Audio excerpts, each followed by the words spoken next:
already? Because I sure as fuck wasn't, because I tried to take a shower as fast as possible while the starting soon stream was going on, and then I ended up making my eyebrow piercing bleed again. We're going live on TV now. Hi chat, how are we doing today?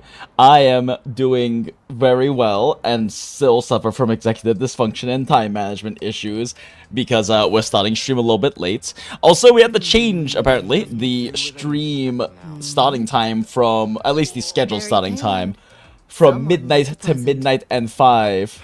And damn, they really gotta make Lucy bend like that. And it turns out that for some reason, Streamlabs can't find a scheduled stream for me to like connect to and start if it's set to exactly midnight, which we ran into like once before and I completely forgot was a thing. Anyway, we're here now. We are here, we exist, and yeah, more cyberpunk stuff. We love cyberpunk stuff. I love Edgerunners incredibly deeply, even though we got almost like fucking max unlucky on all of the pulling for at least the first copy of Lucy. We got the second copy in like 30 pulls, so that was not bad. Kind of ends up averaging out, I guess. And I don't know if there's if I have that much more ability at the current moment to wail for moving forward. We'll see. We'll see. There's still a whole patch left, and we'll see. But I mean, at the very least now we have hard guaranteed an S2 Lucy, which is definitely her big power spike, and definitely can get an S3 Lucy from finishing off the 420 pulls, because we're already pretty close. Yeah, was already pretty close. By the end of the patch, it's very, very doable with all the extra pulls and the pull refunds, and just the amount of pulls that we can get during the patch in general. So we'll see how deep we end up going with Lucy sequences. Also, welcome in, Shiraush. Good to see you. Pico Peak. But yeah, we aren't probably going to be... Oh yeah, that's right. Acid asked for a jail check off the bat. There we go. Oh, look, Acid is in here. I never get used to not safe for work monster. You what? What do you mean not safe for work Monster Hunter? Excuse... What are you talking about? Where did this come from, Acid? What? Why did you decide to say this is the first thing when you get in stream? What do you mean by not safe for work, Monster Hunter, and why? That's a strange tangent aside, though. The Cyberpunk collab has been pretty great so far. I have been really enjoying the themes that they're tackling, with this actually being a epilogue to the ending of Edgerunners, and kind of exploring what Lucy has to deal with after all of that ends. Because that's definitely a big note with the original series, is that at the end, we don't ever really get to see much of any kind of epilogue. We don't really get to see much of Lucy having to tackle with or deal with or process everything that happened, as well as like actually explore what it's like for Lucy, because she has nothing left at the end. She has actually nothing left except for memories. And seeing my friend Rexlent's post about the Cyberpunk collab that he tweeted out, we can just go ahead and pull it up real quick. Oh shit, I need to tweet out this stream as well. But yeah. So Rexel was saying, I just finished WuWa Cyberpunk Edgerunners, easily 10 out of 10 and hands on the best game collab I've ever played, which is saying a lot because Rex has been playing gachas for longer than I have and has played a lot. And I played a lot of collab. Noctis Stuck in Your World help send him back in my years. Once again, Kuro delivered since PGR days. Hell yeah, they are. The collab story serves as a pseudo-epilogue and closure to the original anime, and I definitely highly recommend that everyone play it. They have filled enough lore tidbits on both WuWa and Cyberpunk to ease you into their world building. This part I cannot, like, say. I can definitely understand this being the case. I can't say, though. On the WuWa side, maybe. On the Cyberpunk side, I'm too heavily biased, being, like, I didn't just watch Cyberpunk Edgerunners. I am just, in general, a massive Cyberpunk fan. Have rewatched the series multiple times. It means a lot to me, personally. It is one of my, like, top 3 anime and general, actually, just kind of media in general, of all time. And I cannot separate or compartmentalize that myself. So yeah, I have absolutely no idea what the experience is like for someone who is not actually a Cyberpunk fan, and is not an Edgerunners fan, and is not familiar with the series. Let's just make do with a Nutri-Pack. You just sat down. Who starts with that as a conversation? Acid. Acid starts with that as a conversation. This is not anything new for him. I'm just curious why. I'm not kink shaming you, Acid. I'm just kink asking why.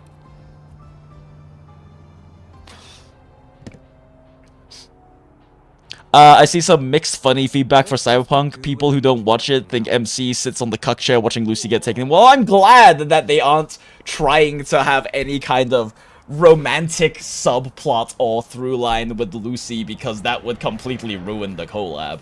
Lucy, at least we're pretty early in, so like we haven't seen that much yet. But Lucy being early, like, having to actually process and tackle with everything, and with losing David and all of her friends and everything, that is a much better faithful plot line to go with, haha, double meaning faithful, to go with than trying to, like, waifu bait with her, and I'm glad that they aren't waifu baiting in that sense.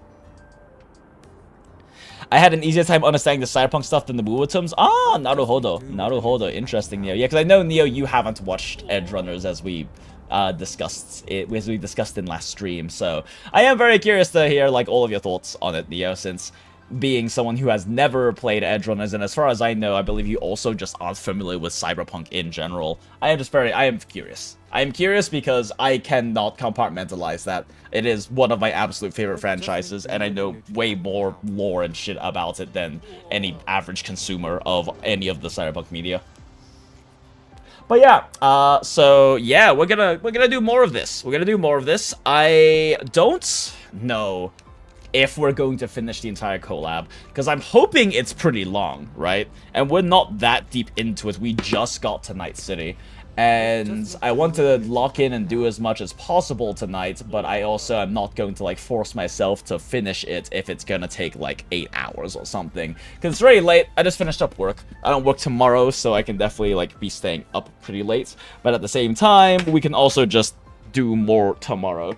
I do actually work on Wednesday, but I'm closing, which means I can stream pretty late. I just dropped my fucking vape and the pod popped out. Where the fuck is it? There it is. But that means we can still definitely finish up the collab tomorrow, and if I start reaching a point of fatigue where I'm not able to, like, emotionally connect with the storyline, I'm definitely gonna, like, we're definitely gonna hop off. Because it's definitely an issue we've run into before, which is if I get fatigued and tired enough, then it starts to dampen the emotional impact that stories can have, and I don't want that. I don't want to ruin my first experience with this storyline that way, so for now, we'll see. You are mildly familiar with the Cyberpunk TTRPG in terms of some of the settings. Okay, cool. Yeah, I am only also kind of mildly familiar with TTRPG. I know a decent amount through osmosis and some minor research, but I've never actually played it, nor have I read any of the actual books. So that one is... I have definitely looked into it quite a bit, if for no other reason than to get more general lore and connections with, like, with 2077 and Edgerunners. But yeah, I have not actually personally played it. I've always wanted to, but I haven't really done TTRPGing in quite a while, just because my groups that I used to play with are back in Atlanta, and so I don't really have peeps to play with, and like the little foray that's me and some of my friends over here in Phoenix did for D&D, doing some TTRPG, not strict, well, we did play D&D to kind of ease them in. We had 2 very invested players, and the rest not really so, and if I'm gonna be dedicating, like, and basically an entire day off to GMing, because at this point, I'm pretty much de facto GM. I enjoy playing, but, you know, it can be challenging to find someone else who was willing to, and also, like, competent at GMing. So I've been, like, the de facto GM for fucking, I don't know, the past, like, 7 years, and I have played a lot of TTRPGs with a lot of groups, and yeah, if I'm gonna be devoting, like, an entire fucking day of one of my, like, 2 days off, when I could be working on so much other stuff, and also I do get pretty invested with GMing. Like, I get pretty invested with building characters and building plot lines and building and doing world building and stuff, and working with players' character backgrounds and other NPCs, and trying to do all of this stuff. I'm not really a Rails GM, like I'm a very improv-heavy GM. In fact, for like a full year and a half, because we couldn't keep a regular group back in Atlanta, I would do a one-shot every single night, or every single week, where we would just build very fast characters with an original system that lets you kind of build characters in like fucking 5 to 10 minutes. And I would just be like, give me a setting or an idea, and I'm gonna go have 3 drinks and figure it the fuck out. Like, give me 10 minutes. And so I've gotten very good at improv GMing, but I definitely put a lot into GMing. And if I don't expect, like, everyone in my group to be like, oh, I'm gonna write a fucking 10-page back. I mean, one of my players did do that, but, in this group I'm referring to, but I don't expect them to play, like, be like, I'm gonna make a 10-page backstory for my character, and all this lore and all these NPCs for you to work with, but I at least expect some level of decent investments and engagement, and I do try my best as a GM to make sure that I am bouncing around attention and giving to each player and giving them opportunities to do the things that they enjoy doing, because every player is different in terms of what they enjoy doing. What aspects they kind of engage with, right? And trying to, like, actually play off of them and try to like make sure everyone is having a good time. So if, like, I have players that just aren't invested or don't give a shit, I can't do it. I can't do it. Why is Jinx looking at the spoiler area? Because we're reading friend Rexcellent's fucking post. Okay, oh shit, right, I still need to tweet this out. Stream sketch maxing. Paste. I love it. So far, da da da.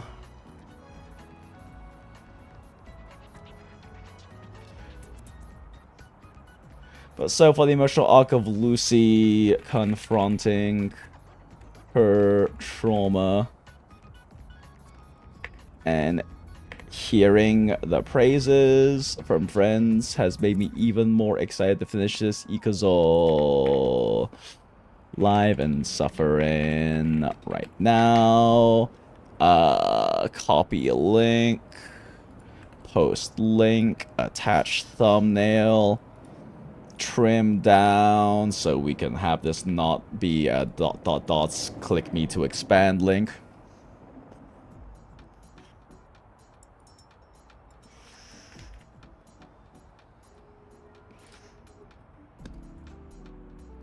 We're early on in the quest, early on in the story, but so far the emotional arc of losing controlling a trauma and hearing praises from friends has made me even more excited for this. God damn it, I still need to cut more.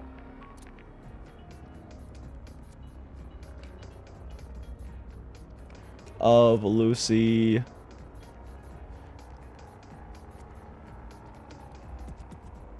There we go. But the emotional arc of Lucy confronting her trauma and hearing praises of friends has made me even more excited for this.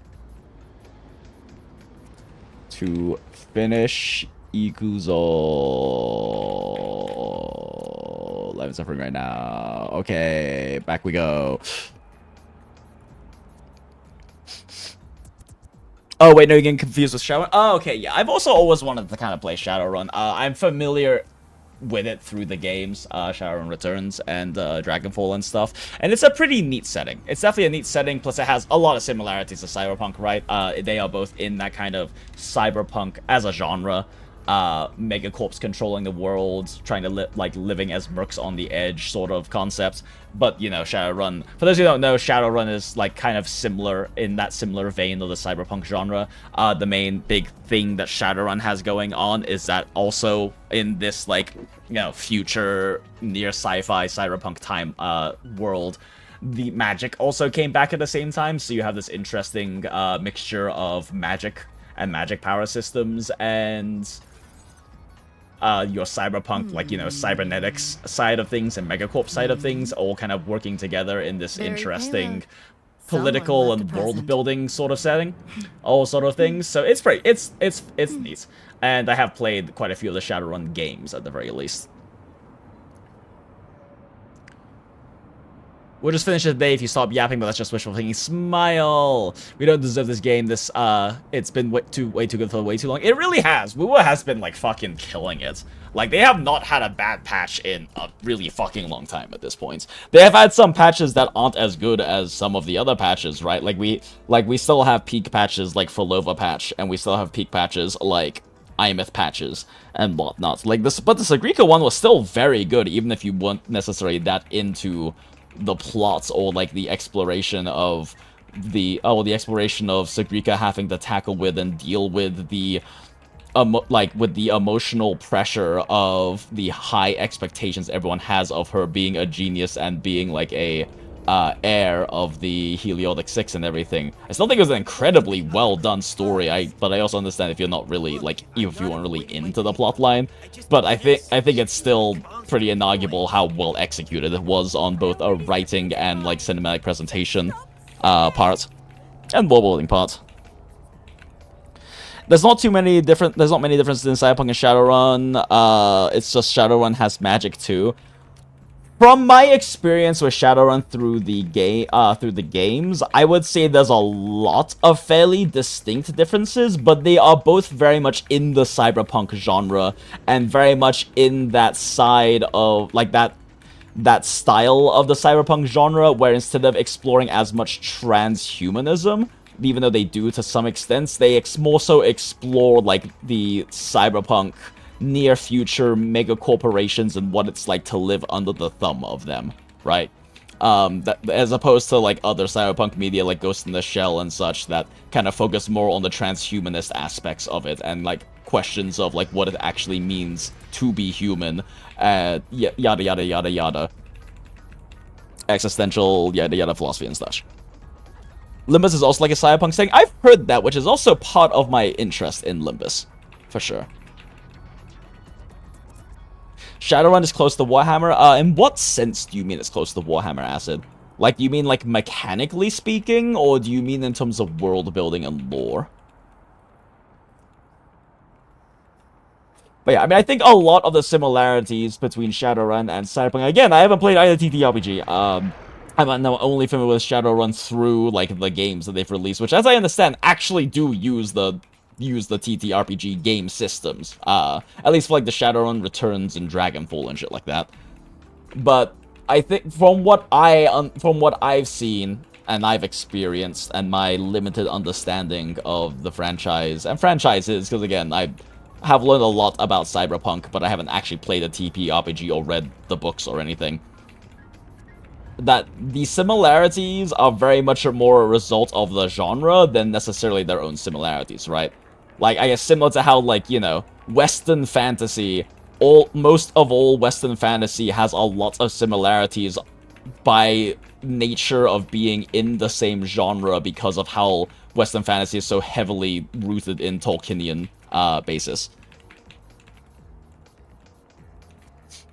Like, I mean, world building a lore, except 40k is Emperor instead of Megacorp. Interesting. I don't know if I agree, being pretty familiar with 40k lore from having played it back in the day. I don't know if I necessarily agree with that much, but you might... I don't know if you're more familiar with both of their lore than I am, in which case I'm curious to hear why you think that. Because I'm fairly familiar with a good amount of 40k lore, but mostly in context of, like, Chaos Marines and Space Marines and Imperium. I've never really explored that much with, like, Tyrannid and Tau and stuff like that. The city is more technically advanced, though. A full robotic replacement is something that can be done pretty easily for the low cost of your body and organs. Yeah, I mean, like, Shadowrun still has, like, some system of, like... in Shadowrun, as I recall, it's been a long time. As I recall in Shadowrun, the main issue with cybernetics is losing essence. But losing essence more so affects your magical ability than just, like, risk of cyberpsychosis. You can definitely get a lot more cybernetics at the cost of losing your magical affinity in Shadowrun, if I'm remembering correctly. While in Cyberpunk, there's a much bigger, like, loss of humanity attached to it. And at least, in my understanding and opinion, 40K is fairly different just because of how heavily rooted it is in being like a much farther future sci-fi setting, as well as being so much more war based, and that level of conflicts and the constant conflict and violence of the interaction of the factions being a very core part of it, and a core part of like how just societies function and the factions function. Because in Cyberpunk and in Shadowrun, there is definitely corporate warfare constantly going on, but it's significantly less out in the open and brutal. It's much more, you know, in like corporate subterfuge and like competitive tactics and things like that. And there isn't, and like normal citizens are just normal citizens. It's a lot more relatable to like the current world, in that there is just a lot of actual citizens, and most of them are, you know, under a corpo in some sense, because that's kind of how you get by in life. In Shadowrun especially, because people have sins, SINs, and if you burn your sin to become a Shadowrunner, you literally stop being basically a citizen.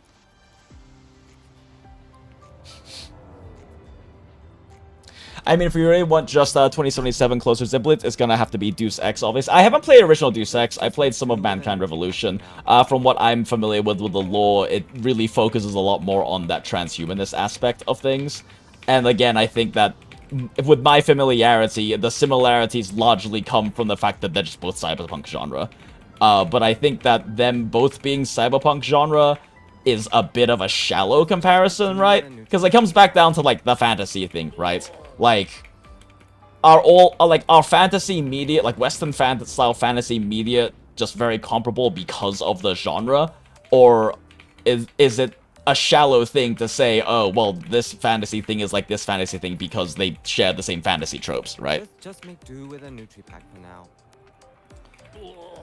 Cyberpsychosis is violent gray death, which you treat with ambrosia, lol. I don't know what violent gray death is in Deus Ex, because I'm not that familiar with Deus Ex. I've just played like some of like the Mankind Revolution games, which definitely which I definitely understand are probably quite different from the original Deus Ex. I just never got around to playing it. But again, like the cyberpsychosis thing, I mean, from what I understand from like Mankind Revolution stuff, that it's more so that, as I understand, there is not as much of that like actual like physical mental loss of humanity attached with it, but like people get a lot more chromed up in Deus Ex, but it does have expenses attached to it because of how expensive immunoblockers, or whatever the fuck their version is called. While the immunoblocker aspect of Cyberpunk as a setting is not that heavily explored, because they're pretty accessible. But there's a higher physical limitation to how much cybernetics you can have implanted, and that's kind of a big part of like how Cyberpunk 2077 and the TTRPG and everything, and obviously Edgerunners kind of explore this sort of dehumanization that comes with the cybernetic revolution, so to speak.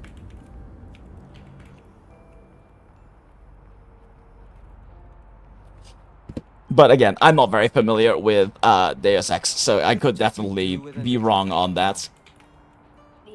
Alright, it's been 30 minutes, which means that we can finally get to the thing. Interestingly, Adam Smasher-esque character is also in the original Deus Ex. Oh, Naruhodo.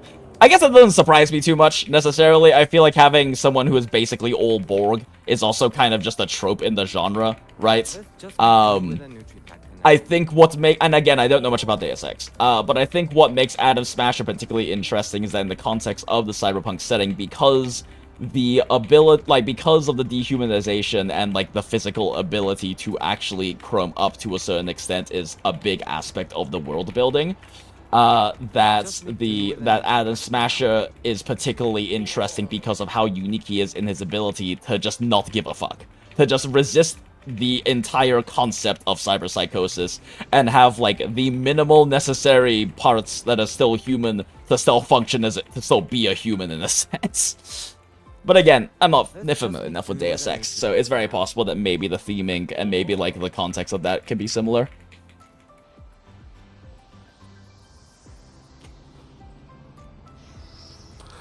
Hitting my vape real quick. But yeah, Weekend of Shandaristan versus Augusta Odd. I did see stuff about that where Adam Smasher just doesn't care about Augusta Odd, which is so in lore. Like, it's such a cool lore thing. It also very specifically fucks over Augusta. Actually, now I think about it, I've never, like, I haven't actually done that in-game. Let's fucking do that real quick. That sounds funny. Let's, like, actually check this out personally. Where's my Augusta team?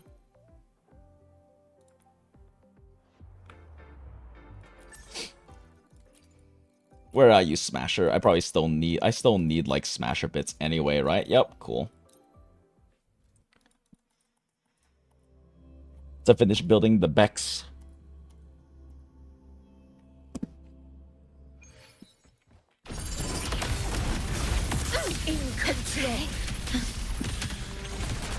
You cannot escape. In war with time.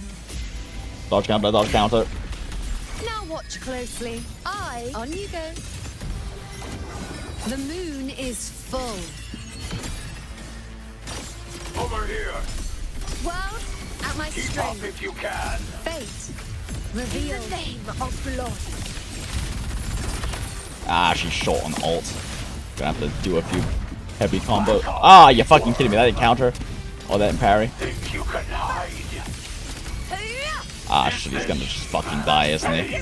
No! Oh, there we go. No! Fuck. It's gonna kill my Augusta ult, isn't it? That actually getting an Augusta ult off is gonna be a bit challenging. He dies too fast. Because she has to get like fully built up. Leave it to me. Loading. Keep up if you can. Astral modulation. I shouldn't ult. I think the buffs are making too big of a difference. Praise me. Taste Feet. my resolve. More feet. Over here. Be my prey. I need to do less optimal rotations. Reshape is my moment. Oops. Unmatched. Oh, would he live through this? Extravagant. Yes, he will, but now I have to wait for him to be done with this. King Runt. Again. Fucking runt. Alright, let's see this. Winners win. Oh. Huh. Okay, this version of Adam Smasher does not go through. I guess maybe it has to be like the Nightmare version of him. Ah, that's unfortunate. Oh well, whatever. We have to get these for Bex anyway.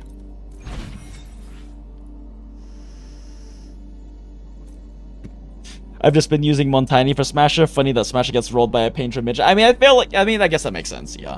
I guess that makes a lot of sense since Adam Smasher is a lot more dangerous in close range, so being able to play ranged against him is probably quite a bit easier to handle him with, but I like melee teams.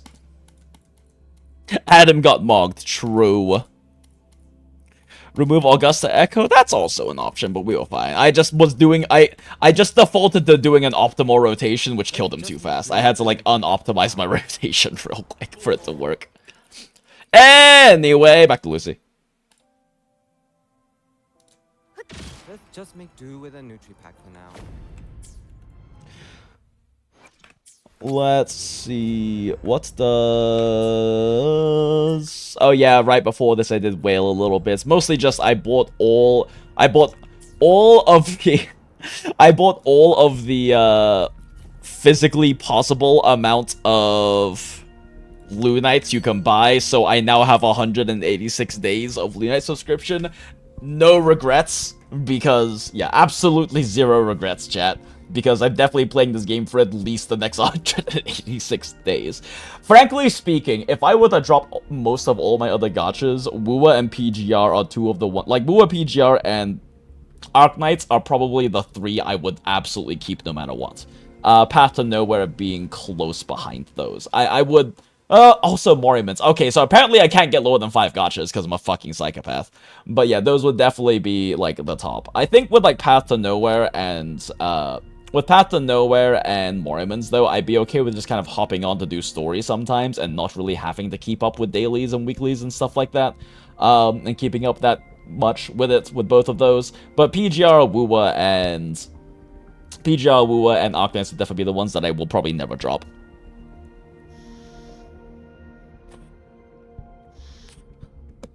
Welcome in, undeniably some guy. It's good to see you, Merrick.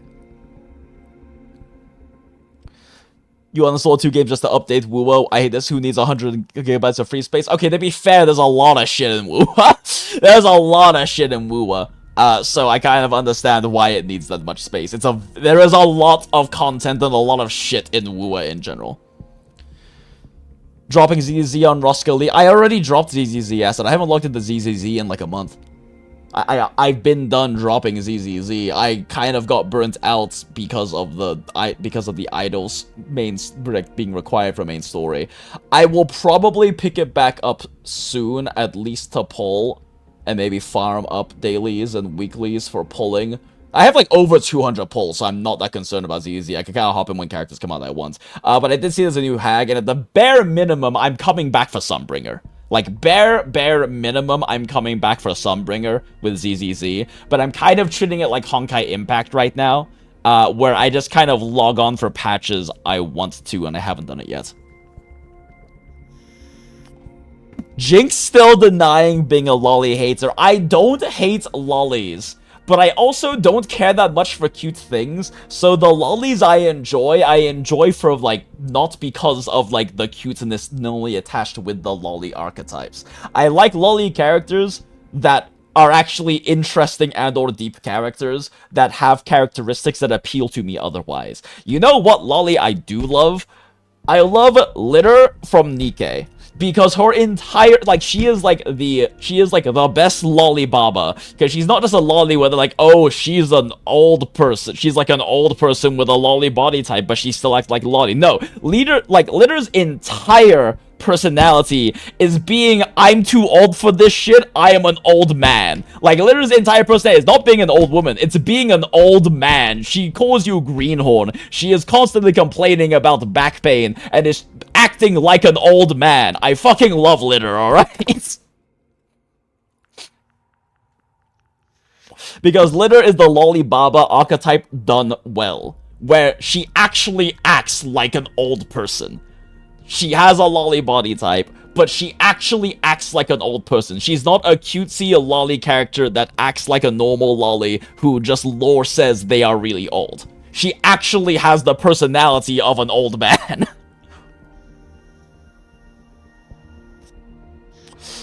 WuWa's only 38 gigabytes to be honest, but needs 100 gigabytes free space instead of something like 50 gigabytes. Oh, are they still doing that issue? I haven't really seen it. I'm sorry, I'm not familiar because I have like fucking 2 terabyte hard drives. But oh yeah, also good to see you, Meg. It has been a second since we've seen you in stream. It's good to see you though. Like, it definitely has been a second. You uninstalled both your fully modded Spire and Ruiner. I'm sorry. He's fine with lollies, like, they love Teddy. I'm okay about Teddy. I like Teddy. The problem is I don't know enough about Teddy. I haven't really seen enough of Teddy in PGR story to be that into Teddy. I do think she's cool. I think she's cool, and I like her being, like, the gamer archetype, and I like what I've seen of her dynamic with Karenina, because she's just like a fucking shit poster who just constantly triggers Karenina.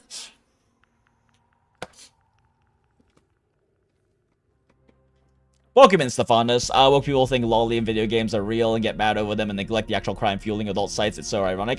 Yeah, I guess. I don't know. I mean, I feel like it might be a bit reductive to say that people who get mad at lollies also neglect, like, those kinds of things, because it's entirely possible that they still care about and, like, still speak out against those things as well.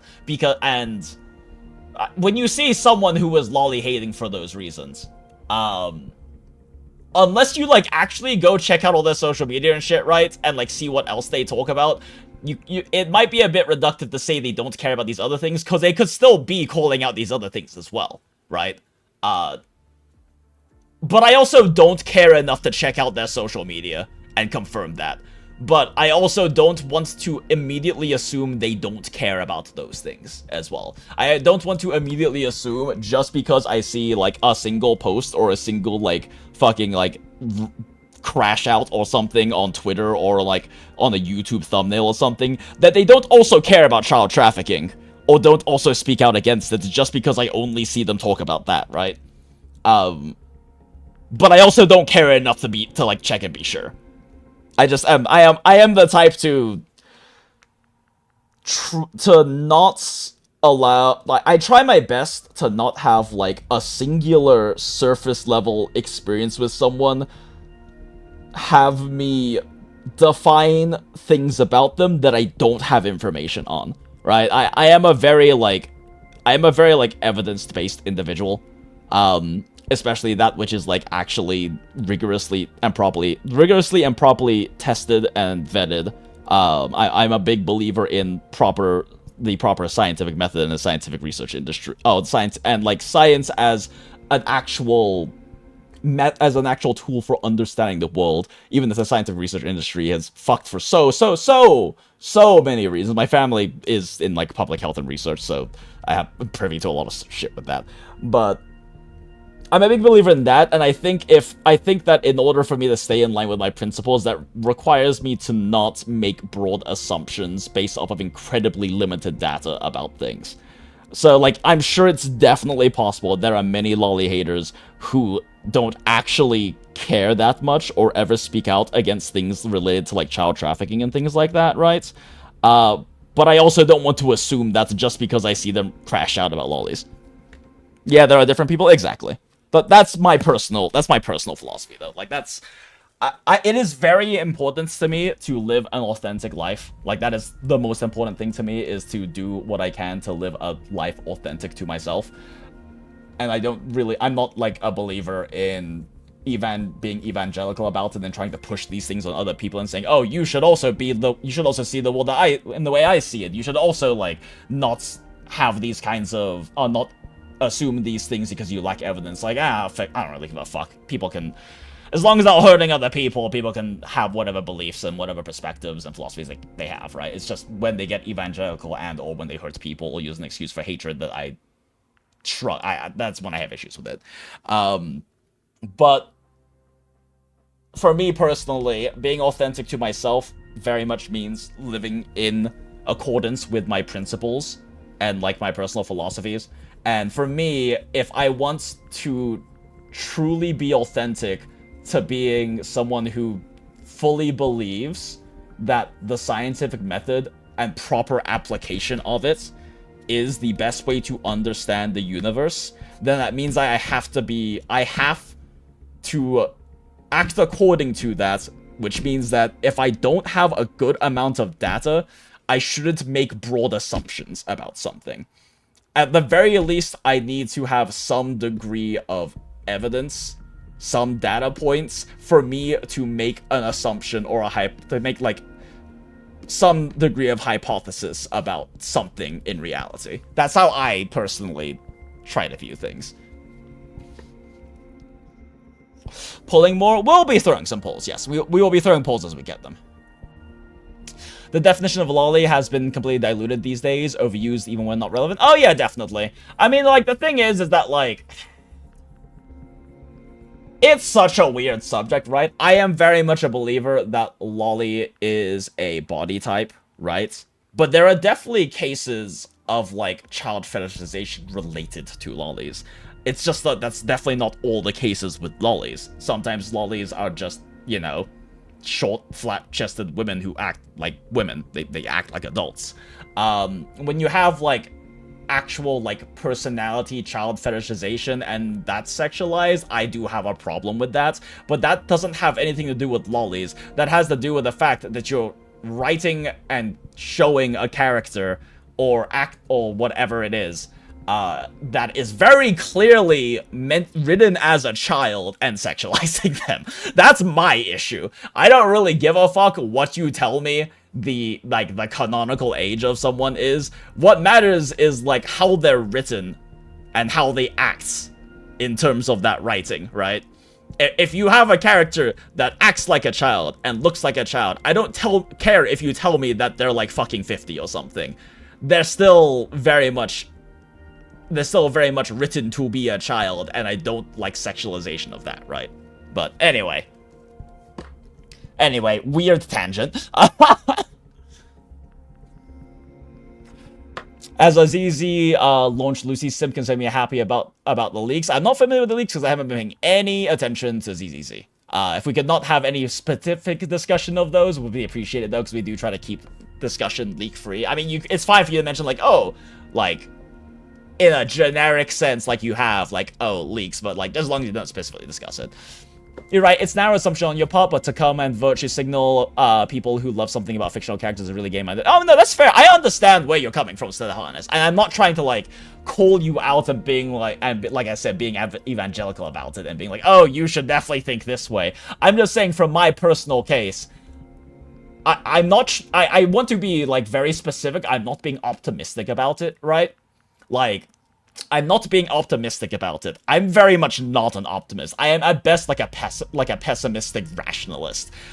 But I think that like I said, living in line with my authentic principles, like trying to live authentically in line with my principles, means that I have to recognize when I don't know things, because that is the entire fundamental basis of the scientific method, is recognize you don't know things, and then creating hypotheses, and then testing, and then applying rigor to that testing to try to create some sort of theory, and they are theories. Everything is a theory, ultimately, at the end of the day, to explain natural phenomena, which includes, like, people. And so for me, I just think, like, I think recognizing that you don't know something is very important, right? Like, I am like, when it comes to, like, religion sort of stuff and like those kind of spiritual things, I am very much like an agnostic atheist, because I personally don't believe, and I have to recognize it is a belief, right, in any particular definition of higher powers touted by various different religions, philosophies, all that kind of stuff, right? But I also have to recognize there is no definitive proof that they don't exist either. That which is where the agnostic part comes in. I have to recognize that we don't know either way, but my personal belief, and I do recognize it as a belief, is that they, at the very least in the form that people are espousing, they do not. Don't really have the energy and time to bicker, because, oh yeah, I don't either, so I just fucking ignore them. My algorithm is very much, like, does not have them anymore, either. The most I engage with people like that is by watching drama tubers, like, make fun of them, basically.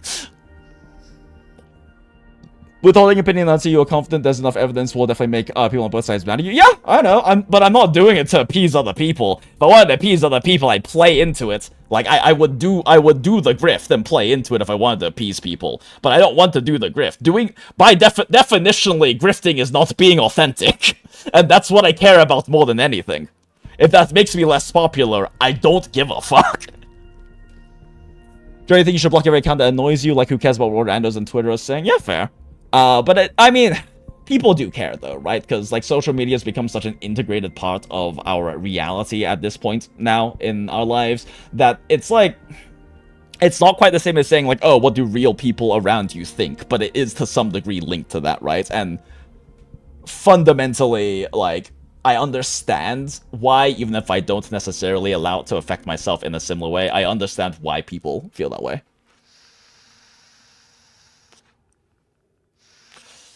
All this lolly talk happening in Lucy League when Moriman's literally has a Saya no Uta collab. Yeah, but like Saya no Uta is like, yeah, some people fetishize it, but kind of the point is that Saya's not a good person. Like, neither the MC nor Saya are exactly good people, right? It's kind of like, it reminds me of like the Coffin and Andy Lele stuff, where it's like, oh, it's like romanticizing and like fetishizing like incest and stuff like that. I'm like, yeah, some people are gonna take it that way, but did you miss the point where they're both supposed to be bad people? Like, yeah, some people are gonna fetishize it and admire them. You can't help that. But that doesn't mean that's the point. The point is not that they're good people and you should be okay with incest. The entire point is that they're murdering cannibals. Like, they're not supposed to be good people. This is definitely like the whole people like fucking fetishizing like the Joker and Harley Quinn relationship. Yeah, people do it, but the Joker is not supposed to be someone you look up to or want to emulate. That is not the point of the Joker and how he's written. Keep going until the logom. Your algorithm attempts to show you posts that make you interact in a certain way, so you have to prune your internet. Yeah, no, my Twitter is incredibly well pruned. I just see Yuri art, gacha memes, and posts from my friends.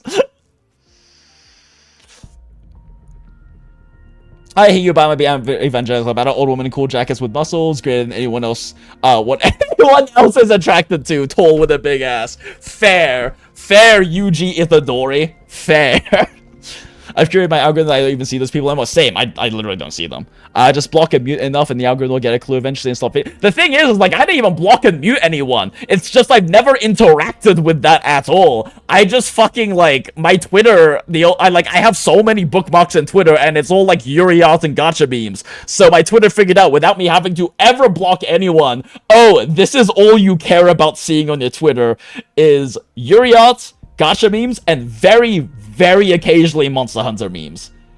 Because I have, like, hundreds of bookmarks of these things, and likes of these things, and reposts, Twitter has just figured out, why the fuck show you anything else? Since you follow news about video games, they're bound to appear no matter what. Should I lose my interest of keeping up to date and something like, I like just to avoid woke people? So, I mean, the thing is that I don't know if you need to avoid them, but it might, and if it's affecting you that much, maybe you should. But also, I think it's entirely possible for you to still consume that, and maybe try to have it affect you less. Which is all easier said than done, right? I mean, a huge part of therapy is like the entire process and journey of letting certain emotional triggers affect you less. That being said, learning some stuff about CBT, cognitive behavioral therapy, can be very helpful for that, because that's a huge aspect of cognitive behavioral therapy, is learning how to kind of break this cycle of action, emotional reaction, action, thoughts, and emotional reactions, right? Because at the end of the day, emotions are reactions. We don't really choose to have the specific emotions we have, but a big part of CBT is recognizing that, and instead actively choosing how we either act afterwards or how we think afterwards. Because the cognitive loop goes in both directions, right? Like, action or thing that happens triggers emotion, and then in that direction, you have said emotion and you choose how to think and then how to act afterwards. Or the other way around, emotion triggers certain thoughts, but then you choose how to act after it, right? Like, people get angry, but the healthy thing to do is not to punch a hole in the wall when you get angry. Or the healthier thing to do in the other direction is choosing not to crash out about it in your head with what you think about because it made you angry, right? Like I said, much easier said than done. That's part of why people go to therapy, is to have a professional help guide them through that. But that is, I think, another option to consider, is learning and going through the process and journey, because it is a process and the journey of having those things affect you less. Which I have been through, very much so, because I've gone through a lot of fucking therapy personally. I have gone through a lot of therapy in my 33 years of life. And so I have definitely gotten pretty good at breaking those cognitive loops, and even if these things frustrate or anger me, not letting them affect the way, letting them affect less so. Like, they still can affect, but letting them less so affect the way I think and the way I act. And over time, that can also make the emotional reaction more dulled. Keep that in mind. Actually, yeah, no problem, Stephanus. I mean, I'm not a therapist, right? Seek actual professionals, right? Don't think I'm trying to give you actual therapeutic advice. I'm just talking about my familiarity and my experiences with it. But I'm not a therapist. Just saying, I'm not a therapist. Go seek actual professional help if you really feel like you need it. There are many accessible ways to do so nowadays.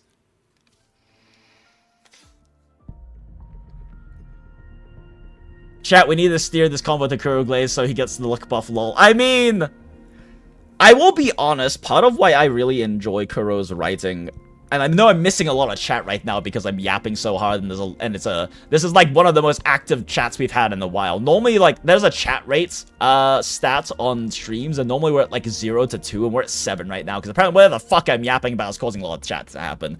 So I'm definitely missing a lot of chat right now. But one of the things I enjoy so much about Kuro's writing and the themes they explore is that they explore a lot of these kinds of things that can help you process, that you can relate to and help you process these things. That's part of why I do think that Kuro's writing has a lot more depth to it, and why I like it a lot more than shit that I see in a lot of other gachas, but I'm excluding fucking Path to Nowhere Morrimans and Arknights because they're all really good at doing that as well. That's the thing that I see lacking, right?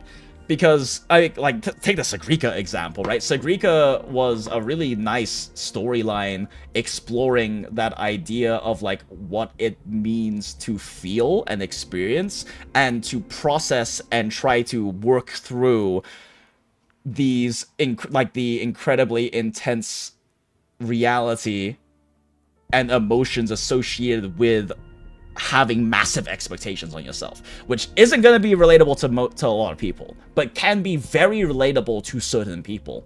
Part of why I love stories so much is that well-written stories can help you relate to these things and help you potentially process things.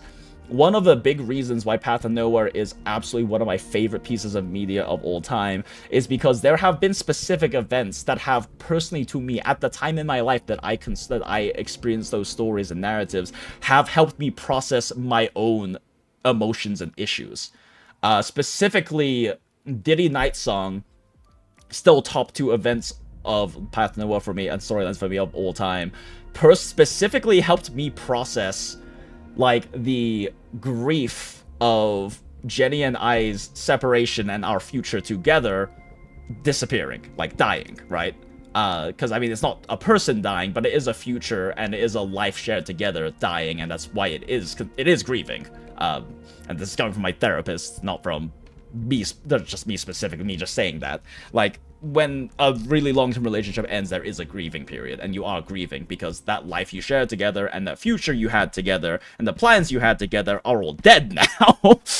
But it massively helped me process a lot of that, and if I hadn't experienced that narrative, I don't know if I would be as far along in my mental health journey and my processing of that and my getting better and healing from that as I would be. And that's what, and like, I think Diddy Night Song was kind of when I realized how important stories are and why I love them so much, because it was so impactful to me in that sense.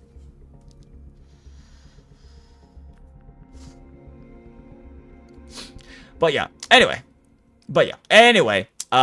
so yeah, lots of yap about very unrelated. Oh my fuck, we're an hour in already. Well, anyway, I hope you enjoyed the Jinx waxing poetic and introspective philosophizing about random bullshits hour, because we just had that for an hour.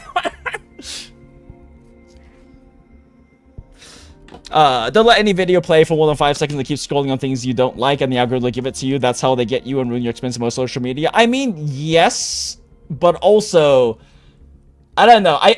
I don't know how the algorithm works. Fucking no one does. But I'm very certain that a big part of why my Twitter is so curated is because I actively bookmark so much shit. And the bookmark shit I have has heavily defined my algorithm, right? The only things I bookmark are, like, art, I like, Yuri art, I like, and gacha memes.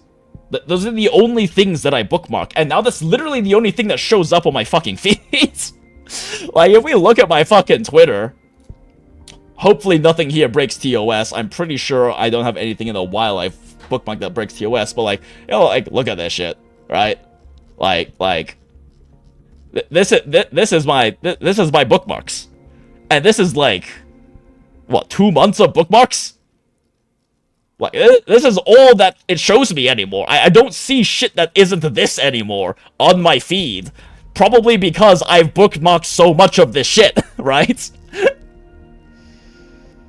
I'm very convinced that that is a huge part of why I have the algorithm I have right now. Is because I've bookmarked actively so much shit. Because I don't think there's any way to signal to the algorithm more that you like this thing than bookmarking it.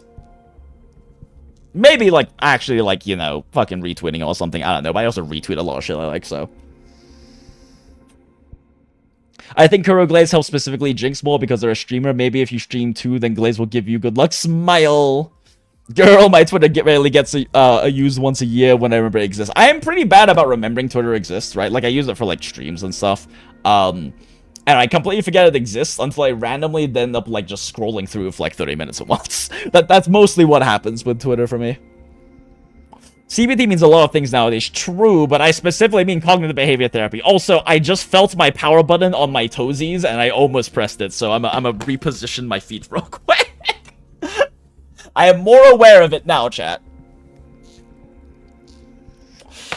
This post fact-checked by real American patriots. True. I'm gonna move my mic real quick.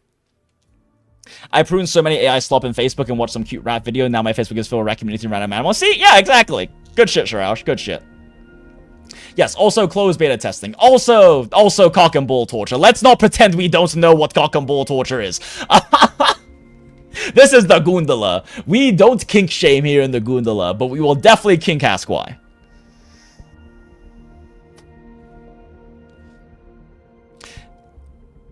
But don't please ask us the best bad example. True. What CBT can mean other than closed beta test? Ah, Stephanus doesn't know what cock and bull torture is. And that demonetized the video. Just kidding. This isn't monetized. Actually, is it monetized? I'm pretty sure I have. Oh wait, no. Ads automator is. Why do I have ads on? I'm removing ads automator. We're removing monetization on this. There's no reason to monetize this. Siggy story appeals to a smart kid that failed to live up to expectations of everyone. That's why you S1 Siggy. Exactly. Like, it is... Siggy is relatable to a lot of people. And I think that Kuro is doing an incredible job with their writing, making these characters with a lot of depth that are relatable, going through these kinds of emotional stories and journeys that are relatable and can help people explore that in themselves in a safe environment, because that's a nice thing about stories, is there a safe way for you to explore these things, right? They're a safe way for you to explore these things, and maybe can help you process these things as well, because it's very important to process your emotions to heal. That's a big thing you learn in therapy, is that you have to process emotions to heal. You can't heal by ignoring your emotions. That signals to your brain, this thing bad, avoid it. This thing bad, when this bad thing happened, we give you negative emotion to avoid it, because that is why negative emotions exist. They're a survival mechanism that evolution has shat out into our brain.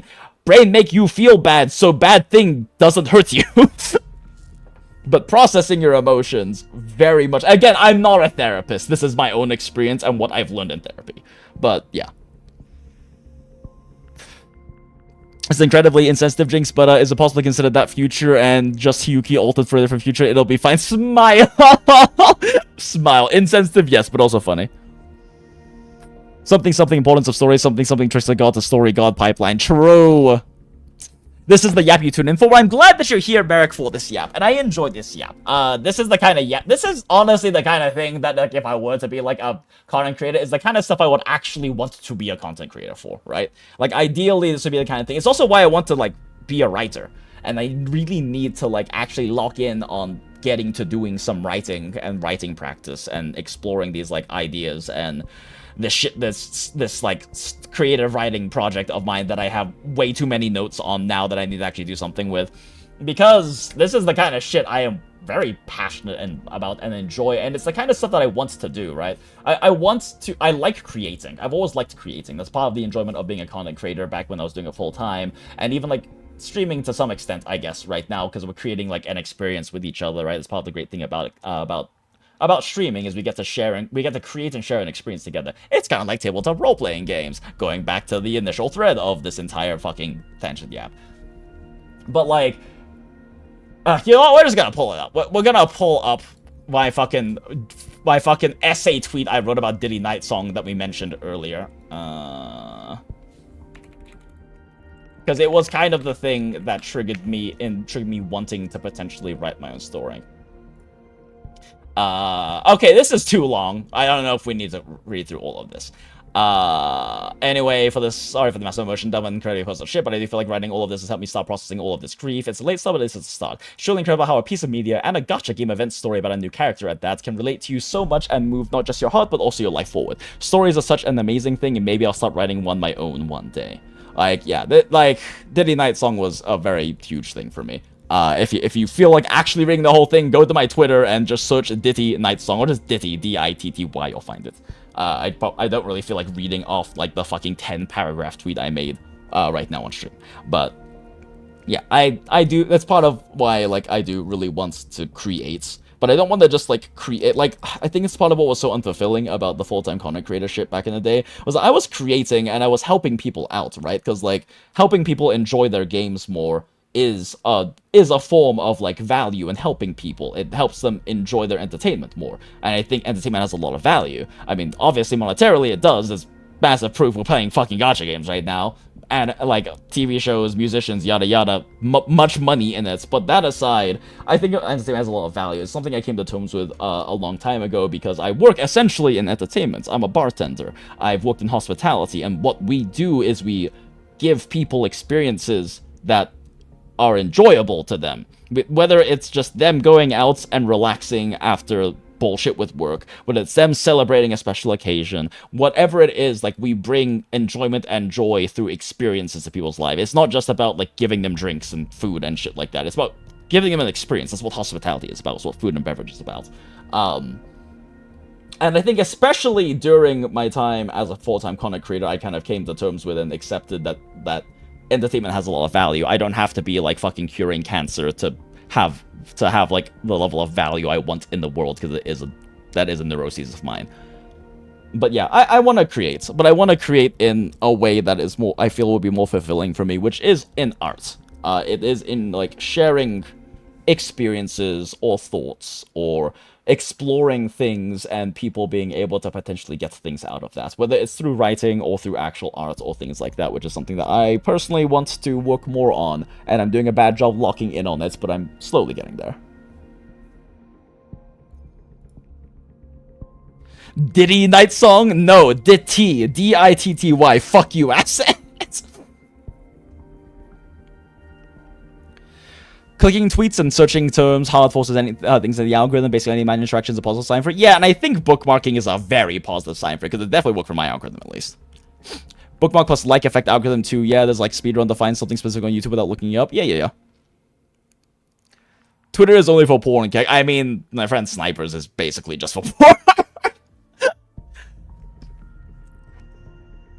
I never bookmarked. Maybe that can affect more to X algorithm. You give it a try. Yeah, go for it. See, let us know, like, how that goes, because I am curious. Because I am very much just making, like, this is purely an observational hypothesis. I have not tested this at all, but that is very much the thing that seems to work. That is definitely something that could very much have a causal relationship. Is the fact that I bookmark so much shit, and that's the only shit that shows up on my feed. Without problems, humans can't grow. It's annoying but necessary. Well, yep, exactly. So many glitches in this new update. It keeps asking you for that 381 megabyte update you've downloaded 15. I'm sorry, Abishama, but welcome in. Starting with the summer after your dad died, you accidentally played Walking Dead Telltale game, Last of Us, and Bioshock Infinite back-to-back. It was several months later, and you made the connection. Aw, that's sweet. I'm glad to hear that those things like helped you with that, Laser Proof. Stories are beautiful things. Stories are beautiful things, and I love them dearly, and I want to make my own one day. Which means I need to, like, actually lock in and, like, start working on stuff with that. But, you know, we'll get there. Anyway, speaking of stories, we have this story to do. We have this story to do, so maybe we go do this story. Let's go do this story. Now that we have an hour and 10 into unrelated, yeah, not really unrelated. I think it's a nice preface for everything, but let's actually do the thing, chats. Because stories are beautiful things, and I want to experience this beautiful story, because if my friend Rex is, like, praising it this much, then I'm very excited to see how they cook with this. Because I do, like, respect his thoughts and opinions a lot. So, if he feels this way about it, I am very excited and interested in it. Just send a tardy unit.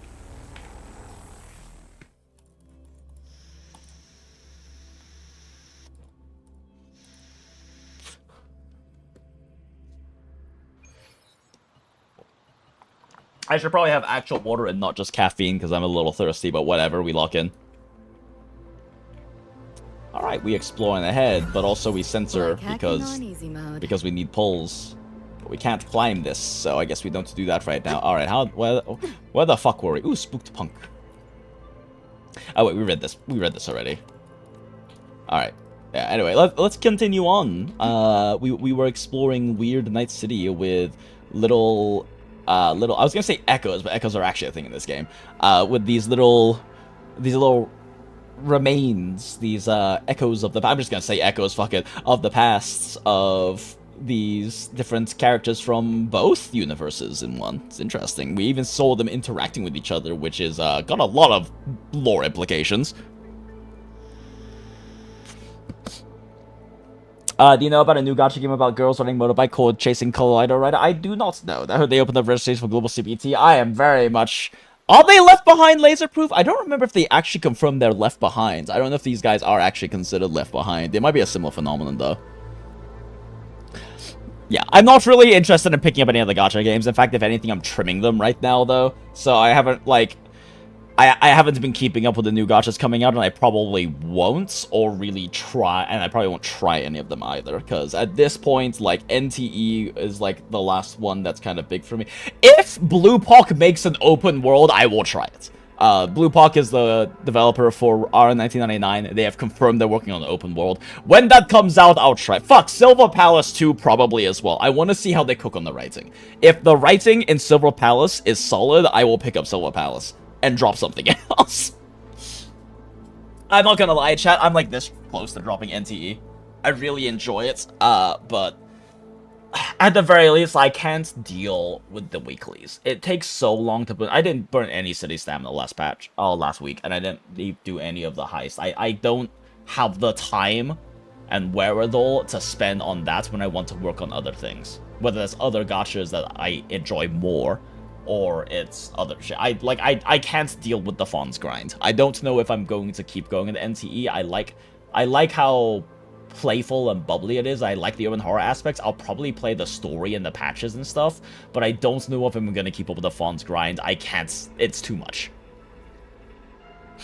The Silver Palace CBT left me not interested in it. Yeah, the thing is, it's a CBT, though. That's why I kind of want to try the full release, and I also probably will try the next CBT if they have another one. Because I almost definitely can get in. Because I mean, a lot of Gacha's early CBTs have been shit. A lot of the CBTs have been shit. I want to see how they actually cook, you know? Do you think it'll be an open world turn-based strategy game like R1999? I'm really in for Gacha Dance to learn non-action RPG open worlds. Yeah, maybe. Maybe. I'm kind of surprised. And the closest we have is Enfield.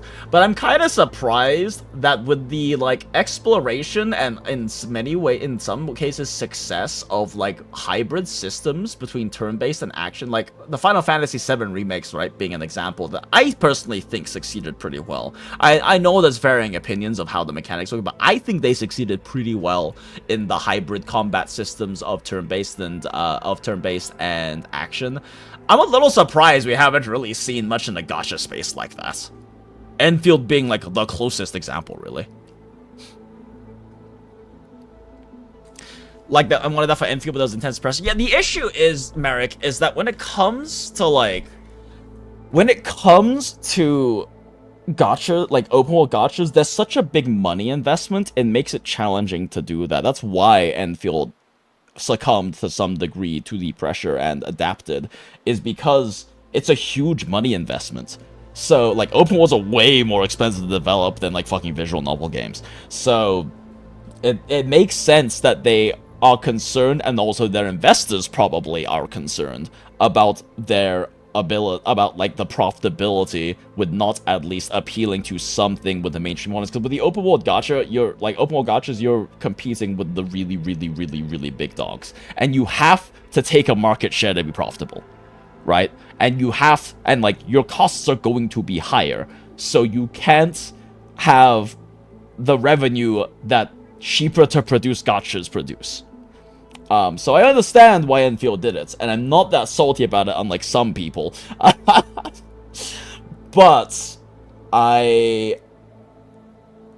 I think that's why writing's so important to me. Because open world combat systems and gameplay systems aside, writing is something that can be universally be done well, regardless of the kind of like open world versus visual novel versus whatever you do. WuWa is great proof of that. WuWa is excellent proof that you don't have to be a visual novel style gacha to be able to have incredibly well written and presented stories. I don't expect anything like Silver Palace or new gachas to hit the same level of like cinematic and cinematography quality of like WuWa, obviously, and the more like, you know, recent patches, like the past like year of patches. But you can, it is proof you can still have really good writing in it, because pretty much all of the other gacha games I can say I think have incredibly good writing in them are not 3D gacha. They're not open. They're not like open world fully cinematic gachas. They are visual novels. Arknights is a visual novel. Path to Nowhere is a visual novel. PGR is a visual novel. R1999 is a visual novel. They're all visual novels. Visual novels are way cheaper to develop, and you can definitely afford to have way lower revenue and still sustain your product. Many people who are used to Genshin keep crying about Enfield's factory law. Yeah, but I mean, I think that's a neat thing that Enfield does that can help them with developing a more niche audience. They have to have enough of a slice of the mainstream pie to stay alive, but also I think it's nice that they're doing some niche differentiation. Like, WuWa's done a pretty good job of differentiating stuff pretty heavily from Genshin and how they've developed the game past like the early 1.x patches. And I think that's important. You can't beat Genshin at being Genshin. Like, you can't beat Genshin at being Genshin. You have to figure out some way to differentiate yourself, and appealing to a different niche than what Genshin provides is probably a pretty smart way to do that, assuming you can manage to do so successfully. Adding in the more strategic aspects to the combat and adding in the factory stuff and everything to Enfield gives them niche potential to capture an audience that isn't served by what Genshin provides. Writing scaling, yeah, writing scaling. I mean, it took a second for like WuWa to start hitting PGR levels. It took a second. And Enfield, I'm hoping is similar. I'm hoping Enfield is going to succeed in the WuWa phenomenon of improving significantly the quality of writing and all of that, because Arknights can fucking cook at writing, right? Hypergriff can fucking cook at writing. And there is going to be growing pains adapting to a different medium and different storytelling medium, especially. Like, WuWa has done a very good job adapting to the like 3D gacha or the 3D game cinematic storytelling. That is a big thing they got way better at in 2.x. And they've definitely been hitting more on writing in like mid 2.x or so, incredibly well in like 3.x. And that is something that I think Hypergriff is very capable of. I'm giving them time and I'm being patient because I know those growing pains exist. Like, I definitely understand the argument that is there of they've done it well before, why can't they do it now? But there are growing pains, right? Like, yes, you can write the actual story well as you did, but also balancing that with the level of with good storytelling in a new medium, as well as different story length in a medium. Arknight's event stories are really fucking long. You could not have an Arknight's event story fit into probably fit into the timeline of producing an event story for a fucking 3D gacha patch. Like, I don't think you can do that. There's too much that happens in too many fucking words. I don't think it's doable.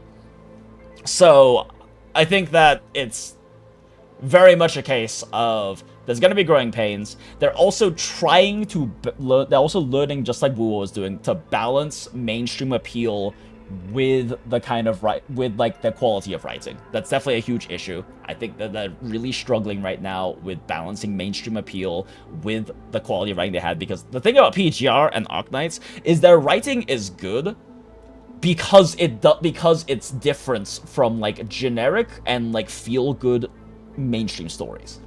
the themes that they explore, the kind of, like, the way that they explore them are difficult subjects. And not just difficult in terms of tackling them, but difficult in terms of experiencing, processing them.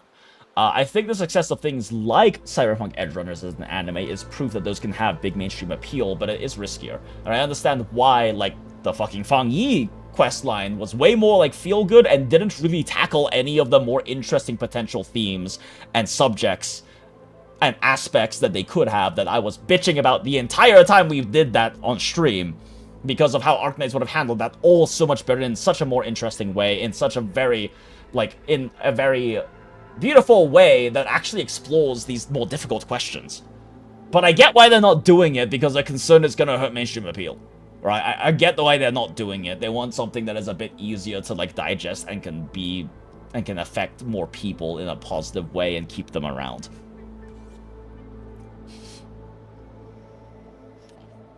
Hybrid themselves said it's more difficult to convey story, better storytelling with C3 cinema. It is! It's much harder. I get why it's difficult. And I get why it's hard, and, like, I think it's a bit unfair to compare and, like, to expect Arknight's writing out of Enfield, because, like, again, you can't fit an Arknight's, you can't fit a fucking Arknight story in an Enfield patch story. It's just not feasible to do.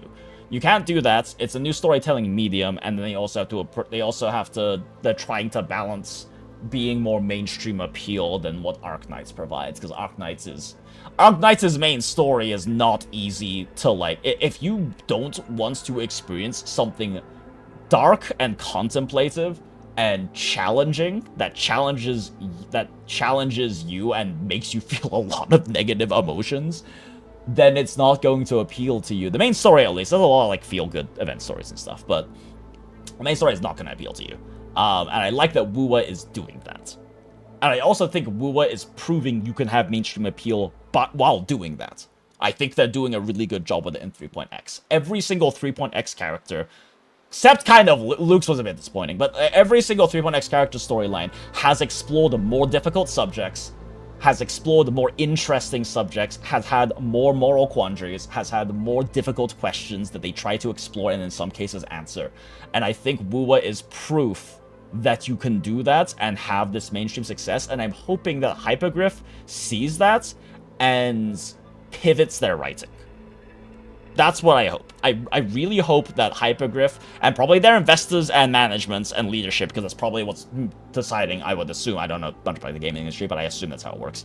I really hope that WuWa's success in 3.x can allow them to take more risks with that and actually cook.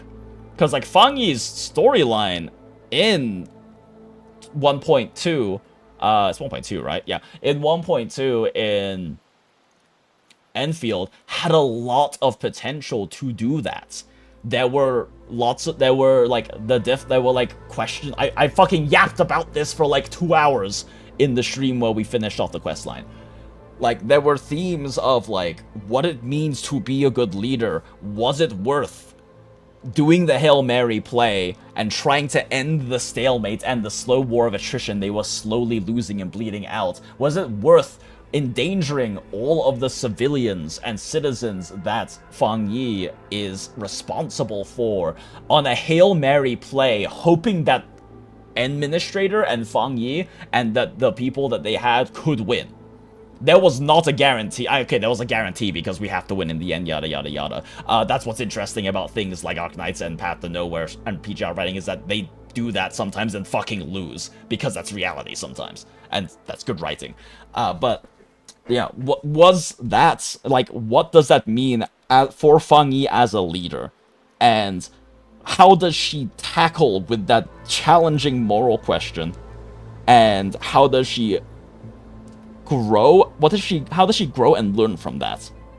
Or does she not do so and have some interesting character moments of trying to, like, ignore or not tackle that and then having to, right? And I was so excited for that potential, and then you know how they tied up that particular question? By having Uncle Dapan literally say, don't think about it. There's no point in thinking about it. No, she should think about it. She's a leader responsible for thousands of lives. Her choice could have ended catastrophically and ended so many innocent civilian lives. It could have ended the entire city. It could have gotten fucking everyone killed. She should think about this. And it would be very interesting for her to think about and explore this. But they slapped us in the face. They slapped Arknight's writing fans in the face by refusing to do so for a happy, easy-to-digest, tied-up ending with a nice little soft moral of, like, all's well that ends well, and it's not, and you shouldn't obsess over, you know, what you should have done and should yourself done. And in therapy, that's a thing. You like, there's a term of, like, a saying of don't should yourself to death. In a personal level, that can be a very good thing. If you're over-obsessing with the past, it can be healthy to just accept that it happened and move on. That is not what you should do as a leader of thousands of people's lives when you fucking endangered all of them. When you made a decision, and your own decision without any degree of counsel from any of the people close, and didn't know this was going to happen until it happened. As far as we know, Mifu didn't know this was going to happen. She just made this decision on her own without any counsel. And it worked out. But it very much could not have. And what does that mean for her quality as a leader? And what does that mean for... what does that speak of her character, right? Very interesting things that can be explored. Very interesting questions that can be explored. And maybe not even answered. I think some of the best writing is when these kinds of questions aren't definitively answered. They're just explored. Something that Arknights does incredibly well. But they broke my heart, and I'm sad about it. But again, I want to let them cook. I want to let them cook. Jinxi versus Feng Yi, the difference is Chang-Li, clearly. I mean, yeah, but also, Jinxi didn't also make, like, you know, a Hail Mary. She didn't make a Hail Mary play like that. She didn't endanger civilians. As I recall, I don't know much about 1.X's early story, I'm gonna be real, but I don't remember her ever, like, actually really endangering civilians. Like, all of the, like, endangerments of individuals was with soldiers. And they signed up for that shit, if I'm being real.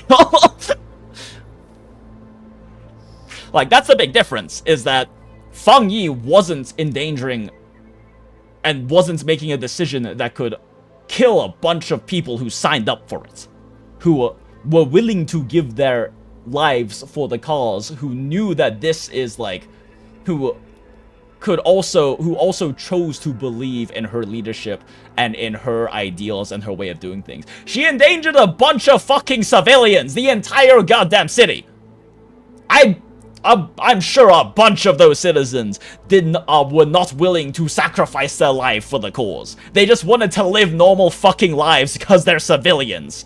They just wanted to get by and enjoy their time off from work and work their 9 to 5 and enjoy spending time with their families if they have families. They didn't want to risk their fucking life to stop the great evil of evil. They didn't sign up for that.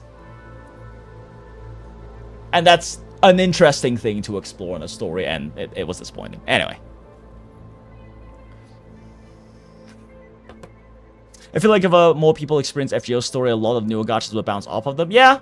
A lot of newer gachas bounce off of me too because of like that, I guess, as well, for me personally. Because PGR was like my first gacha after Genshin, and it definitely kind of... experiencing PGR story ruined story for me in a lot of the gacha games. Because it's really well written. At least after like the first 7 chapters, but... At least with Mifu's storyline, Hybrid already trying to stir focus off of Edmund more towards Mifu himself. That's a good sign that the quality is not there. Yeah, okay, Naruhodo, good to know. Luke was at the drive plot. Yeah, he was. I kind of wish we had explored a little bit more about Luke, but I also get why they had to keep that short because he was sharing space with Imeth, and obviously Imeth's story was incredible. So I get why they ran out of resources for Luke. Many Arknights veterans crying about Enfield's story. It's really not easy to get that quality since the formats are drastic. Yeah, but the thing is, I'm not expecting the quality. I'm expecting, like, the character of the writing, I guess, more than anything, right? Like, what I just yapped about for, like, 15 fucking minutes about how they could have handled the Feng Yi storyline, right? That's not really a matter of, oh, it's hard to, like, narratively tell things. Because, like, honestly, Hypergriff's been fucking killing it with the cinematic nature of the storytelling and the cinematography. Like, the story was fucking gorgeous. But they very clearly did not want to go in that direction of exploring those themes, that direction of that more contemplative, challenging storyline and writing. And that was a choice. That was a choice they made, probably for mainstream appeal. But that was a choice they made. They could have redirected the story in that direction with even as simple as not having the Dapan scene happen and having Fang Yi at least have like a 2 or 3 minute moment of actually thinking about this, of actually contemplating this, of actually exploring this. And then maybe just the answer she comes to at the end is, I don't know, maybe I need to be better, right? That would have taken 2 or 3 minutes. They could have done that in 2 or 3 minutes. But they chose not to. They chose not to, and that's fair. I understand. I understand. It's understandable. They probably did it for mainstream appeal. They probably did it so it would be like a neater, tighter, Disney-ass ending, right? A happy ending with like without challenging questions, without having to make any of the viewers and the mainstream audience have to think about or worry about these kinds of things. I get that, but I'm just disappointed that's the direction they went. Yeah, Jinxie is not alone. Chang is that check on her. Fang Yi seemingly alone lead about console or supervise. Yeah, which is a choice. Which is a choice. She has people she can consult with. She has people who offer different perspectives. She could include Mifu in the discussion if for no reason than having an alternate perspective. She could actually treat her peers with that same level of respect, but she doesn't. And that's not something that's ever explored. She is instead waifu glazed the entire time, and all of her flaws aren't explored. And that's really disappointing. One thing that's fucking fantastic about Arknight's main story is that they explore and they explore the flaws of the leadership of Amiya, of Doctor, of Kaltsit. Like, they explore their flaws and also explore the implications and consequences of those flaws. Of what Amiya's compassion, the consequences, and often, and many times, dire consequences, losses of life that happen, and challenging situations, and like difficult things that happen because of Amiya's refusal to let go of her compassion. And I think that's really interesting and really nice. We know Hypergriff can cook on that. And that's something they could have done with Fang Yi and chose not to. And I get why. I'm just disappointed. Usually this will prioritize citizen life, since places can always be rebuilt. But Fang Yi took the opposite. Exactly! Luke's story is done. His spy days are over and he's retired as a Dr. Law. Yeah, exactly. They made it very tight, very simple. You know what? I don't mind. If they diverted budget from Imith's story to making Luke's story more interesting, I would have been mad. If I had known. Like, that would make me mad. I mean, obviously, I wouldn't know that's the case because they just would have cut out the quality of Imith's story, and I would have no idea that we would be getting the thing we ended up getting. So, it is what it is. I'm glad that they chose that. I'm glad that they chose to put their stonks in the Imith story because it's fucking incredible. I really like the fact that Rhodes Island was built upon Doctor's past failure with Babel. It was heartbreaking but very human. Exactly, Stefan. It's like this. Arknight's story is so fucking good. I want to give Hypergriff the time to cook. We gave WuWa the time to cook, and it's the best 3D gacha out there. And I am saying that with, like, no exaggeration. It is the best 3D gacha out there right now. I know people have preferences. For my taste, it's the best 3D gacha out there. Gameplay is very good. Character design is very good. And the writing is better than any other fucking 3D gacha out there right now. It's the only thing to me that is comparable to the actual visual novels with top-tier writing. And their cinematic presentation and their storytelling is second to none. I don't know if there's anyone who actually does as good of a job with them, especially because they have been doing such a good job with ludonarrative resonance of having like the actual gameplay act as a narrative storytelling device. Okay, anyway, confused truant student. I feel like I talk often about how I'm just like, oh, I should like cut a clip of a stream and make it an independent video because that seemed like an interesting yap. But that might be the first one in a while. I'm like, man, I feel like that would be like a really good yap to have as like a separate video talking about like why Enfield needs to learn from WuWa's storytelling. Imagine if Blackbeam didn't fumble flat on the face. Those first few chapters were good. They were pretty good. They were pretty good. They cooked it decently well. I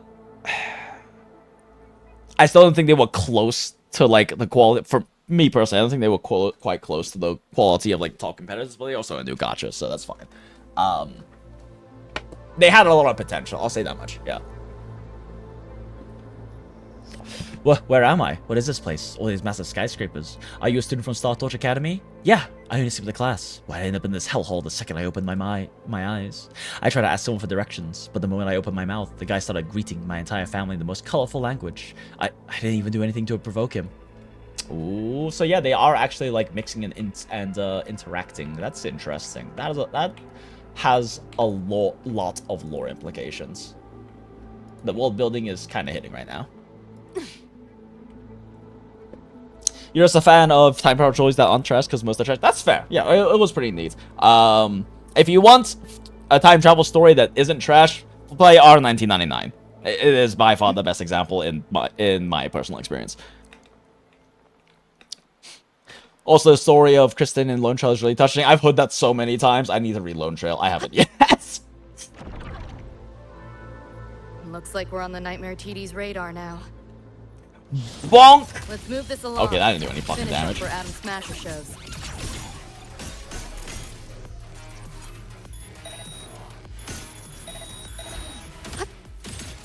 Outdated model. You like that? You seeing things?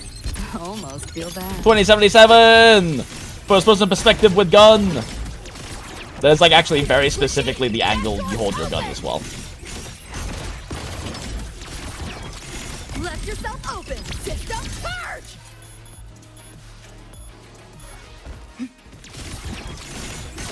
Firewall's paper thin. No challenge. This makes no sense.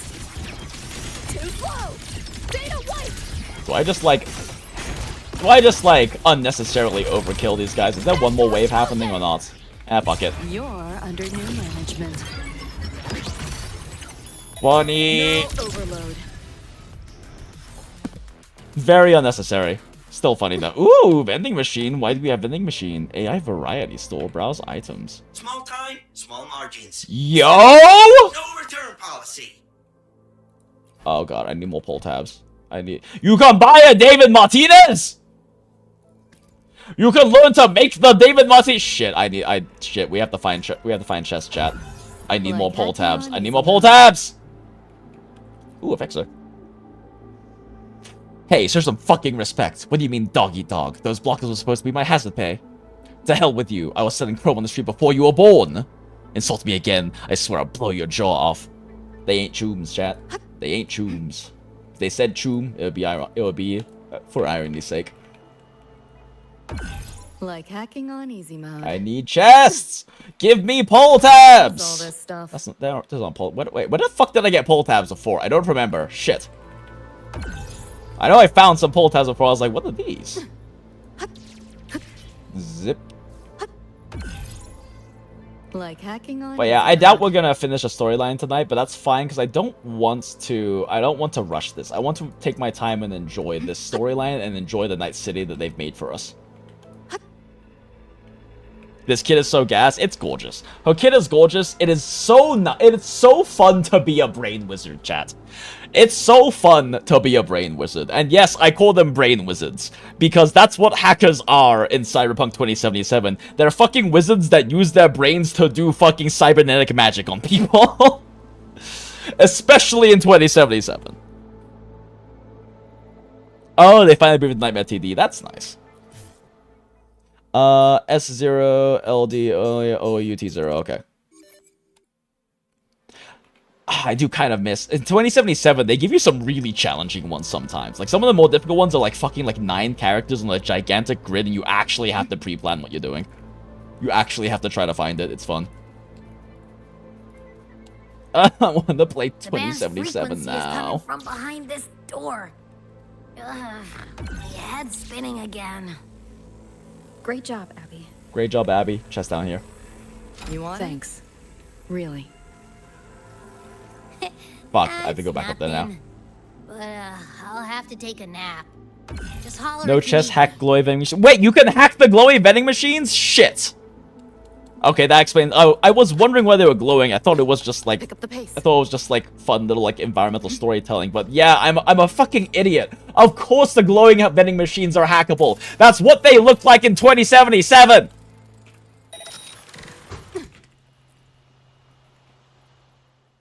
Ooh, text of unknown origin. People in the city are always paying for someone else's brain dance, using fleeting moments of joy to numb the pain of reality. True. Me? I'm one of them. Out of my entire collection, my fave is titled Sunny Beach. The recorder was an athlete with 20/20 vision. He's lying on a quiet beach, feeling the breeze, humming a tune that's not half bad, watching waves rise and fall in the distance. A piece of work like me could never wind up in a paradise like that. All I can do is listen to the static and leech off the scenery through someone else's eyes. Why do I keep bringing up his vision? Damn it! It's obvious. It's obvious you've never been scammed by a lowlife. Cool. 15 pull tabs! Okay, well, I know for a fact that there were yellow vending machines earlier on, so we're going back down here, chat. LOL, Lizzie Wizzy. Smile references. Wait, laid off corpo? Guys like us, we just meet shields for the suits upstairs. Take the fall, catch the iron, keep him clean. Case in point, 2 days ago, living the dream. Then last night, 3 AM, hollow rings. You're fired. Wait, you were one of those big. You were in one of those big corps, right? They all run that cold. Same shit everywhere. Gave me some insubordination crap because I wouldn't take a desk slave post at front security. Look at this junk rust I'm packing. If you want to flatline my career, say it straight. Cut the stupid mind games. Ah, too bad for you. A little hard to have sympathy for a corpo. Will David make an appearance here? I wonder. I guess we'll see. You're listening to our live newsfeed. How's the traffic? Traffic advisory. Gridlock at the Dock 7 intersection. Instant report. A vehicle and its former owner have parted ways. This is an emergency alert. Armed fighting is currently underway in the city center. Citizens are advised to stay calm and keep clear of all targets that are still breathing. Medevac ETA. Medical response delay notes. Trauma teams are currently occupied with high value Of course they are! And that's why David's mom died. Well, it's actually not because they were. It's not just because they were busy with high value targets. Because they didn't care. Trauma team only cares about their subscribers. Citizen Role Program updated. Providing valid information grants a one-time immunity from police investigation. This is an emergency alert. Armed fighting is currently underway. Any casualties? Medical response delay. Okay, it's the same thing. Cool. More bang, less buck. In stores now. Hell yeah. Wait, actually, I recognize that gun. Oh, I think that's the, like, single-fire battle rifle, if I remember correctly. Okay, it's been a while since I played 2077. Give me pull tabs!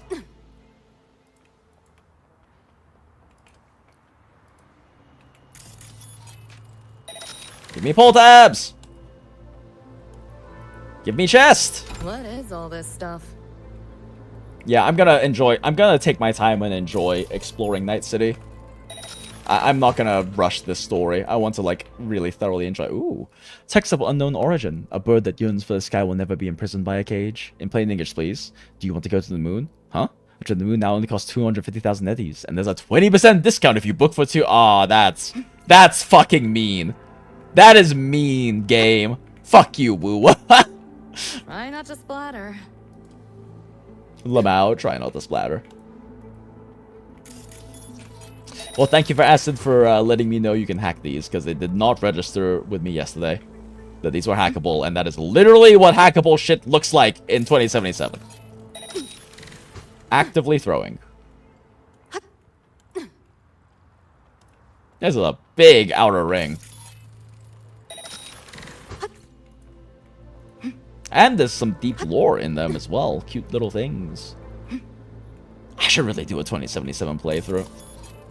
If we do a non-gacha stream series, or like series of streams, it's probably gonna be doing that.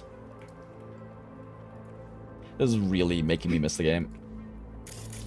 Okay, yeah, there's the one by the Spooked Punk. I think that's the last one I put. Like, last one I remember seeing was Spooked Punk.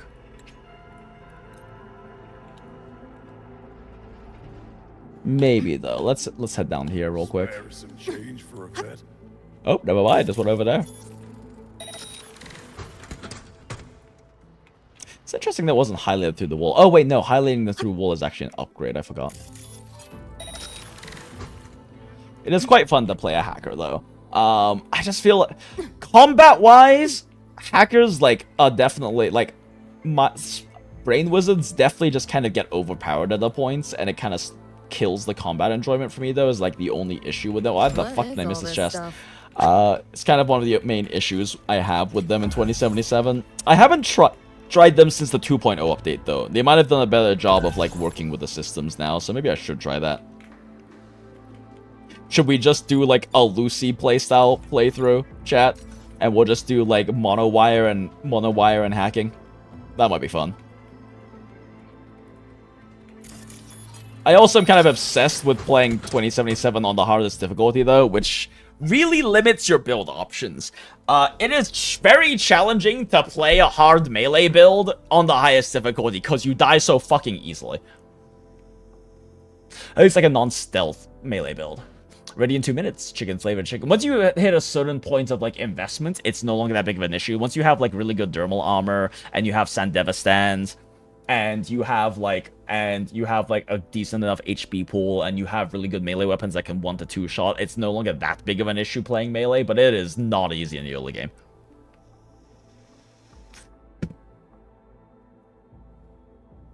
Oh, interesting. You can ping and Rebecca will wallhack wallbang, but there isn't any good place to use it much. Ah, interesting. If there are brain wizards, are there any mind goblins to counter them? There are like unhackable enemies, or like less hackable enemies. There are also enemy netrunners who hack you back. So I guess our enemy netrunners might be considered mind goblins. Yep, using sensor. Yeah, this map is really well made. They really took details of the setting in Edgerunner City. Yeah. Although I feel like they took a lot of details from 2077 as well. Like, this is very reminiscent of it. But then again, Edgerunner City is literally Night City from 2077. So never mind. It's the same thing. Ready in 2 minutes. Chicken flavored chicken. Tired of cheap canned foods or the occasional rat whisker in your meal? Beyond braised chicken and brown sauce is the ultimate choice for a quick bite at home. Steep for 3 minutes. Ready to eat in 5. Beyond braised chicken lets you taste chicken that tastes like chicken. This product is an insect-based formulation and contains no poultry. All references to chicken are for advertisement purposes only. Smile. But also, yes, yeah, it is. There is not a lot of real meat. Lots of fake.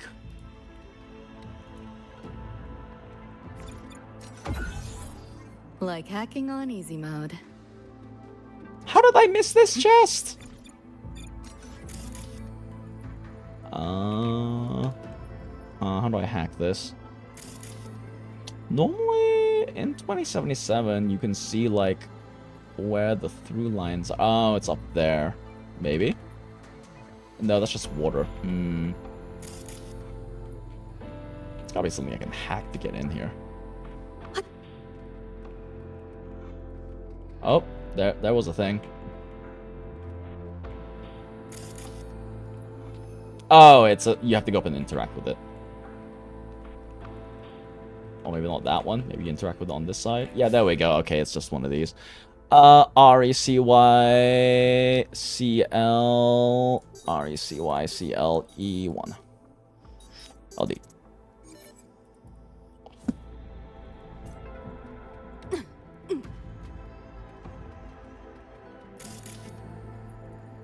Wait, what the fuck did that do?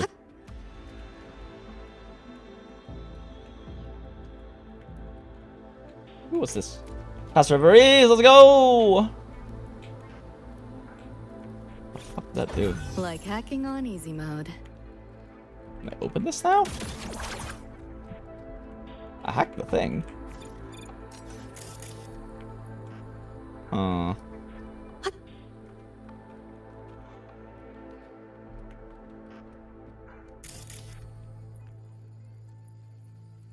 weird. What the fuck did that do?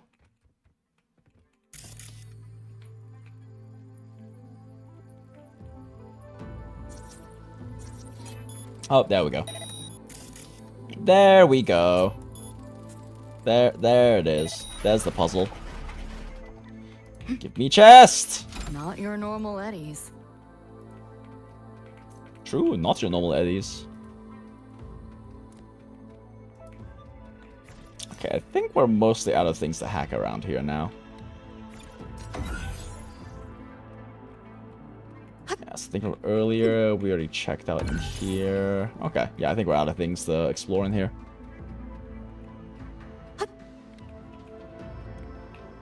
There's a lot of details for real. 2077 specifically. I haven't been able to enter this room. Not sure if it's locked. Yep, there you go. Now you're going to do it. You're just blind. It's okay.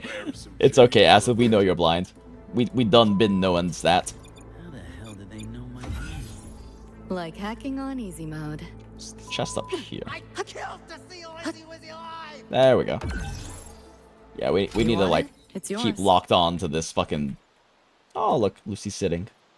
It's like that one scene. It's a reference, chat. Her sitting down is a reference. Small time, small margins. How many of these do I need for Rebecca? I can't check. Small time, small margins. Let me 7 prioritize day, no this show. return policy. I mean, I'm going to naturally find enough of these, so I probably shouldn't concern myself with buying these. We're just gonna find them in the environments. Hey, These are friend. definitely important. Wanna hear a joke? These are definitely important. These are Hey, important. friend. Wanna hear a joke? Okay, I guess we'll buy Hey, five of friend. these. No, I don't want to hear a joke. There's a samurai reference echo somewhere in the market. We go back.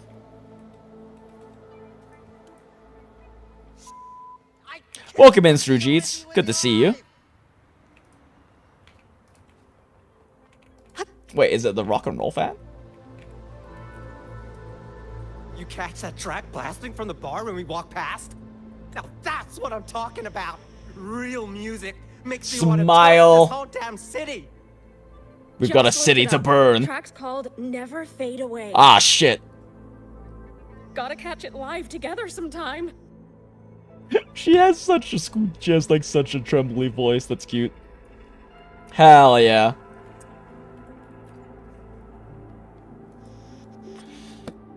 Did you see my chip? Dad gave it to me yesterday, and it vanished while I was on the train. What does it look like? Oop, I don't remember. Never mind. I'll just bug my dad to get a new one. I'll get you a new one. I'll buy you a new one. All right. Now that I think we've explored all of this, and we've done quite the amount of Lucy hacking. Let's throw up polls. How many of these do I have? I don't know. Oh wait, no, we have enough for a tenner. IKUZOOOOO.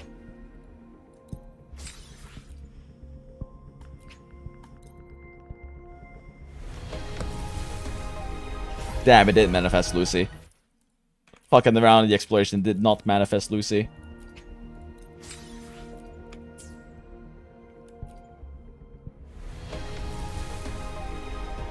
Alright, anyway. Moving on. We're gonna be throwing Lucy polls as we get them right now. Oh! Well, not what I expected to find. It's their apartment check. This is David's in my place. Or something like it was.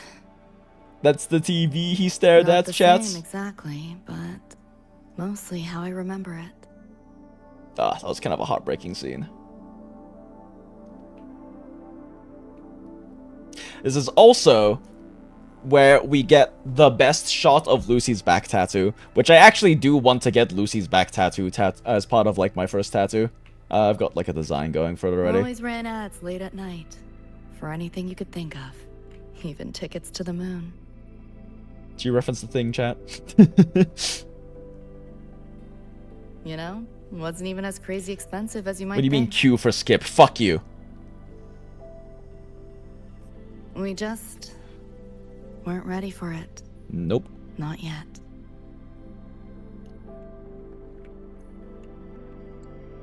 I mean, the moon was important to Lucy. Holy shit, does she have some ass camel toe. The moon, I guess a wedgie more so, but the moon was important to Lucy for what it represented, not because of what it actually was. Like the 250,000 Eddie David couldn't trip stand to the the smell moon, of smoke. to the moon was Couldn't stomach fizzy drinks really either. just a vacation. But the moon represented But to he'd always Lucy buy it. the ability to escape Kept the fridge everything and escape her stocked. past. For me. Aww. For you. As for smoking, I pretty much quit once we got together. Yeah. Actually, that's a good point. We don't see her smoking later on, do we? Huh. I never noticed that detail before.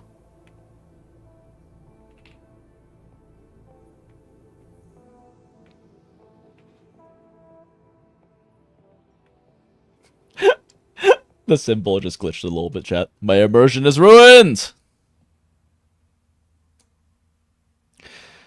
You're saving Ashray for Lucilla. After getting her, you'll go for Lucy. By now, you're gathering her pulls. Yeah, that's fair. I mean, we're going to get a lot of Lucy pulls over time. It's smart to, like, wait for those. I'm just fucking impatient. Based on vibes, I'm surprised you're not tatted. Everyone is. I'm one of the When he few couldn't bartenders that exist that David it would does not just have tattoos. sit here. It's because I have... Sometimes he'd turn on the TV, stare at the screen, zone out. Yeah, he did. It was a harbinger of The more horrible things to chrome he come. installed, the more often I'd catch him sitting here. Okay, this is making me pretty emotional, chat.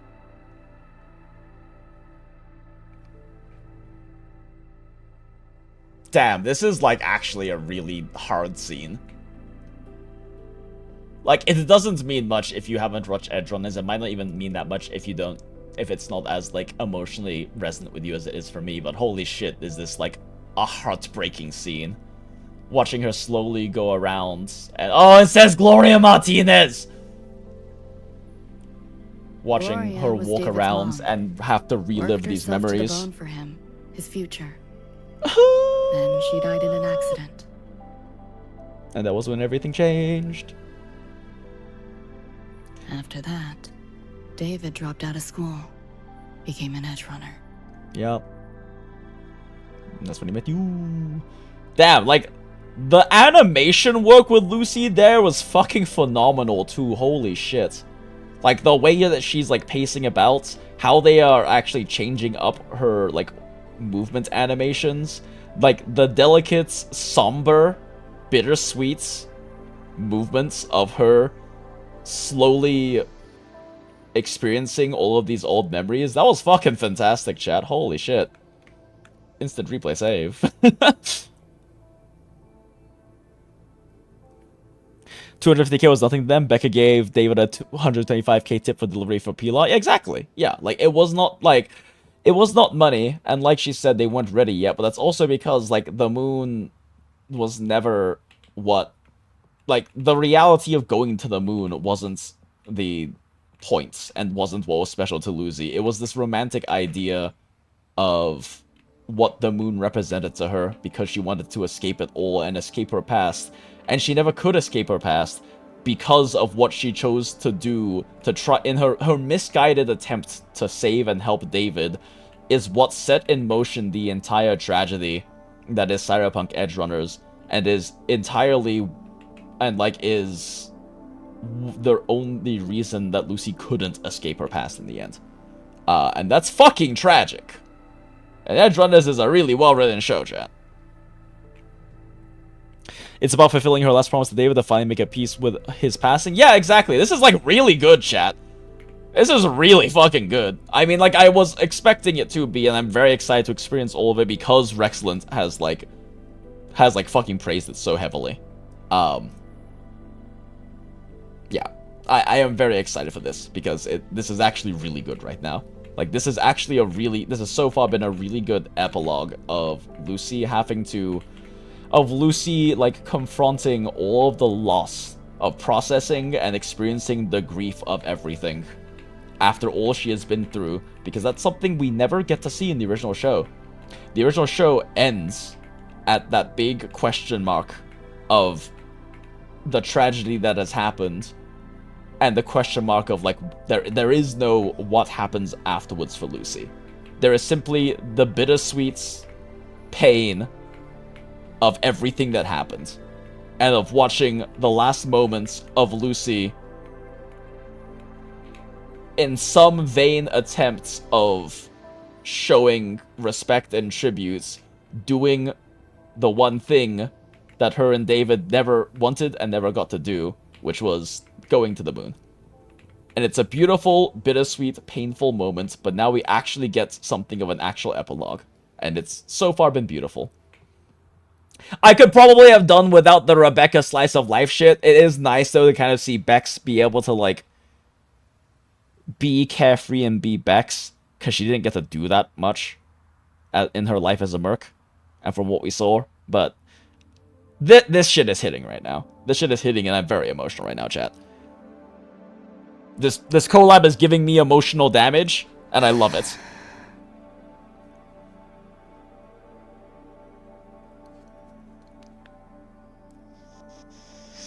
Oh, auto time. Thinking about David? Ooh, okay, that was really well voice acted. Yeah. There was so much, like, He just sympathy in that voice line. To see his dream come true.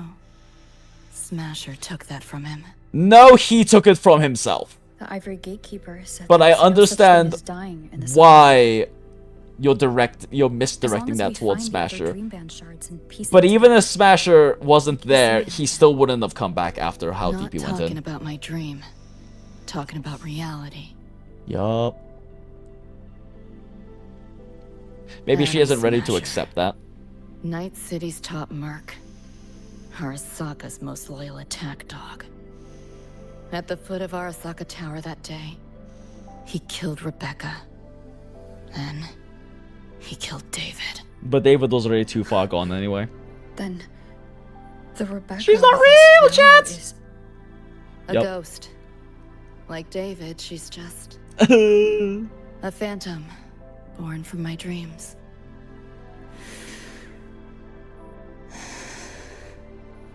That's a good We should breath. talk somewhere else. Chit chat.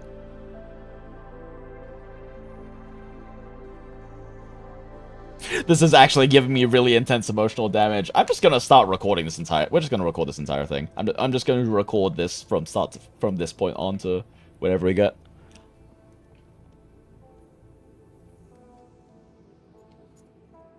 Yeah, they really do. They really do bring Cyberpunk inside WuWa. They've done a fucking incredible job. A ghost, a digital. Shut the fuck up, Acid. Although, you know, now that you talk about that, there is in fact a digital ghost who has now existing inside of a shell that was made. So you might say that Daughter is a ghost in the shell. Okay, we're gonna stop doing... Nope. Moving on. We gotta stay immersed and locked in with this heartbreaking narrative that's happening right now. It's giving me so much emotional damage.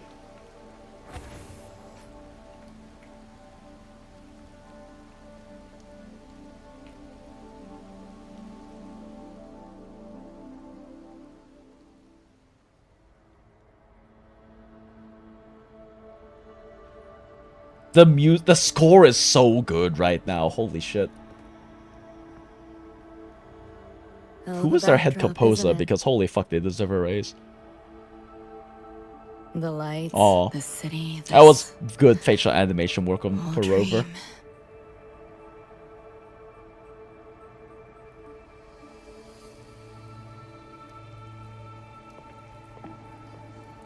Every day, people flood into Night City chasing something.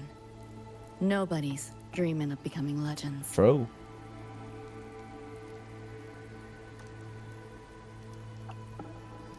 Ever wonder why the Nightmare TD wears Smasher's face? Why it puppets Corpo husks? Is it because you're afraid of them, deep down? You're pretty sharp. I thought escaping to Night City would let me leave my worries behind. But all I found was a brief respite. Yep. Is this supposed to be a railing there, chat? And that's where I met David.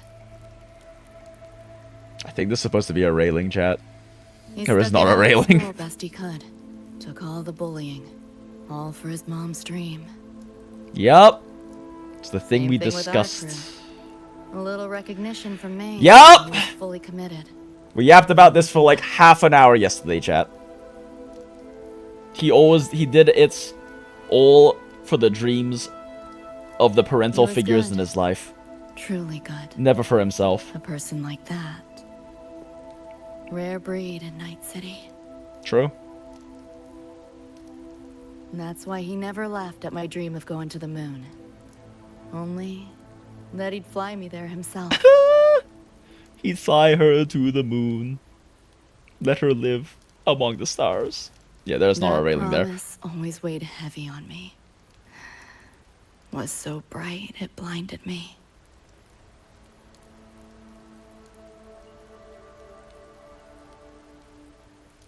Damn, chat.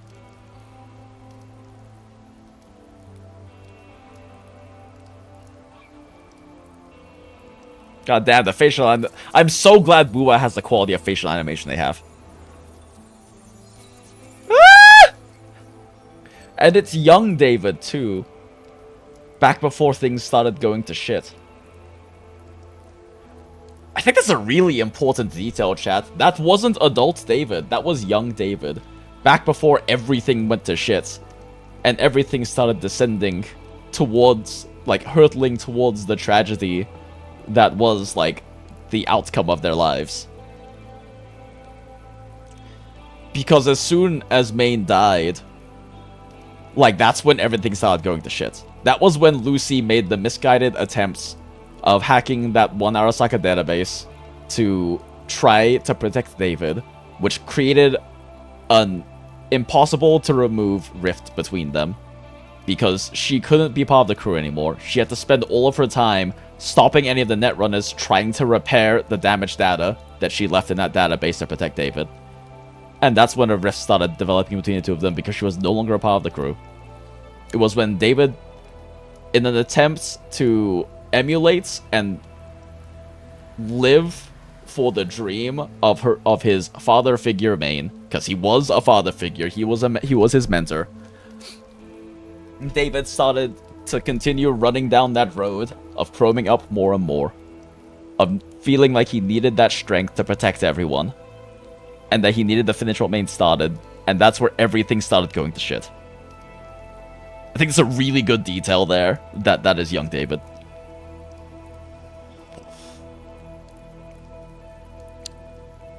Because Lucy was in love with who David was, not who he became. I think she was still in love with both.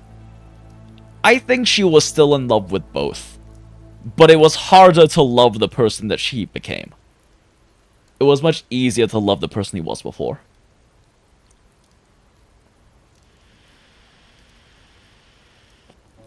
Oh, that's the bug that Deity was complaining about? Gotcha. She's leaning on nothing to flex her incredible core strength, true. You sent me some Clue 7s. Thanks, JD. Thanks. I actually had 8 Clue 7s earlier when I was doing dailies before stream, and I sent like 5 of them to Spider2B. Lucy was to blame because Rebecca and Kiwi kept telling her to come back and reel David back because she was the only person who could, but didn't.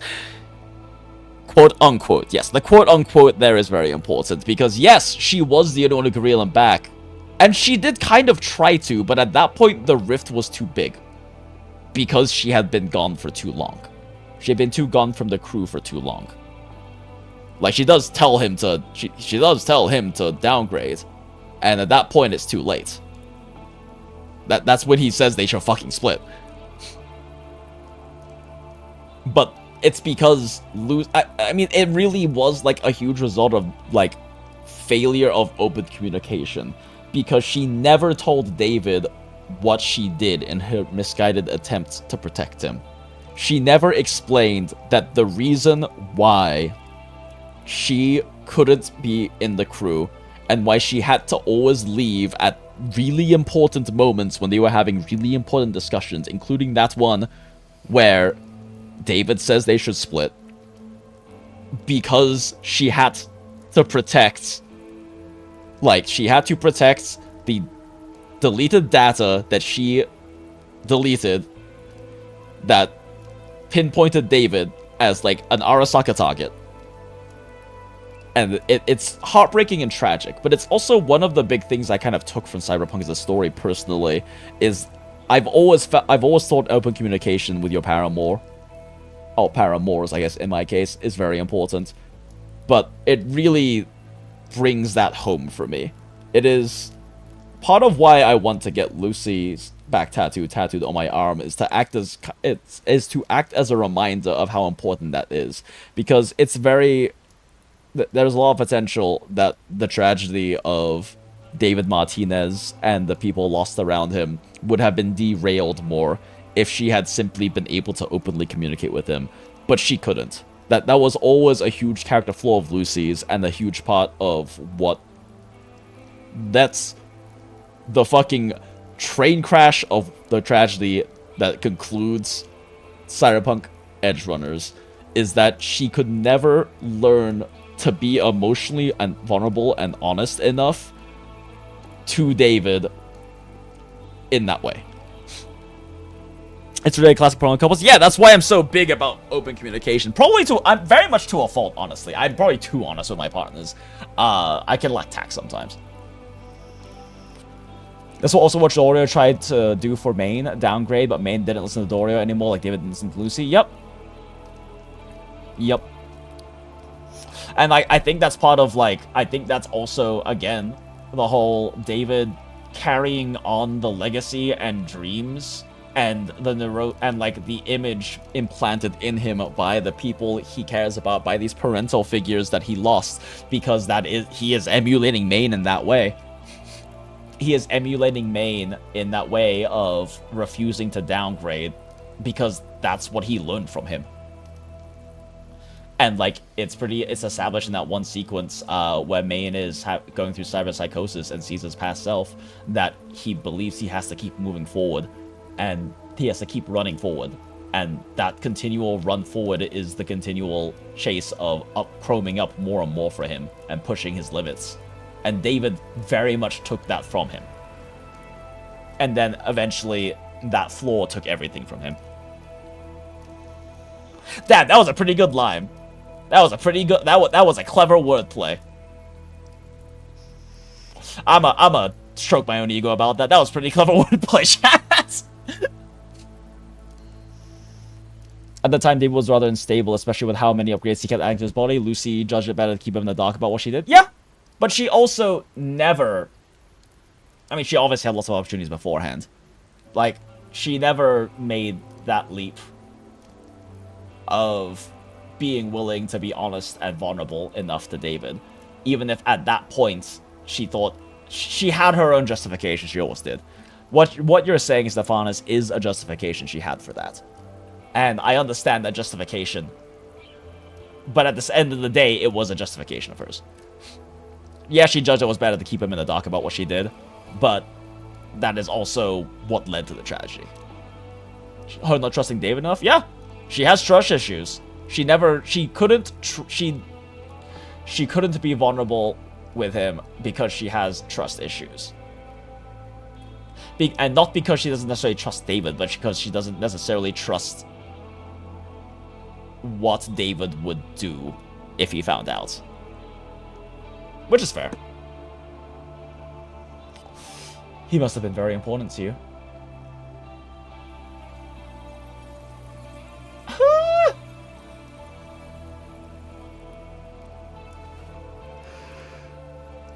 Yeah. David always said he was special, and he was. Just not special enough. Not many could use the Sandevistan as he did and keep their sanity. But in Night City, there's only one way to become a legend. True. And that's the Dias one. Flatline. Ugh, I'm getting chills, chat. This is so well done. Don't make Fuck, the music's hitting so hard! Live, but by how you die. Is the tagline on her splash art, chat? He launched a full-blown assault on Arasaka Tower. All to save me. Why is Ichigo there? In the end, he did. I lived. But he and Rebecca, they died that night. And eventually, I did go to the moon. Alone. And that's where the show ended. You know, David? Oh god, the crack in her voice there. The moon. It's too quiet without you. This voice performance so good, Chad, I'm tearing up.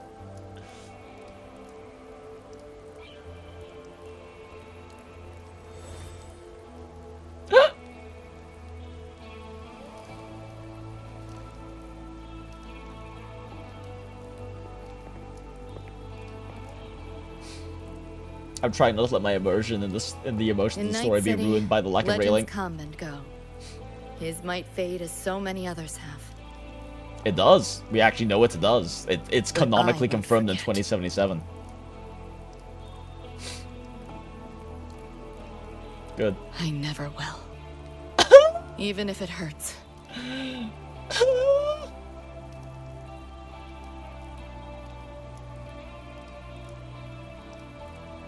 That's brave of her.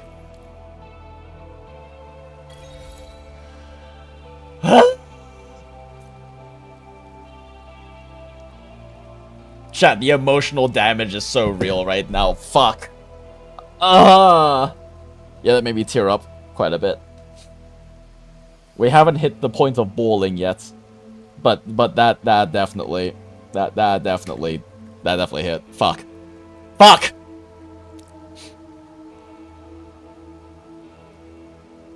He didn't cry during Titanic. Do men have no feeling? Men watching this smile. Yeah, the tragedy of David did seem to resonate with like a lot of like heteronormative men from what I've seen in terms of like responses to it, which is like very rare for like a lot of these stories to like do, and I think it's definitely a strength of it. I am not a heteronormative man myself personally, but you know, it definitely, there's a lot of David glazing, which I find a little weird personally. We've yapped about this. Like, I do think David is by far one of the least interesting characters in Cyberpunk, but how David acts as a vehicle for the better written characters like Lucy and Rebecca is incredibly good and interesting. The tragedy and everything that happens and the dynamics between them and David is incredibly good and is what makes Cyberpunk Edgerunners good. It's what makes Edgerunners good. It's not David, but it's what David allows the other characters to be a part of. You didn't even like David, you liked Edgerunners for Lucy POV? Yeah, we discussed this a lot on the Discord, Acid. There was a long yap about that when I was, like, taking a piss at work. You cried from the Lucy POV instead of David's? It's why his collab felt so punchy to me? Yeah, understandable. I watched Edgerunners with little expectation. Kudos to the scriptwriter for this story and that ending. Didn't think they dared to take that path. I'm not surprised they took that path. Having been a fan of 2077 long before Edgerunners came out, there are several endings of similar painful consequences in 2077.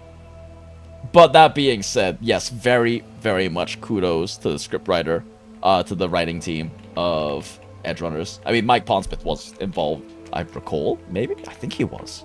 I mean, he's involved with 2077. Was he involved with Edgerunners? I don't remember now. Either way, Trigger fucking killed it. Still my favorite anime studio.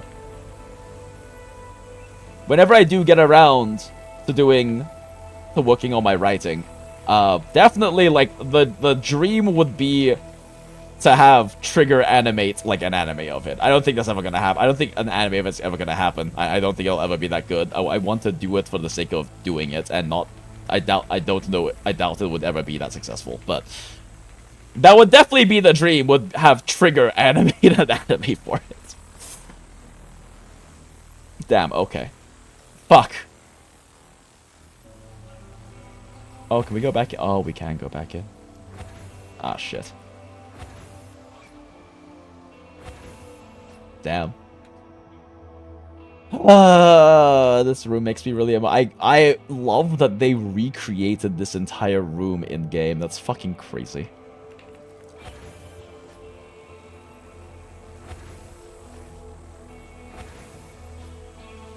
The Rebecca POV you can also sympathize with, but you'd rather forget that feeling so you don't focus on it too much. What? You mean you're not as brave as Lucy, Acid? You mean you're not willing to never forget? You're always not willing to remember even if it hurts? I guess you're a coward, Acid. Don't worry, Kiro is killing it too from where you are right now with the story. Oh yeah, it's fucking... it's so good. This is so good. I do want to know how much the, like, Edgerunners writers were involved with this collab.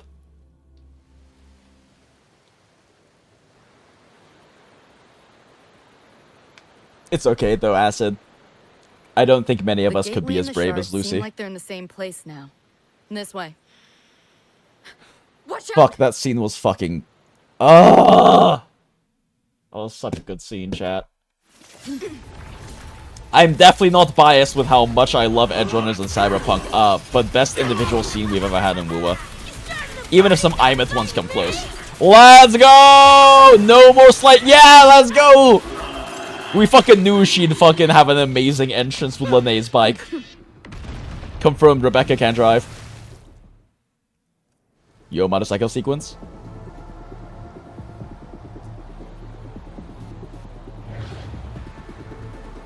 Fuck that wrong recursion you run away from. Fuck that. Fair. So, what'd you think? Talk about a pro X-Bill. How'd you I can't run into the cars. Just did what you did. Followed your terminal. We get points for hitting the things, and I right? found another dream band shard. Wasn't a bad little side gig. Yes, you did. You did very well, Rebecca. Oh no! Don't tell her! Later. Those nightmares. Quick hacks have a limited input window. Complete the hacking within time limit to overcome your obstacles. When there are multiple targets in your view, click on the targets to commence hacking in order. Watch your back. What happens if I fail to do so? The nightmare TDs fake the frequency you were tracking. Okay, we take a little damage, chat. Whole setup is a trap. The real gateway must be hidden somewhere deeper. What happens if we don't, chat? Finally cornered rats now, playing dirty. Okay, that just actually ends it. Yo, here's your iron. So. Oh, we're all the way at the beginning. Okay. How'd you find us? Just did what you Damn, did. Rover got thighs, chat. Rover got thighs. And I found another dream band shard. Wasn't a bad little side gig. The nightmare TDs fake the frequency you were tracking. Whole setup is a trap. The real gateway must be hidden somewhere deeper. Finally cornered rats now. Why do you cut off Rebecca's line? I can't control the speed of this thing. No, he's doing the thing, chat. Ooh, nice freeze frame. Oh, my bike's fucked. Oh, my bike's fucked. Oh, the bike is so fucked, chat. Ah, there it goes. Is he? I can't look back, chat. Ah!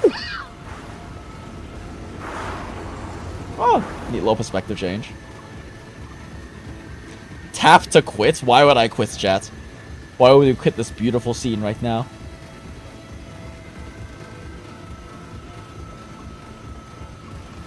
Dodge the missiles! Wait, what missiles? Wait, there weren't missiles, chat. Oh, there they are.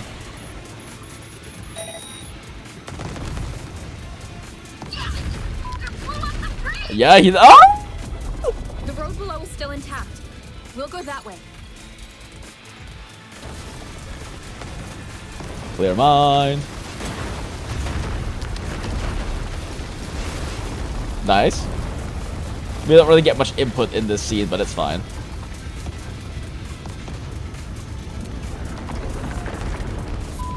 Even my shoddy ain't blasted through this. No time for another route. What now? Combo! Zap. Oh, I assume if we don't do that, we bad end again by smashing into the building. If there are 8 K2s in that building, does that make that K16?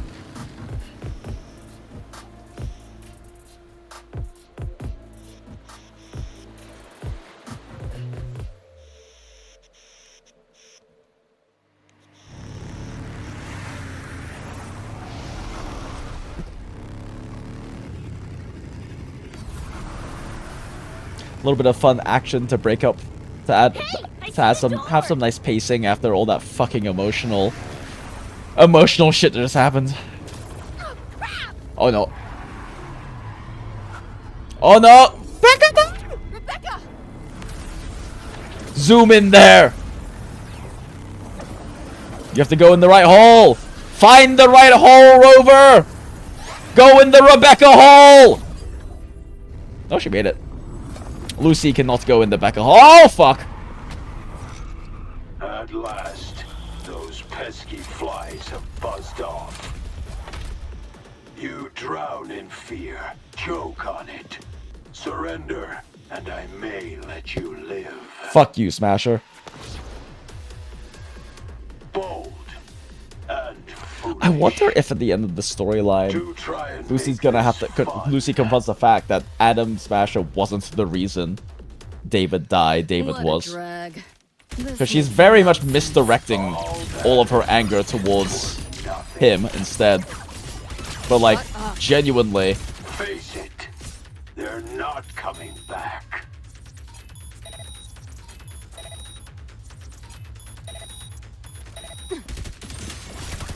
Optics override. Haven't caught on yet. It's a little annoying that the bottom option is Synapse Burnout, and it's by far, like, the best one to use against these guys, because it's just raw damage. Give in to the nightmare. Put an end to your misery. I said, shut up! Yeah, shut up. Feeling glitchy? Data white!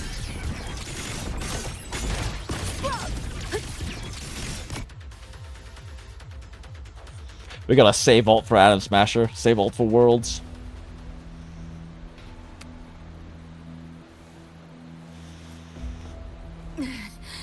It's short Shobahuro gives a highway chase sequence, yep. Akira slide, true. Oh no, she injured.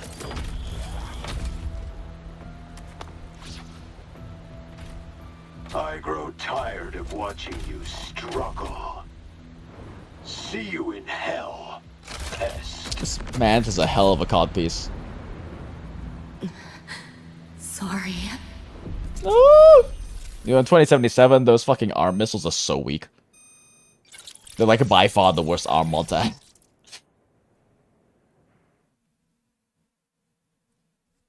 They scale so badly, chat.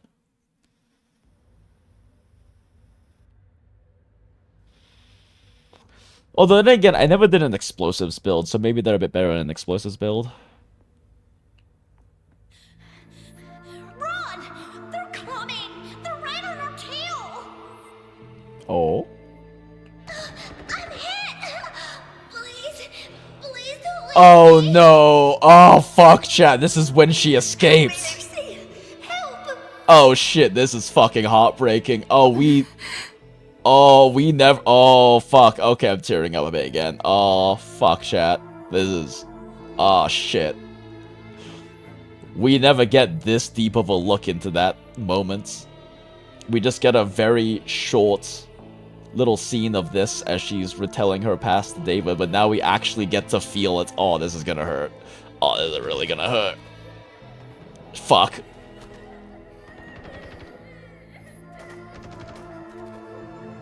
She was the only one who made it, chat.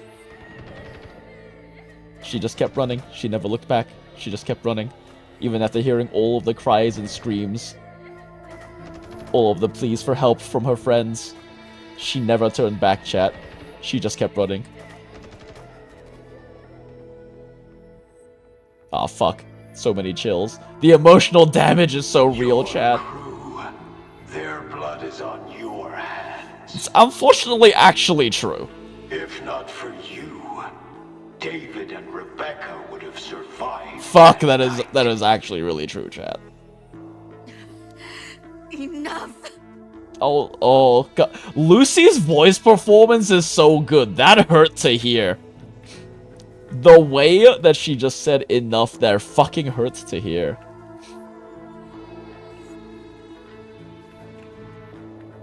Yeah, the problem is like this isn't even her. This isn't even her like amplifying. Oh, she is kind of amplifying the negativity, but this isn't even like dishonest. This isn't even her like being dishonest with herself. Like it is actually true. They died because of her. And like it wasn't even like it wasn't actually her fault. No, it was her fault. It was the consequence of her misguided attempt to protect David. And it was the consequence of her not ever trying to communicate that to him or seek help with it. It is unfortunately true that it is her fault. Should she forgive herself for that? Maybe. She should, probably. It's better for herself and her own peace, but it is factually her fault. This is her true subconscious? Yep. Why do you keep looking back then? Because we get to Acid.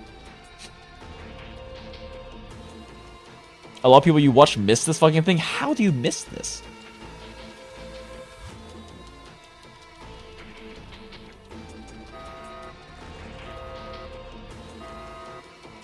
The entire academy will be swallowed by the Somnoir at this race. Oh dear. Even more guilt. Couldn't even make a scratch.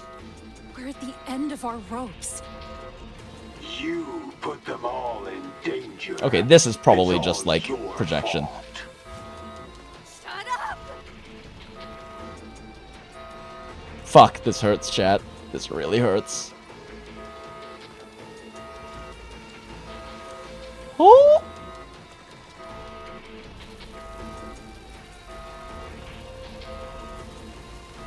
Can we walk here? Nah. The walk button doesn't work. The score is so good. Why? Who is the composer? Like, who is in charge of the score? Because holy fuck, I am dying. It's so good.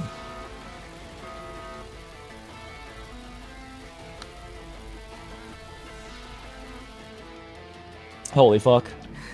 David. I'm actually a bit teary. I also yawned, so that helped, but...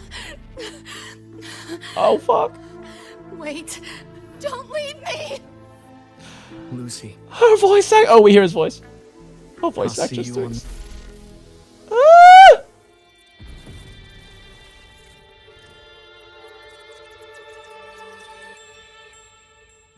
Holy shit, her voice actress deserves a fucking Oscar for this shit. That was really painful. That was such a good performance.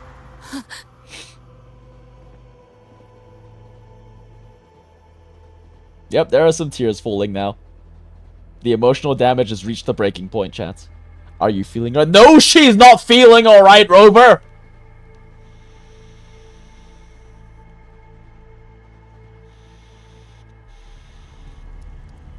How'd they get back together after all that? Why am I here? Can thank our kitty cat friend for that. Oh, okay, there we go. Thought I was a flatline for sure when I fell into cyberspace. Then BAM! Whiskers and the train swooped in to save our asses. Rover doesn't know that? I know she The doesn't. train helped us find where you were. You were in the thick of it with Doesn't mean I the can't yell at her about it. I held off their attacks until I saw an opening to pull you out. She was also under a mental attack by them too. Now oh my. I can't believe Fuck I really you had with to your use goddamn that. meows. Yeah, why a boring old train? The way you hyped it up, I expected a warp gate or something. Ain't this just the train we used before? Don't overestimate a cat. Do you know how hard it is to drive a train with my paws? You're not even driving it. And it's only half finished. I had to keep fixing it on my way to save you guys. My paws are still sore. Where's the train taking us now? That depends on Lucy. This is her somnware after all. Good kitty. Come here. Let me pet ya. It's a little moment of levity. I said I'm not really a cat. Talk some sense into her. She's not real, Ivory Gatekeeper. Let her enjoy this. Thank you, Ivory Gatekeeper.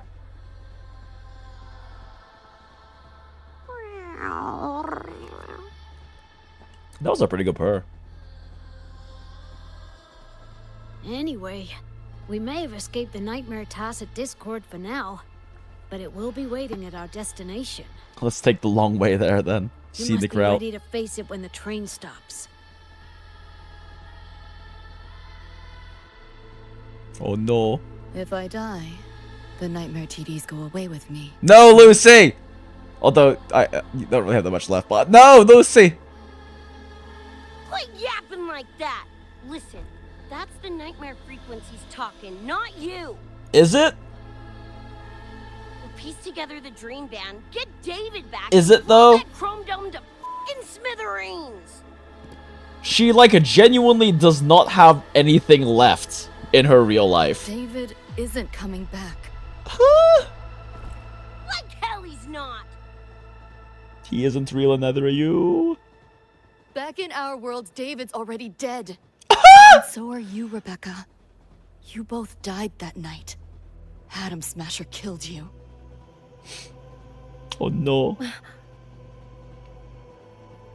Since then, I haven't slept. Understandable. Not really. I try fighting back in my nightmares. Sometimes I even win. But what's the point? Oh fuck. Her voice actress is so good, chat. The next night, I'm always right back in the city, watching it all happen again. And nothing ever changes.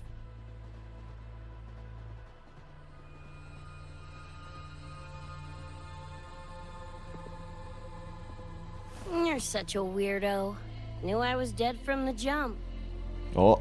We all die, Luce. As I see it, the timing don't matter, so long as it means something. Knew what I signed up for when I told David I'd get him to the top of Arasaka Tower. Sucks, yeah. But if I'm already a flatline... Oh, so she remembers all the way to that point? Listen, Lucy. David and I are gone. Nothing's changing that. That does actually bring a lot more context to the slice of life stuff. She knows she's dead, so she wants to take a moment to just enjoy life while she has it. You still got something to say. Bex!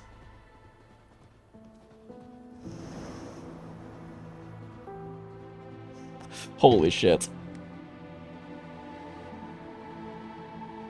And 'cause you're still breathing. She's such a good friend, chat! This is just a dream. No matter if reality's a f***ing meat grinder, you gotta wake up and face it. She's such a good friend, chat! Even if you wake up and we ain't there. That's such a good shot. That's also such a good shot.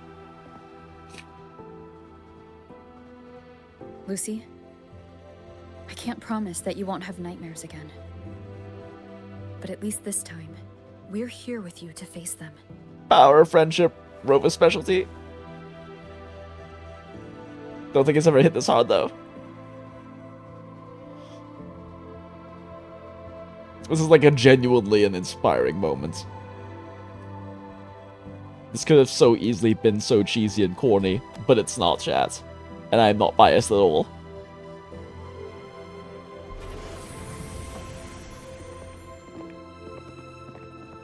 You gotta wake up and face it, chat, even if they're not there.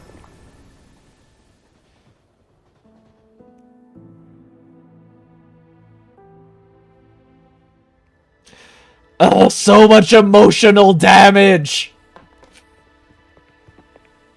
I'm in so much pain right now, chat. And I love it. The moon? Oh, yup. This is your final destination, Lucy, in so many different ways. Of fucking course he's here.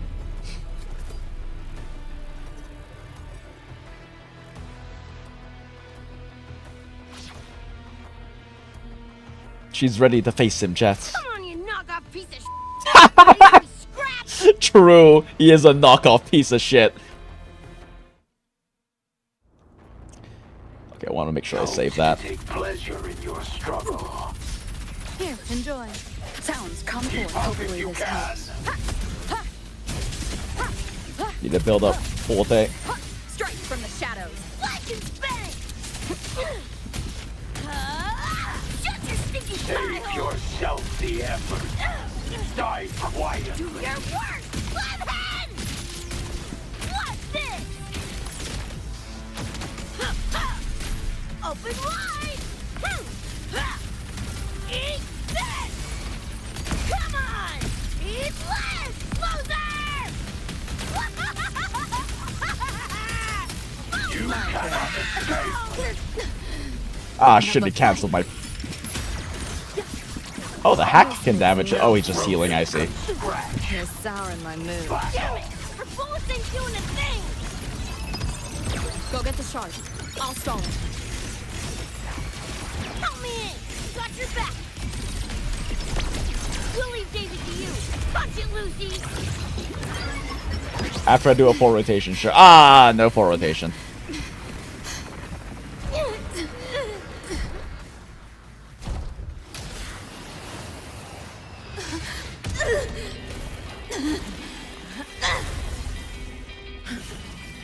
The score's going so hard!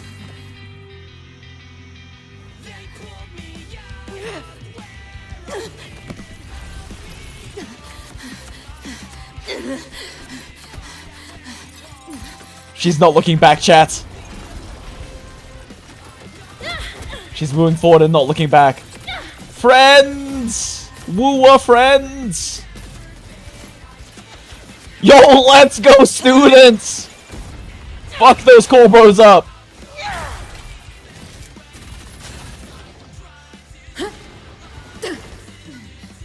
Run, Lucy, run! Keep moving forward, Lucy. Even if it hurts.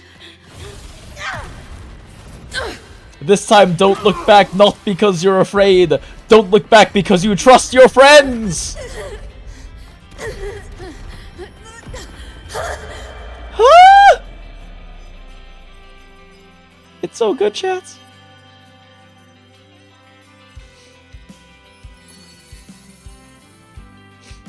Huh?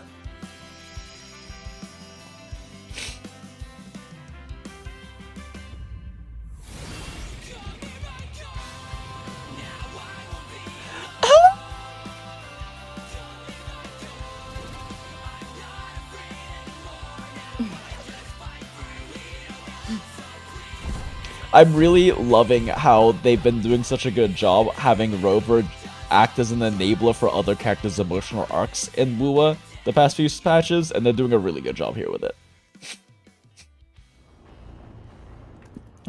To take pleasure in your struggle. Use over Spectral Resonance Liberation, Echoing Orchestra Break, Atom Smashes, stand time sling. Ooh, fun. You like that? Share with your friends. Stop squirming. Optics override. Haven't caught on yet.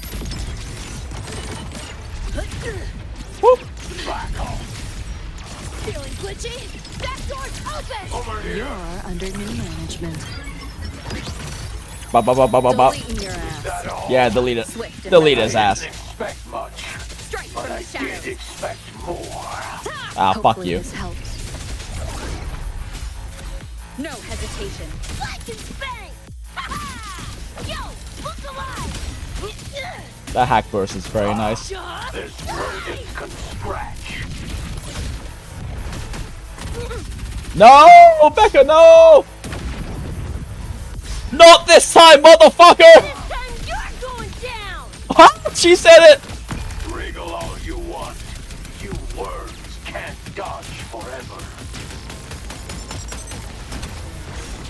Hold still. Pain. King run. You seeing things? Again. Almost feel bad. Over here. Too slow. System hard. Time to crack some ice. Neural Crack that ice. Swift and I resolute. didn't expect much, but I did expect Hopefully this more. helps. Fuck you. You only prolong. Oh, send time. I sense But like saving her ult for the send bullshit. Fuck you! Oh, I don't think it works. Oh, I don't think it worked. Why didn't it work, chat? Oh, why didn't it work, chat? I was saving it for this moment. Vermin must be exterminated. Fuck you. Hopefully this helps. Back off. Get her, Bex. Get him, Bex. This rodent can scratch. Ah, then parry. Damn. Watch closely. You know how this ends. Get him, Bex. Your every organ. Shatter your every bone. Is this pain? This might hurt. Fireball paper thin. No challenge. This makes no sense. Yeah, this is actually like... You got a lot of rotations against this guy. This rodent can scratch. bastard. Bastard indeed. As all begun. Oh, he can... Oh, he can knock her out. That. Oh, that's bad. You're under new management. Deleting your ass. Swift and resolute. Let's see who's brave. Lucy gets it. Fuck you. Yay! Bex gets the kill shot. Deserved. Hell yeah.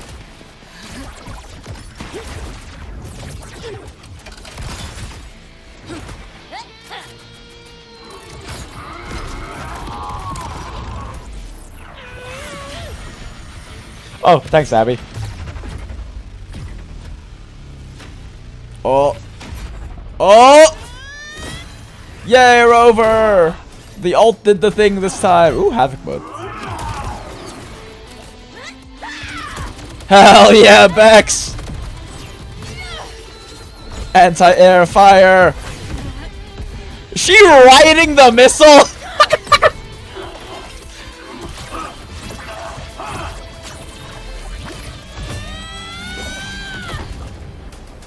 Oh, fuck.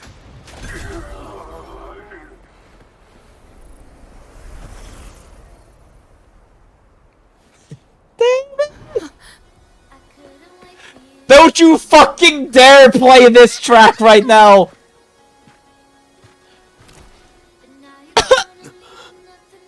Why does WuWa want me to cry so bad, chat? Ah, his expression.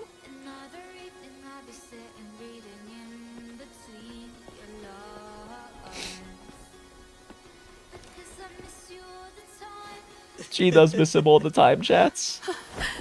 So, run away.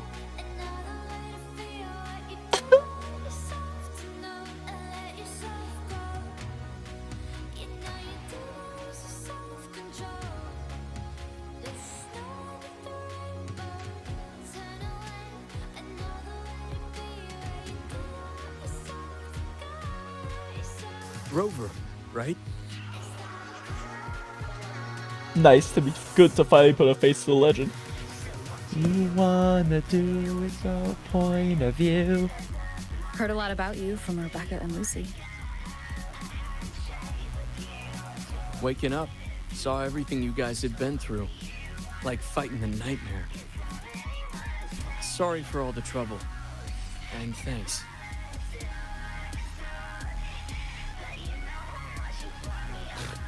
Wasn't the first mess of yours we've had to clean up. True. Wow. In fact, it ended up being a mess that you caused that they couldn't clean up, and they became the mess. Rebecca became a mess on the floor because of you, David.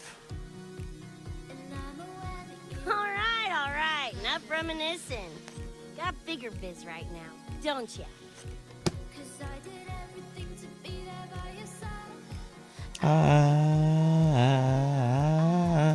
Becca, I can't believe the lies. Go on. Clock's ticking.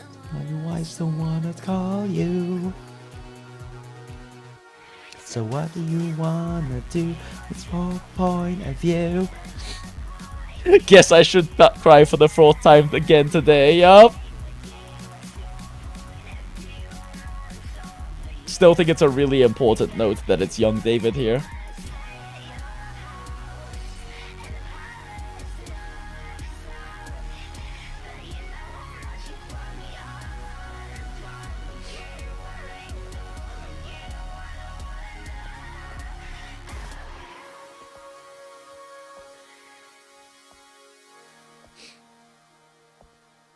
She's doing the hand thing, chat.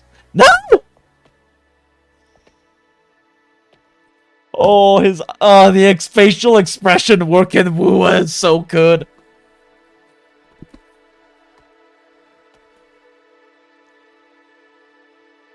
What do you plan to do next? Fade out of existence. Dunno. Play tourist somewhere? Maybe find a cool Echo as my new buddy? You know, honestly, kinda like it here at the Academy. Could drag Sigrika and Lene around to some classes, see what that's like. Get some schooling for the first time in her life, probably. Crack at life. Gotta make it count. Find some fun and share it with the right tune. Let's go. What about you? Wanna be a cyberpunk? Yes, I do! Seriously, Rover, I think you're built for it. Yes! You might say she's built a difference. Why you gotta have such a crooked wrist when you do that? No! She can't fist bump, chat! Oh, she can fist bump. She can still fist bump, chat.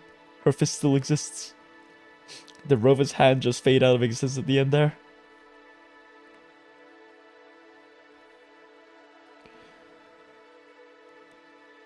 To be fair, David kind of left no mess for himself the last time. True.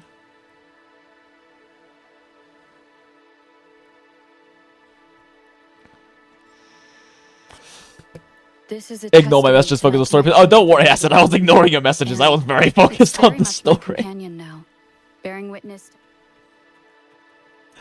It's the moon, chat.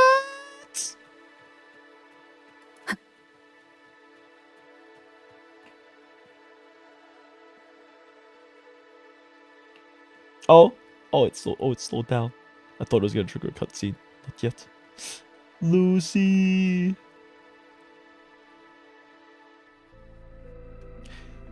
Take photos. Oh, maybe I should. I don't know. I'm recording this.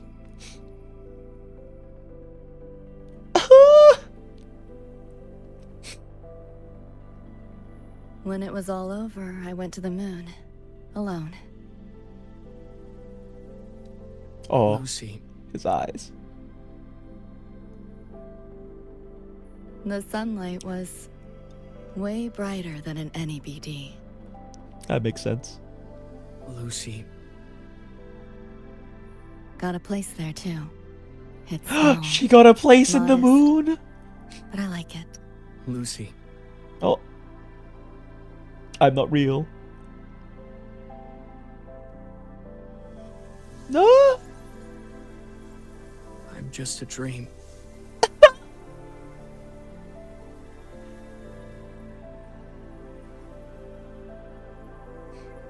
Let her enjoy her dream, David.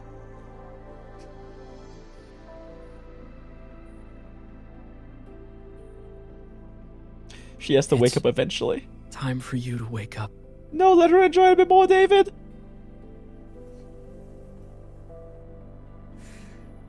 But I still have so much to tell you.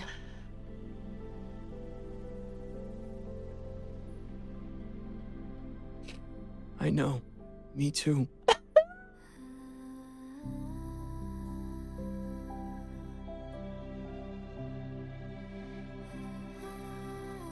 But you don't need to hear the words of a ghost. Not anymore. Oh, that's a really powerful message, chat.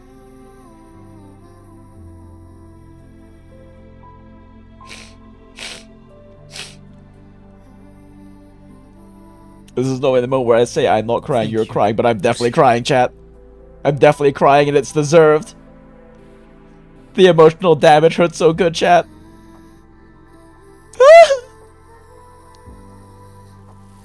No!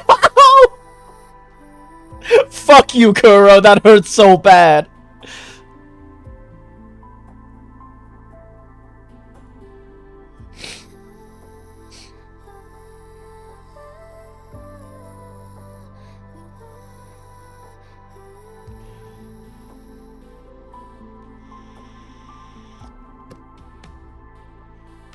Yeah, after this I'm definitely getting Lucy's tattooed on my arm. Said and done.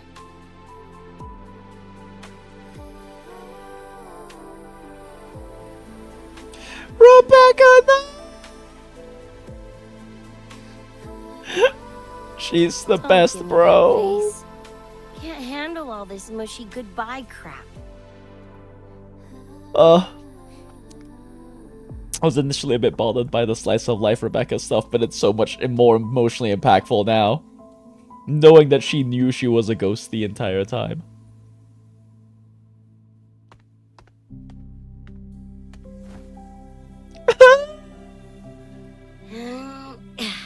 Later, Gonk Brain.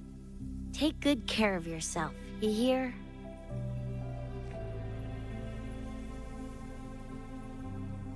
You better, Lucy. Take care of yourself for them. Fuck you, I know I've been playing for 3 hours. Shut up, WuWa.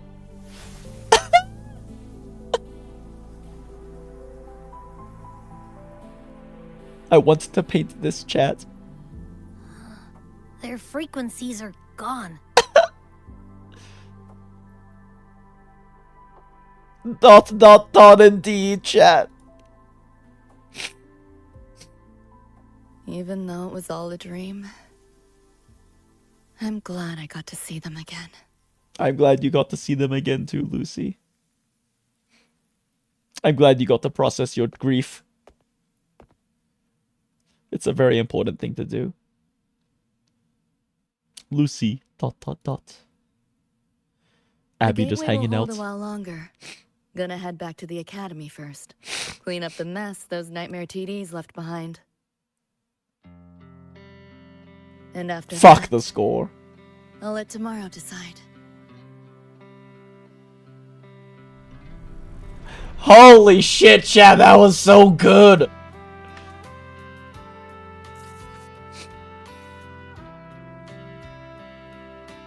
I'm not biased at all, you're a biased. I've reviewed the report. Thank you, everyone, for your effort in handling the situation. The cat, the dog, even the solid skin I can follow. But the tag signature, what's the story there? There is so much story there. Well, President Lucilla, ever heard what they say about Night City? It's a fucked place. But there are good people in it. I'm gonna train until I clinch second place. Second place? Why not first? Because you'll never get first. Because I'll wipe Rebecca's record that Oh! way. So second place is the goal. Second's no That's so walk in the park sweet. either. You want to get there? You can't slack off. Well, my two dear seniors, Vanilla and Verma, up for some range time? They helped You're in the on. fight, chat. Fair warning, I won't go easy on you.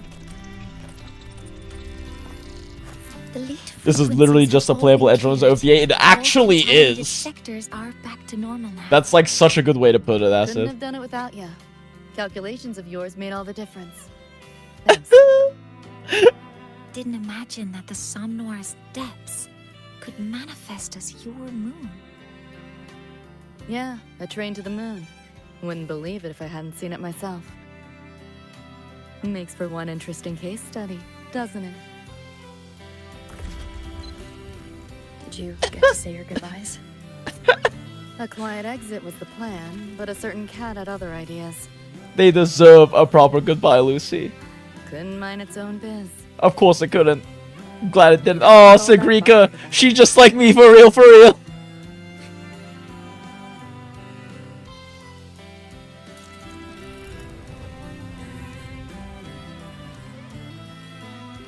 Seeing Lucy's haircut reminds me I need to get my side shaved tomorrow. Need to clean up for work. It's growing out a bit.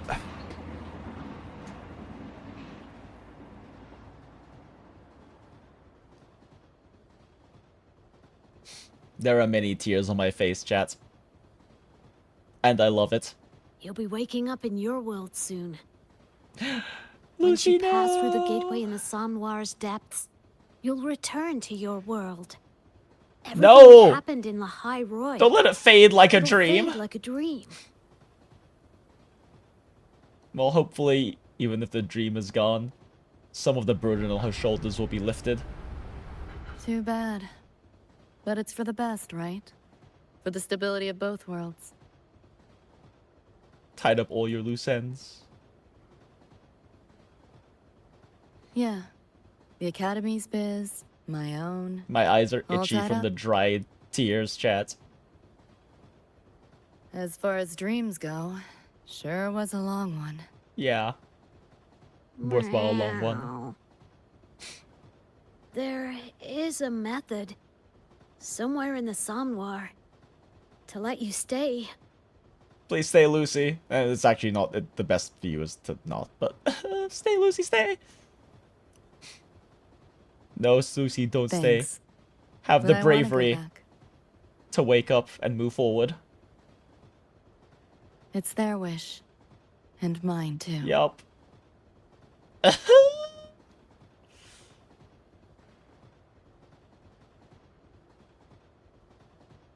A parting gift from Lucilla. I can't take it with me. It's yours now.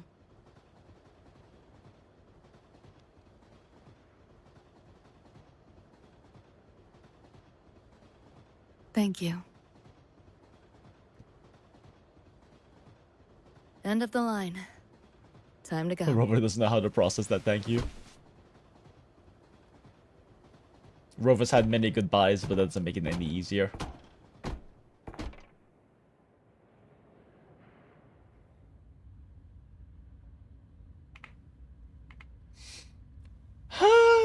We gotta send Lucy off, chat. I've said it when I first finished 2. I'm so glad other reacts I watched said the same sentiment. Yeah, no, it is like literal. This is literally an epilogue OVA, but playable in a fucking gacha game. This is insane. Like, this is such a good storyline. This is actually the peak of any collab. This is not some fun little story. This is not some throwaway little side adventure. This is like a genuine epilogue to Edgerunners. So, when does WuWa win Anime of the Year at Crunchyroll Award? When do they win Anime of the Year? Cause it's fucking deserved.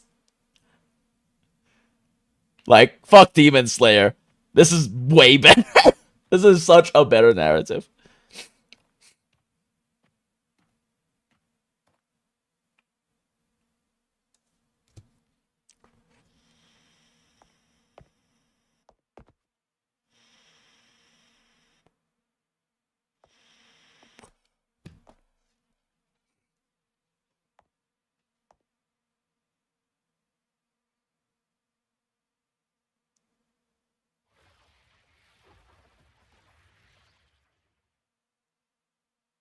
Goodbye, Lucy.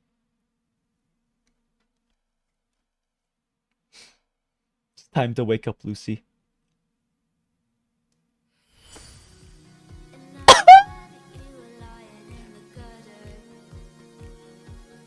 Fuck you! Why are you playing this song again?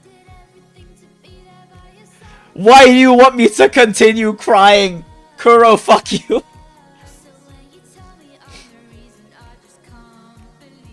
The lies. And why do I still wanna call you? So what are you gonna do, Lucy?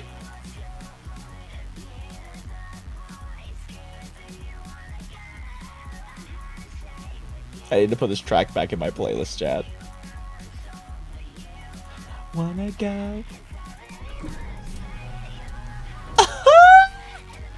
Fuck!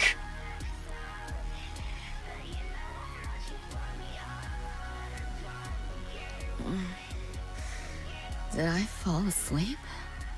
Don't forget Lucy. I know you have to, but don't forget Lucy. Peacefully over the hollow. You sound different now. Damn, Misty. Feeling any better? Damn, Misty's fucking pendulum teleported her into WuWa lands. Yeah. I think I had a dream. A dream? It's her mood house! This is not a tiny place, Lucy. Can't remember.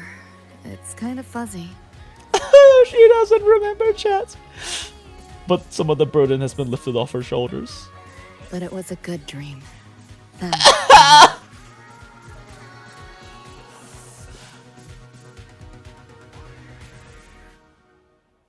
Oh, the timing of that pause. Oh, they pulled the drop, chat. Fuck. That was such good timing.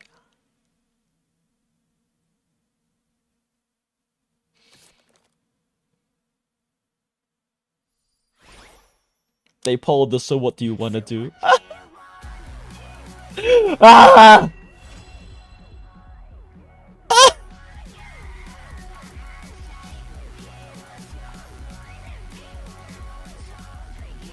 It hurts so good, chat. A photo printed straight from the memory.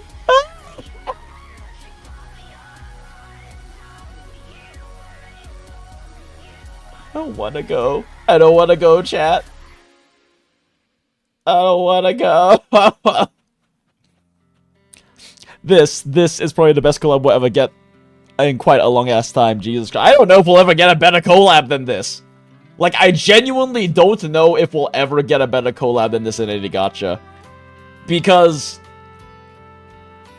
like, the thing is that this, like we talked about, this is a genuine OVA epilogue for Edgerunners and brings an actual catharsis to the story that it didn't have. And I'm a big believer that it didn't have that very intentionally, because it was supposed to have those emotions and that story and those, and like everything that was wrapped up. It was supposed to let those linger. I think that's part of what makes Edgerunners so beautiful. But this is a genuine OVA epilogue, a genuine cathartic ending, or post to the ending, that was somehow told in a fucking gacha game. And I want to know how much the Edgerunners writing staff was involved in the writing, but Kuro fucking cooked, chat. Kuro fucking cooked, just like we know they always could, because of how incredibly well they cook in PGR, and how well they've been cooking in WuWa in the past few patches. And my emotional damage is so high right now, chat. I have been, like, fucking murdered by the emotional damage at least 5 times. There have been many tears shed. And I cannot express how fucking beautiful this has been as a massive Cyberpunk Edgerunners and Cyberpunk fan, and as a massive WuWa fan. This has been genuinely incredible. Like, I'm not fucking joking. When does WuWa get Anime of the Year at Crunchyroll?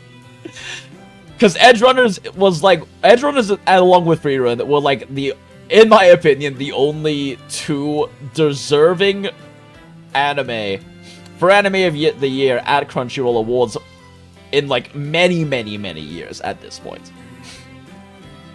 I don't think that's like a hard of a take, but that's my hot take. Huh! Kuro cooked so hard, chat. Kuro cooked so hard, and I'm so glad they are. This game is way too fucking good now, chat. It has really risen up to such a monumental level, and I don't think there is not a 3D gacha out there that even comes close. That genuinely is not.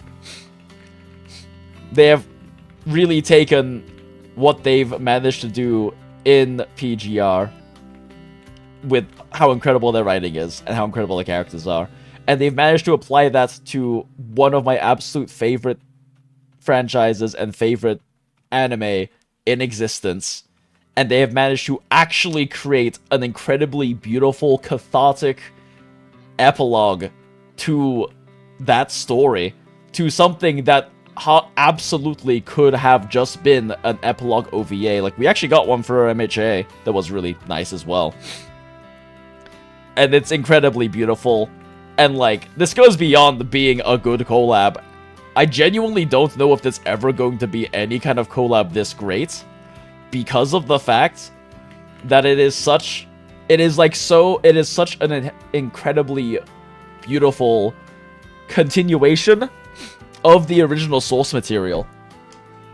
Like, in order for there to be as powerful and excellent a collab, it would also require the IP that the collab is happening with to have that kind of lack of catharsis. To have that kind of ending that is not wrapped up and is not intentionally wrapped up like how Edgerunners is. Like, I don't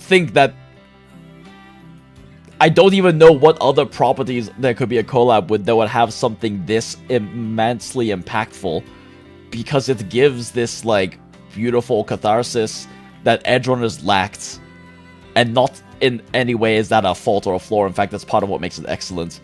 But, like, having this, like, epilogue OVA in the form of a WuWa event story is fucking insane. Like, the DMC collab with PGR was incredibly good too, and incredibly well written, but it's not like, I mean, I haven't played the new DMCs, but it's not like DMC has, like, a lack of an ending, and, like, has that painful lack of catharsis that PGR somehow solved or something. It was just a really well-written story of, like, the DMC characters interacting with PGR characters. Really well-written story, though. Like, it was incredibly good. Like, PGR has done insane things with... Oh, sorry, not PGR, just Kuro has done insane things with their collabs. And I'm gonna spend way too much money on their merch at AX this year! Fuck!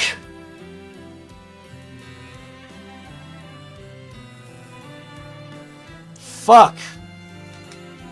Holy shit, this goes beyond a 10 out of a 10 or 11 out of 10. This is, like, unironically absolute. This is, for me,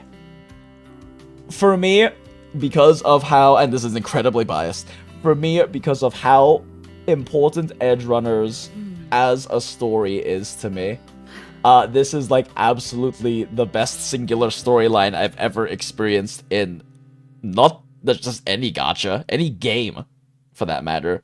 Like, obviously, like, in terms of, like, narratives for, like, Original Fullmetal Alchemist and Edgerunners, like, those are at the absolute top for me, because, I mean, obviously, I'm obviously a huge fan of Edgerunners, but in terms of, like, singular game storylines, absolutely the best, because it was literally just an Edgerunners OVA.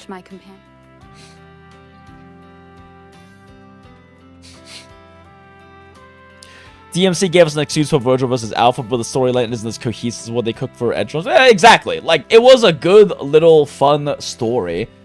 It did a good job of keeping in the themes of PGR, and it was a very well-written little story. It's just, that's all it was, right? It was like a fun little side story. That's all it ultimately was. It didn't really build upon the story and narrative of DMC in much of any way, and that's what this has done. This has given us a genuine epilogue to Edgerunners, and it's fucking incredible and fucking insane, and holy shit, Kuro deserves all of my money. I will never stop playing this game, chat. We were talking about it earlier, but even if I drop all my other gachas, I'm never going to stop playing PGR, and I'm never going to stop playing WuWa. This is... They are so deserving of my time and money. Fuck! This is a permanent collab? Good! It better be! It's a permanent story? Good! This is no Britain here, it's the Jerry Mix. Yeah, no, like, the fucking Fate collab was so bad. Mihoyo did such a bad job with the Fate collab. Like, I don't think anyone can argue that they didn't, especially in the context of this collab. Holy fuck! If you remove all the WuWa elements, it would still be a genuinely good OVA for Archer. Yeah, no, like, they could literally just remove Rover and like adapt this story slightly to just, you know, Lucy having to confront her demons in like a dreamscape, and it would be an incredibly strong OVA. Yeah, it's so apt that Rover's just a fuzzy dream, exactly. Fuck! That was way too good, chat. I was gonna say I don't even have words to express it, but I just spent the past half an hour using words to express it, so that'd be a fucking lie. Oh my god. Oh my god. Oh my god. Oh my god. It's funny that I'm saying oh my god because I own the platform I own, Cyberpunk 2077, all this GOG is GOG. Anyway. Fuck, I have to pee so badly, but I want to like linger in this a little bit longer.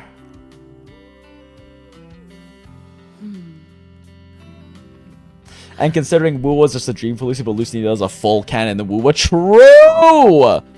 This is actually full canon. This is not like, oh, this is like a little side story that's not canon. This is full canon, and it's fucking beautiful.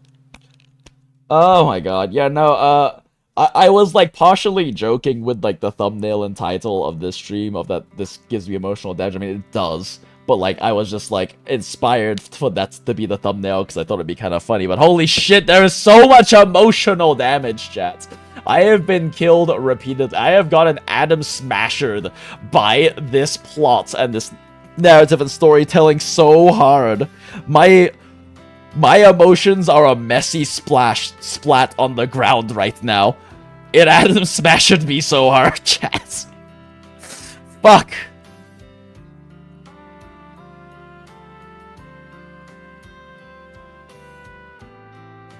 My eyes are itchy from the dry tears. Fine, have a final dose of tears, and I specifically timed that chat to not spoil. There's one more thing. I appreciated Acid, but at the same time, I knew there was more coming. There's no way that was the ending. I never, at that point, right? When I said that, I knew that wasn't the end.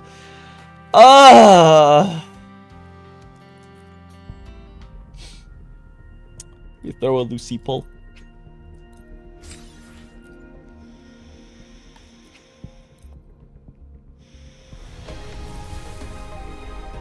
Nothing. Oh, that was so good, chat. Yeah, I'm not even waiting anymore. That just goes in Lucy. Fuck you. Fuck. Although Rebecca is such a bro too.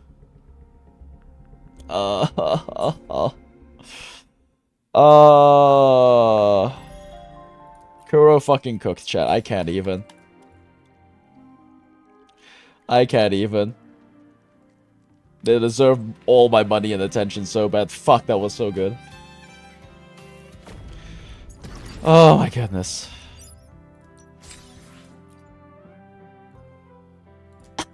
Sigil chat. Where did your love go? Is it real? Here, have more Lucy polls. True.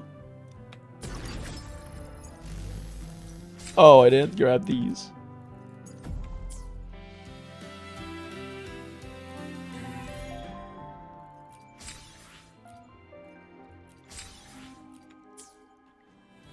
More Lucy pulls.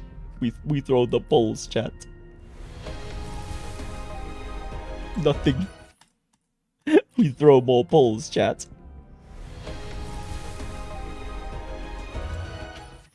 Nothing. Again, we throw the poll, chat.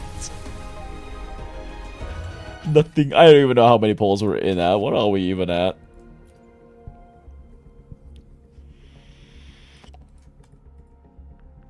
Oh, we are not deep in at all. We just threw 3 polls, and I don't think it's registered to anything more recent. So yeah, 23, so probably about 26 polls in. We throw the poll, chat.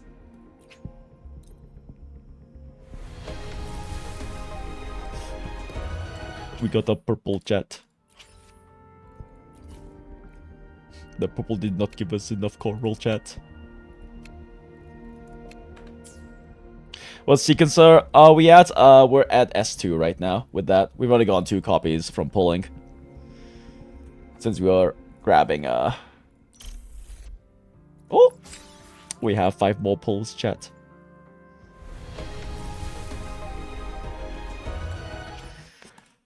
What is that? 28? 29?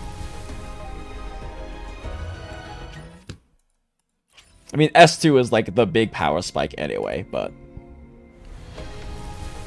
Did I enjoy the story, GA? Yes. Painfully so, yes. We just fucking glazed it for the past half hour because this is like genuinely a playable epilogue OVA for Edgerunners, and it was fucking beautiful. Lucy deal damage. Lucy S6 give emotional damage. It did give much emotional damage. I have eaten so much emotional damage, chat. I have eaten so much emotional damage, and I keep saying that Kuro deserves my money. Oh no! Oh weird. Why is the Kuru up right now, chat? What's going on? Oh jeez, Rick. Oh, this is so weird. Oh, why is that? Why? Ah, jeez, Rick, what's going on? This is so weird. The thing isn't loading up right. I mean, there's nothing happening back here. Ignore the trash panda behind. Oh yes, my foot pressed the PC off button again. The power button was asking for Lady Jinx to Lady Jinx to press the power button to step on her. Yep, definitely what is what weird. Wow, what's happening, chat? Oh, why is this not? Why is the teleporting taking so long? I mean, what's teleporting? We're not teleporting anywhere. You're teleporting. Oh, jeez. Wow. Oh man. So weird, chat. So weird. This did actually take a second to do before earlier, but crazy. Wow, the Kuru virus is too strong, chat. It's so great. What is going on? Wow, let me try doing the thing that worked last time.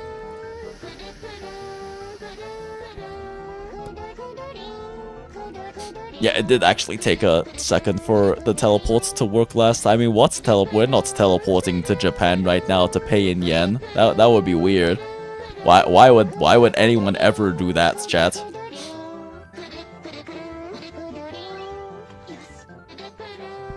Damn, it is really not wanting to do the thing.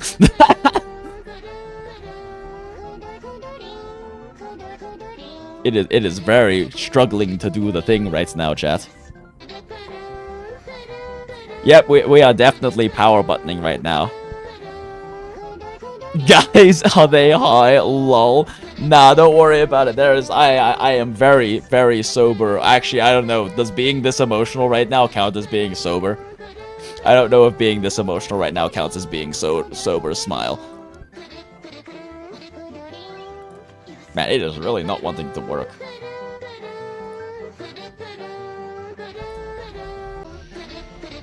Oh, geez, what is happening, man? Ignore the trash panda behind the Kuru chat. There is no payment processing happening right now. You're so weird, chat. Why would you even assume that? That power button definitely asked for Lady Jinx to step on her. Why is it taking so long to load? Fuck.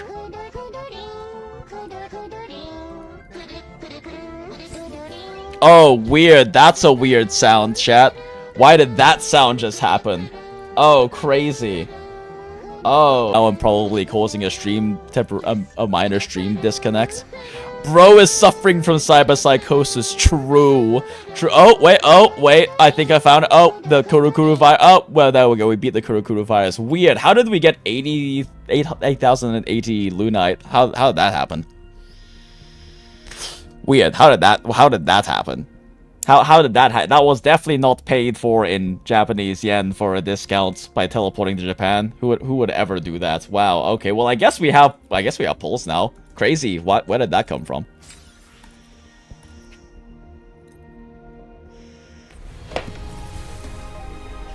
Acid probably topped you up. As if free-to-play ass Acid could do that. Not that I ever would, like, in any way request any of y'all's money. I make enough money. I don't need y'all's money. Just spending time together here is more than enough.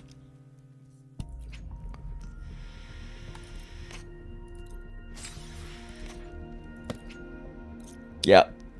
I mean, I'm very appreciative anytime people donate, but I don't want people to ever feel like they need to or should donate, since, like, I make enough money. I don't need anyone to bother wailing at all.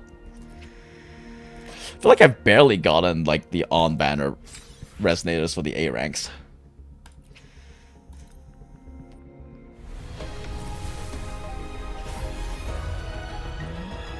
You'd better be using a Krapius as an excuse, Shady. You're obviously... Acid is obviously broke as fuck. Yep. And we love our broke-ass Acid. Even if you are a fucking shitter.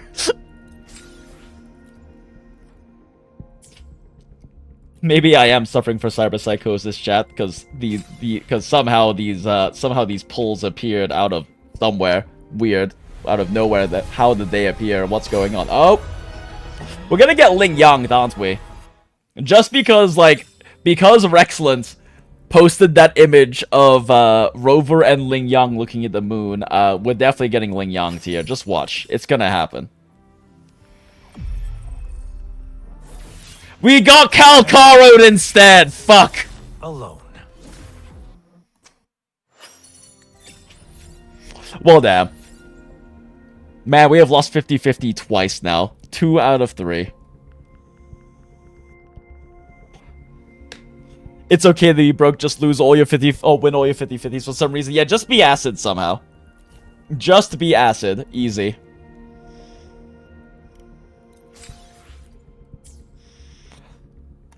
We go in again, though, chat. We're almost at S3 Lucy regardless, just from, these. I mean, like, we're going to get a bunch of free pulls, too, anyway, so it's whatever. But, yeah, we're gonna keep throwing pulls, because, this has been, like, actually the best collab story that's ever been written, so they deserve the money. I'm doing this, really, at this point, just to support Kuro. Like, this isn't even, like, for the sake of, oh, we got a S6 Lucy. This is just because they deserve it.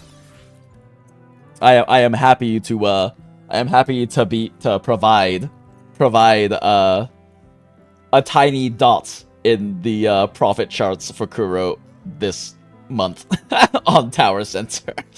Actually, Tower Center doesn't even record PC purchases anyway, but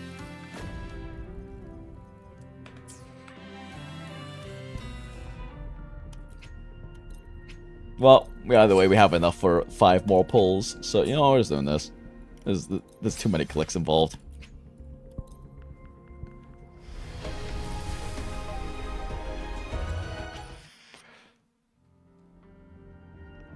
Or just have budget while also being extremely lucky. Both is always nice. Yep. I mean, there are definitely games where I get a lot more lucky, but I feel like I burned all of my WuWa luck in version 1 because I was insanely lucky, and then since then, haven't really been that lucky in this game.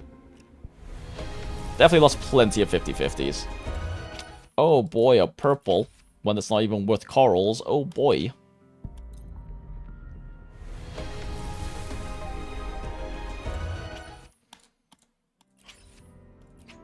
Yeah, even the whaling didn't manifest the 50-50 win, unfortunately. It's okay, though, because now we have S3 Lucy. Now S3 Lucy exists, chat. Oh, we have another poll.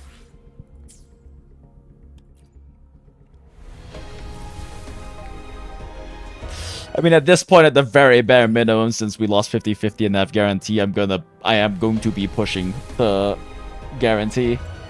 Since, you know, there's still more patches. There's still more pulls coming up in the patch, and then there's also pulls coming up in... just in general. From both the event and just from getting asteroids. You have to switch to mobile to buy a pull so people can see the blip. The thing is that, like, teleporting to Japan seems to only work in, teleporting to Japan only seems to work in the top-up site, so I can't do it through my phone.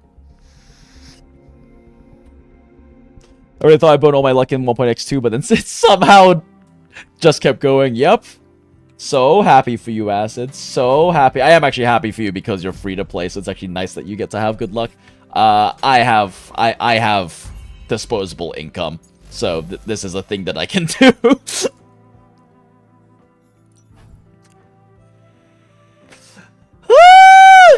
God damn. See, the problem is, when I changed my name, I didn't change my name to oh shit, can I actually check my name? Let me be there for everyone. Well, I didn't change my name to like actually have Lucy. I had it spelled as Loosee. So all I am doing is manifesting losing 50-50. See, the thing is, like, normally, you would expect that, like, the simping would be rewarded by better pull luck. But because Kuro knows I have disposable income, they're like, oh, no, you're simping, we're going to use it to milk you of money instead. Go back, there's nothing there. Oh, we can't go to the little base thing. Gee, is that Lucy's house? It's not a little place if it's Lucy's house.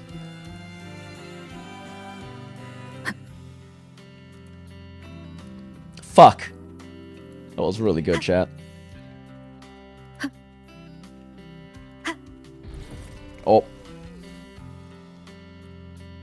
Are there any Easter eggs hidden in here? I don't know. I don't think there's probably any Easter eggs hidden in here, is there? Maybe. What's that little vehicle over there?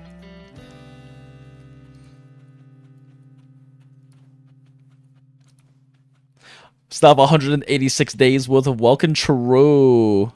I think your luckiest first game was Zane 280 for S6R1. That's crazy.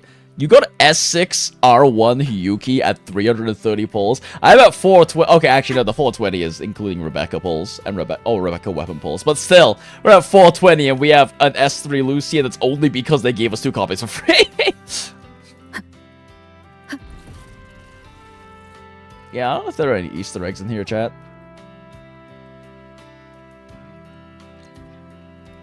You didn't think they press start here, so you thought you were trapped and you restarted the game. That's really funny, actually.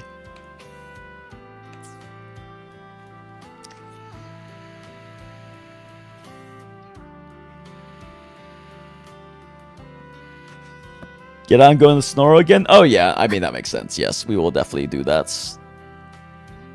We will definitely do that, chat. We will definitely do that. Okay. I just want to enjoy the moon a little bit longer.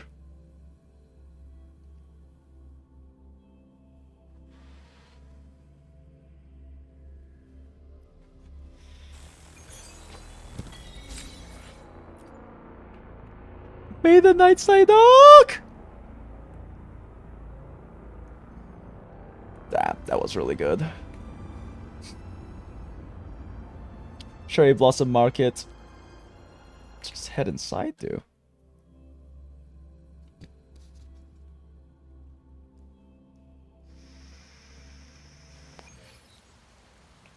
Oh, it takes you to the apartment. Oh.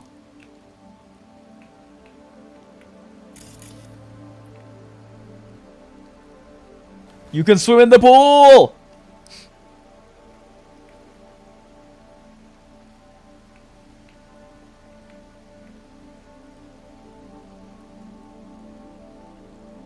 Damn, that was really good. Oh, that was so incredibly good, chat. That's fucking crazy. That's fucking crazy that they managed this.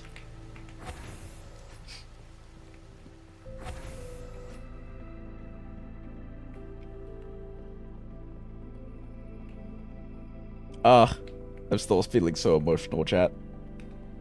I'm still feeling so emotional. I feel so emotional, I want to make more poor financial decisions. But considering the issues with my AX plans and how much whaling that would require, it's probably best not to. I have definitely done a pretty good part to support this collab so far. Definitely. Definitely. My heart still screams though, chat. My heart screams for supporting the collab more. Maybe progress will not be saved. Quit now. Is there anything to do in here?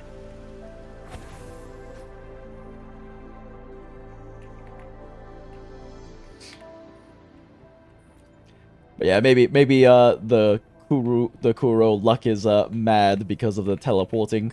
instead of just to save a little bit of money. It is all because of my cowardice.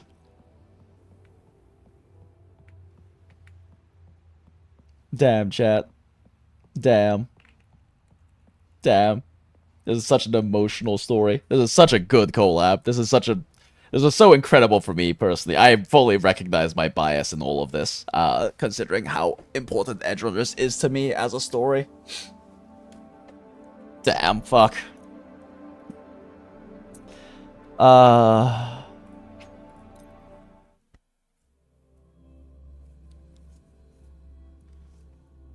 Holy shit.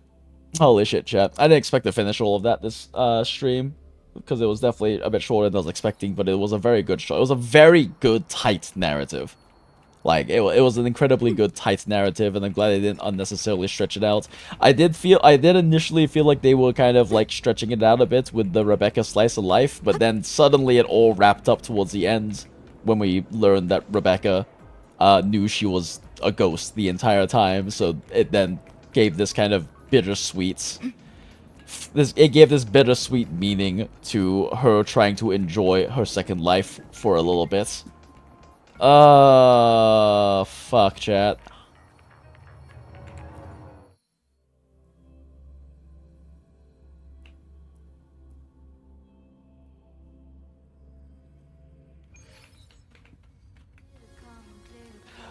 Oh shit, we can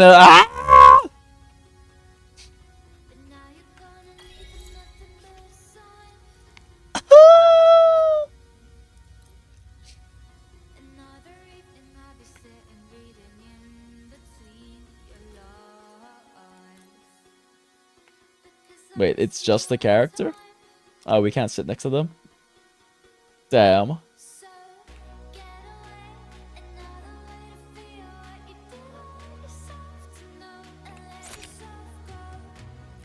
Damn, chat. Damn, chat. Damn, chat. They're playing the song. They're playing I Really Want to Stay at Your House.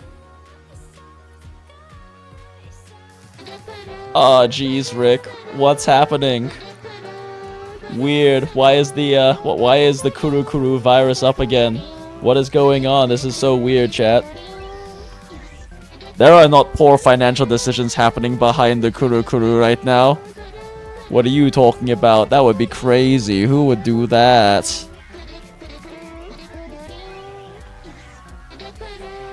Wait, what do you mean? Why is the button not working? Oh, interesting.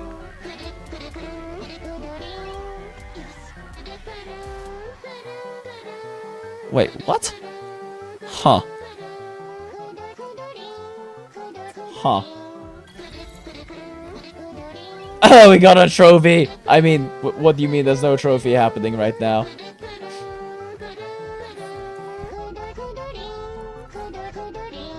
Ignore the sounds happening behind here right now, chat. Please spend responsibly? Fuck you. How interesting. Huh, where did WuWa start adding tax?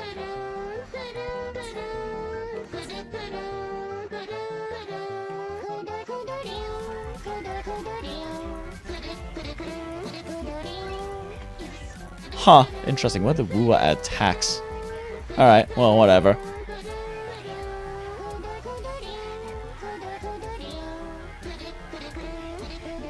But yeah, there is not teleporting happening this time. This time we're actually just full whaling in support.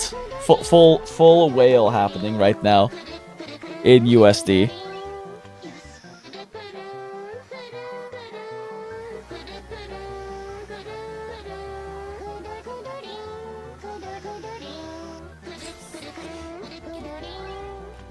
Oh, weird. Oh, the Kuru Kuru virus is gone. Wow, weird. Why is there another 8,000 Lunite right now? No, I'm going to spend responsibly. Nah. Nah, we ain't. Nah. Nah, we ain't spending responsibly, chat. There is nothing responsible happening right now.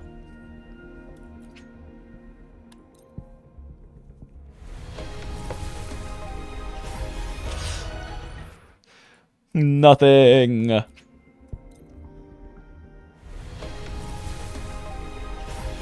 Still nothing.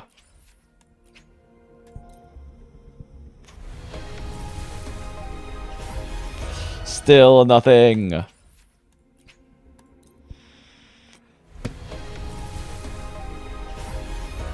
Damn, the Lucy luck is so not real right now, chat. Oh, there we go. How many was that? How many passed, should probably check the actual luck in a bit. Because, the Lucy average has not been great right now.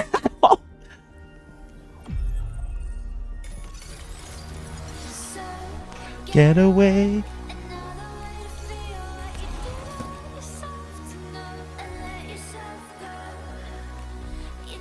Very curious about how much influx of new players they got from this collab. Probably a lot.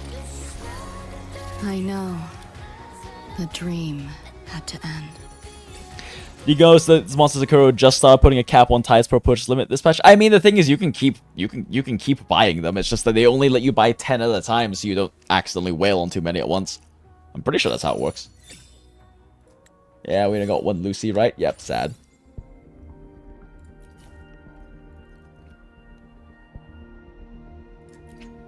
Yeah, I wonder if at this point we probably should have just saved for a wave band smile.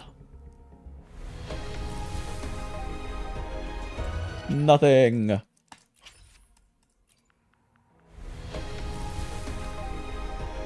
Nothing.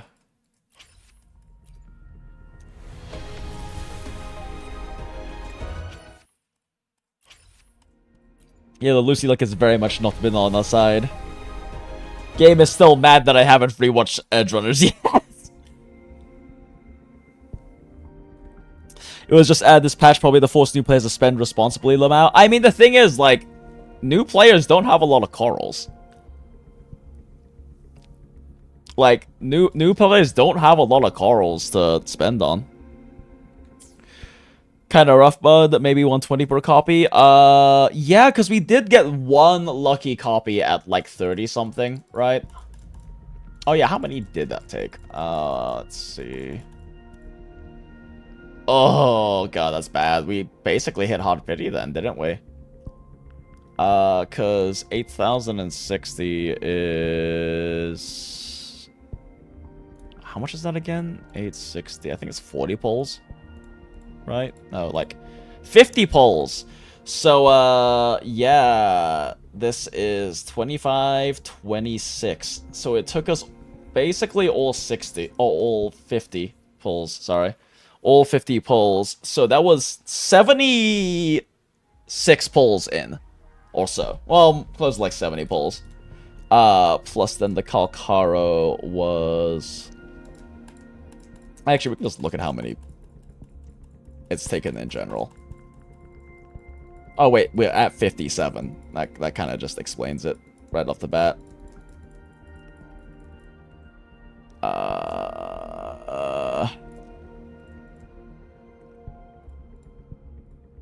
7 times 5 is 285 polls plus another 50 right now.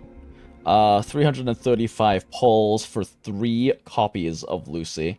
111.6 polls per copy of Lucy. Yeah. And then also more than that, though, because of course weapons were very unlucky as well.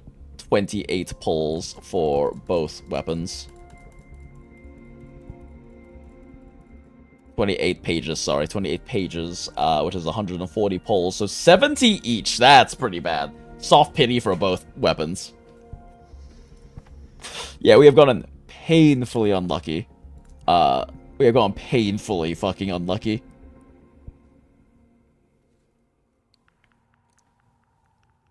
Exactly, no one has a lot of these corals. Like, I mean, I get you say it's for new players to spend responsibly, but new players aren't getting a lot of corals because they don't have savings. I guess, like, new players probably burning through story and stuff probably are getting a decent amount of polls to throw into this, but, like, they don't have savings to build up corals. The corals are really slow rate gain in This, and they're probably getting less corals too, because don't you only get the corals if you pull A ranks you already are maxed out on? Like, I don't think you don't get the corals if you aren't maxed out on the characters, right?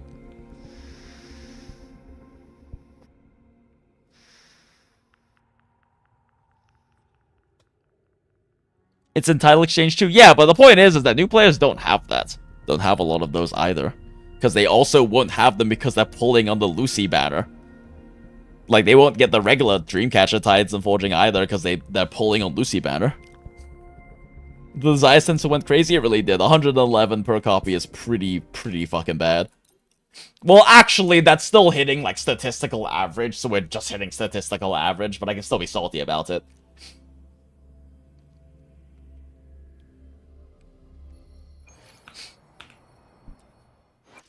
So that puts us at how many copies of Lucy? 4. So we're at S4 now. Yeah, so we're at S4 now. So that's 2 copies away. I don't know if we're actually realistically gonna actually end up pushing for more for that many copies, but every single pull I do get during this patch is going towards Lucy, because if I'm gonna get Lucilla as well. But also, I have 100 and like, what, 115 of these on top of just like having, I think 30. 39. I also have 39. Yeah, I have enough to guarantee her. Anyway, so shrug. But maybe the Lucilla luck will be better in exchange for this suffering we've had with Lucy.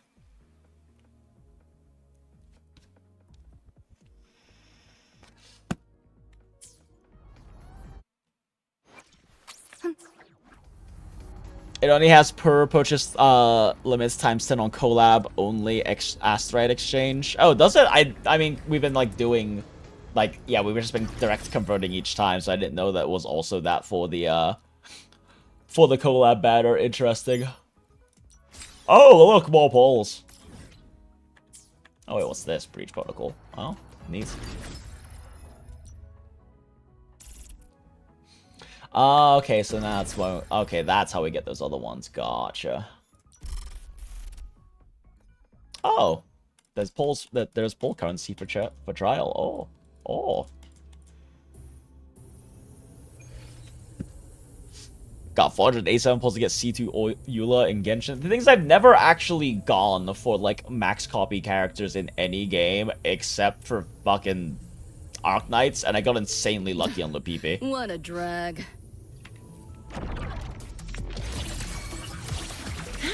Command Do mode 4 engaged. rotations. Attack confirmed. Stars, hear my queries. Structural override initiated.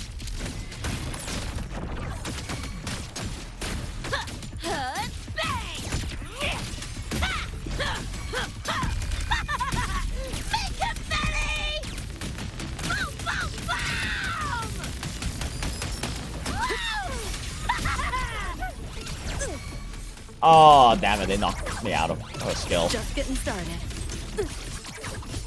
Firewall's paper thin. No challenge. Damn. 4 rotation kills them too quickly. Although, I guess that makes sense. That's how it always is in Trials.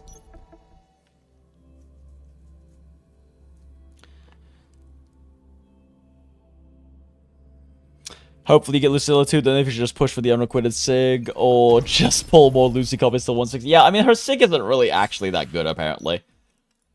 It's decent for her personal damage, but in terms of buffing, it's not that much better than, what's it called? The original standard pistol. About to get spicy!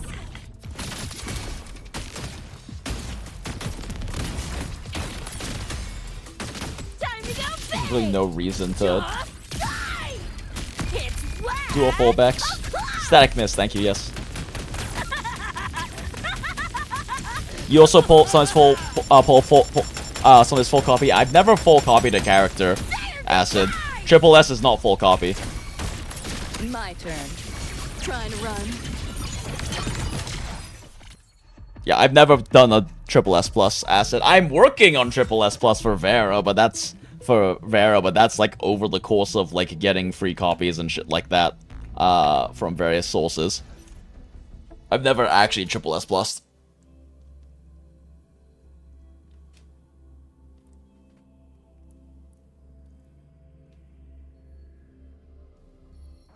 Ugh.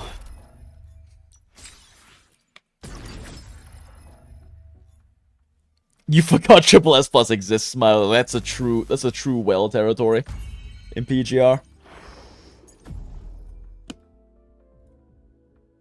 If you Triple S plus her, no one will know you SS1 her. I mean, people will remember Coldrith, but yes, I mean she's already at Triple S, like Triple S6, so shrug.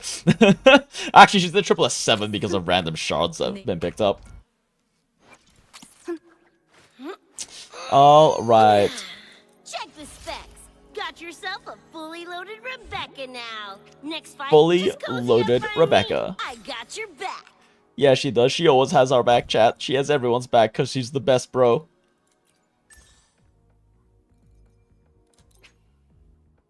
Wait, I don't need, what do you mean? I don't need early access. Oh, he's over here? Oh, he's actually in the overworld. Oh, cool. Alright, let's go beat his ass. Let's go beat his non-early access ass.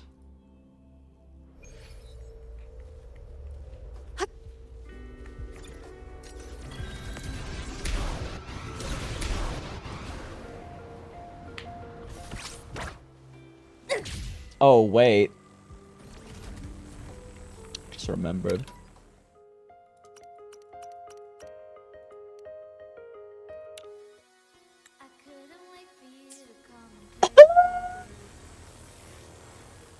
You know, with all of the fucking, like, bike cosmetics, I'm fucking amazed they don't have an Edgerunner's bike cosmetic. Like, full pattern and everything. After all of that.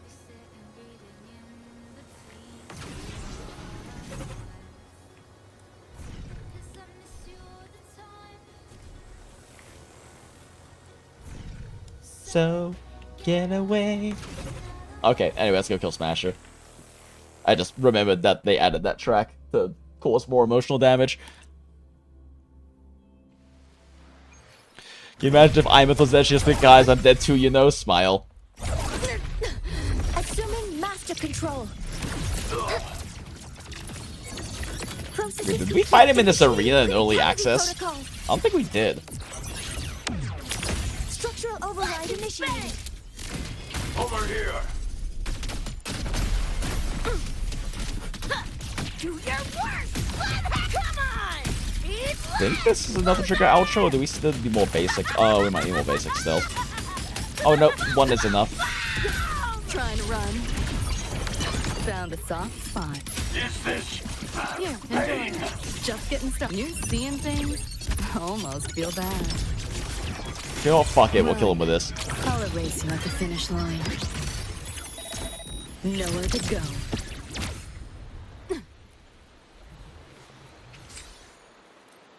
And that should be the last one we need for Bex. Oh, we get one overcap. Early XP5 in the moon? Yeah, I was about to say.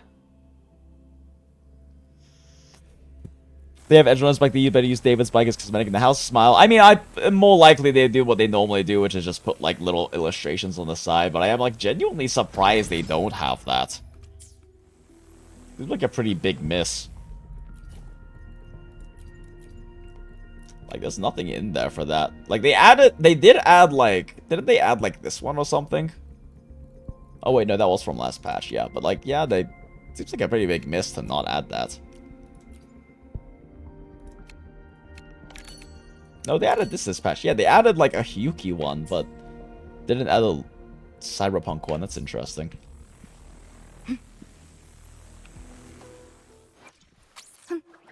Need something? Check the specs. Got yourself a fully loaded Rebecca now. Fuck. Next fight, just cozy up by me. I got your... We don't have shell credits!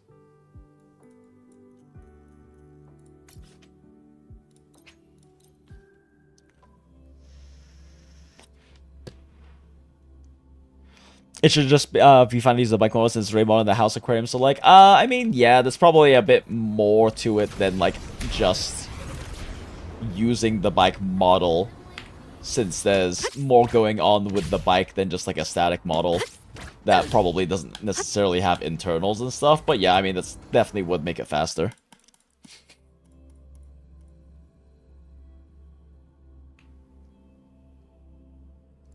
So can we go back in and, like, re-hack things?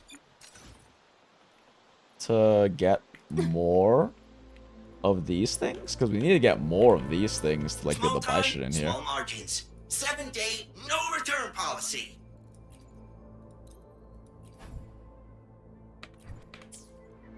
Like, we'd have to be able to get more of these. And we got most of the treasure chest, I'm pretty sure. Time to support the collab by buying shell credit packs. Fuck you.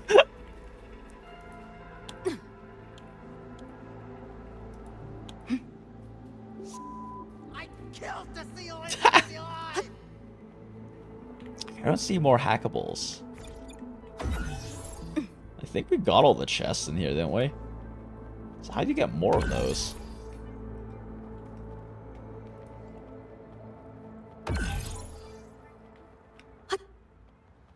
Oh, we can climb on this. Nice. And then not run past here. Okay. Fuck, this does really make me want to play 2077 again. I'm genuinely considering doing a stream playthrough of that. We can do a Lucy build.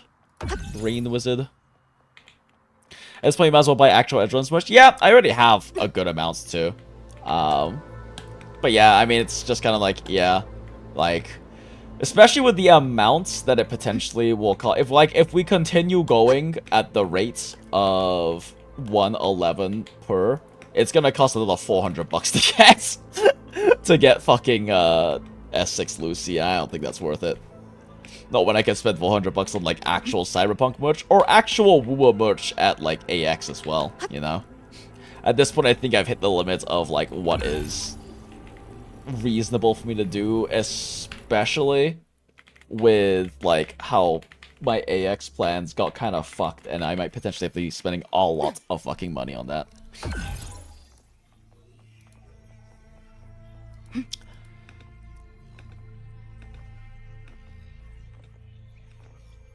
She uses the Hiyuki set for Lucilla. I mean, there's a secondary set though. If she is end up being like a support, like a sub DPS for Hiyuki, she would probably use the other set, right? Either way, you can build it when she comes out and just farm both in the same domain. Sag, nothing here. Yeah, I don't know how we're supposed to get more of these. Resets already happened, so like... Do we have to wait for like weekly reset to be able to hack more of these, Pick up the pace. More of these vending machines? It's kind of weird.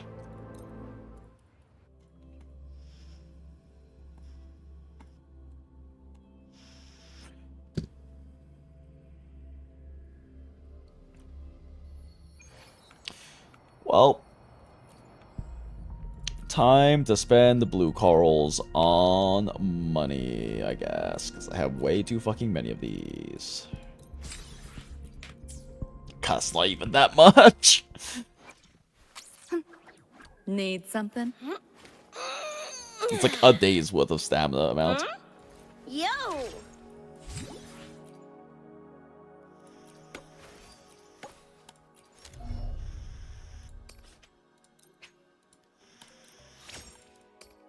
Oh wait, why am I burning these when I still need to fight Denya this week?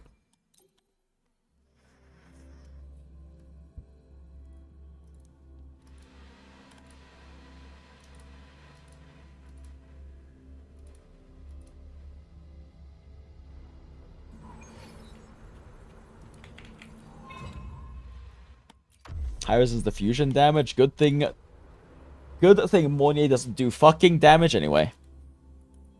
Oh wait, is the other a tune support set? I thought the other was a... I thought the other was a... You might be right, I might be stupid. In sight. I actually kind of forgot what the other set is. Order execute stars. Hear my queries. Structural override initiated. Oh wait, why am I missing Forte? Weird. Open wide! Just die! What's this? Full body conversion! Make confetti!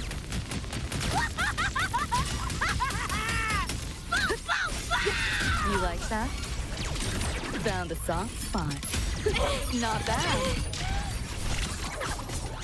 Firewall's paper thin. No challenge. Why won't you? Putting up a fight. Data white!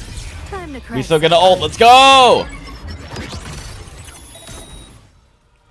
She poofed before we got to finish our ult!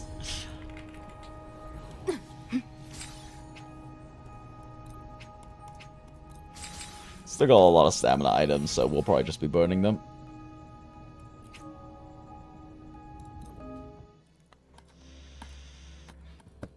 Yuki says weird because it gives main DPS so well on field, but also gives out. Yeah, no, exactly. So you're very possibly right that that is supposed to be her set. I forgot. I thought that the other set was a more supportive set, but I probably just am misremembering. Structural override initiated.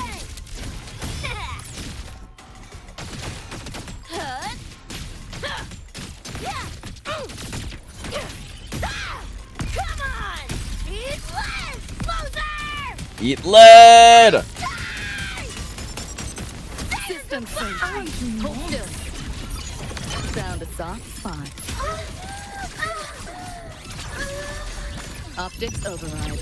Haven't caught on yet. Reboot! Let yourself open! System purge! Let's go, Lucy!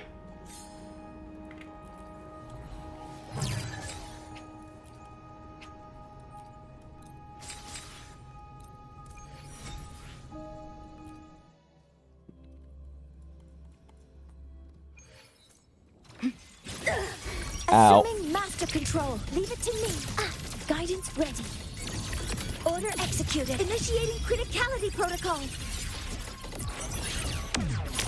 Structural override initiated.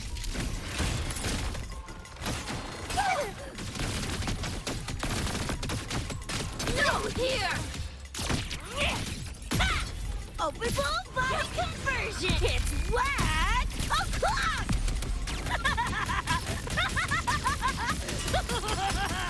My turn. You like that? Trying to run. Found a soft spot. Share with your friends.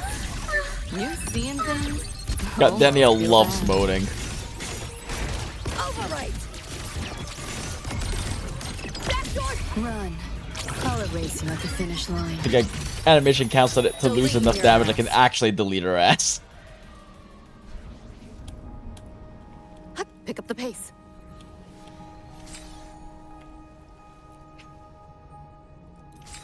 Does it mean both can be active at the same time? I mean, I guess it's only one can be... It just says only one can be triggered. Keck triggered, just like... Fuck you!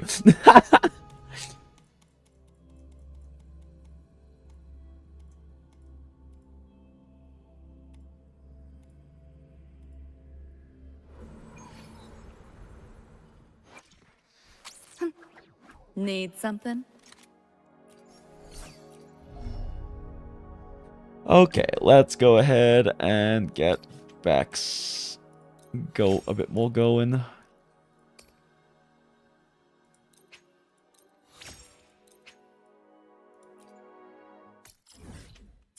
Oh, do I not have any conversions left for this? Oh, shit.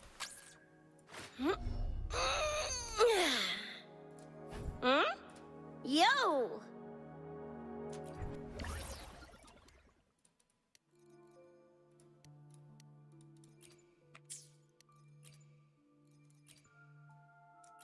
These are sword mats, right?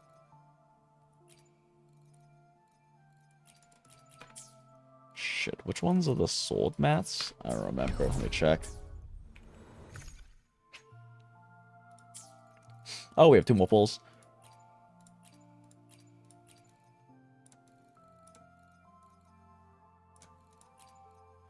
Yeah, these wispy ones. Yeah, sword. Why do I... God, I really overfarmed for Hayuki, apparently.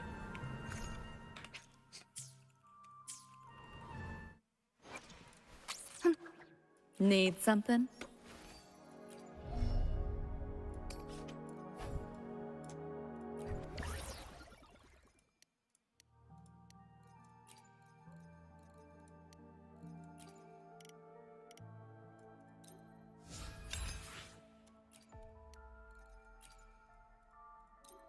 Let's see how much that gets us.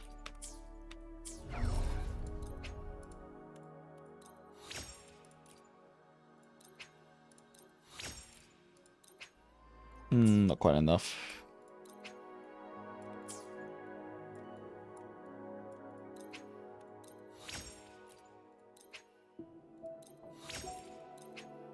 Okay, we can get both. We can get 9 and 8 though, so that's not terrible.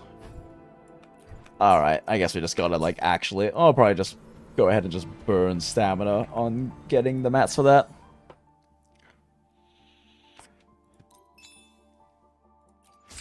Have looked at her kit fully. Have they revealed her kit yet? I actually don't know if they've revealed her kit yet, have they? I haven't watched a fucking live stream, which is probably also part of the reason why Lucy is mad and avoiding us. But yeah, I guess we'll see if I end up actually, let's see. Glacier safe damage, gain snowfall. Oh, that's right. Snowfall, outro skill is a thing.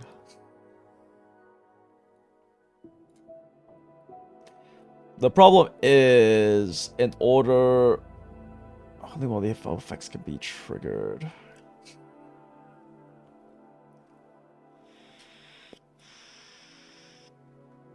Yeah, just live stream stuff? Yeah. There's a kit breakdown officially yet? Yeah.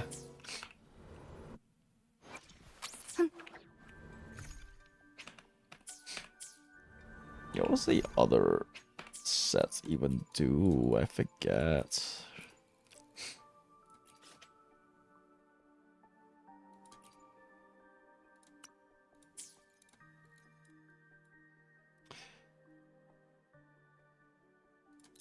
Oh, interesting.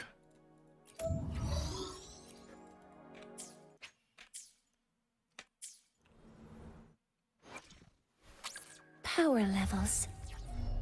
Why wouldn't you run this on Mornier? Combat efficiency. Then I guess the attack boost is pretty solid on here.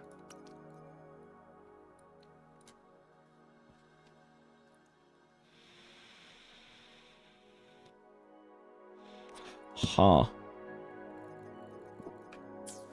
feel like this should be best installed for someone. Oh, wait, you know what? This is the support set for Denia for Luke teams. That's what it is. Yeah, this is Denia's support set for Luke teams. I forgot. Yeah, I forgot. This is, yeah. This is for Luke teams. Because there's, strain shifting is how, strain is, is Luke's, core mechanic. That's why, Luke has shut up to, top meta DPS, is because Denia has spiked his damage so well.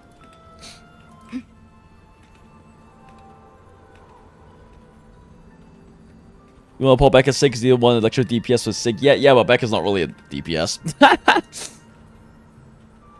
Want to say for Electro Sig or future Electro DPS? Probably future Electro DPS, because Becca's not real. Becca's not a DPS, but if that's what you're kind of looking to do with her.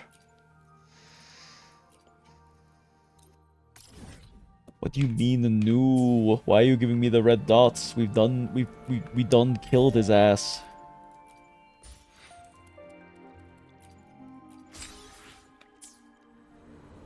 Okay, let's see. Alright, I think we go beat Adam Smash's face in now.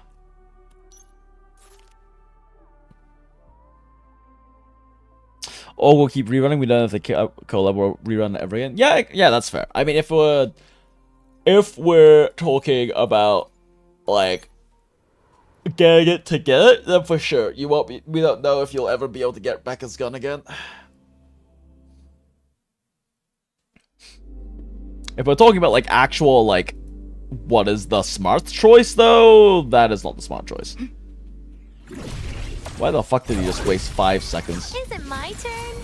Hey, it's the wrong team. Why the fuck did I pick Denia? I was not paying attention, chat. The fuck is Monnier? There you are.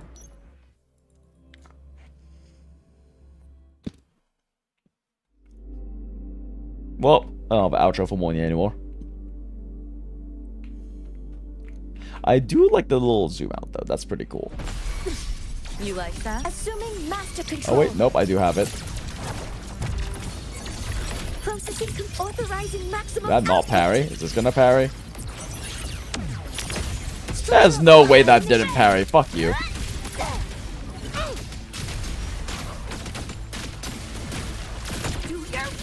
I don't actually remember what her optimal rotation is. I should look it up again.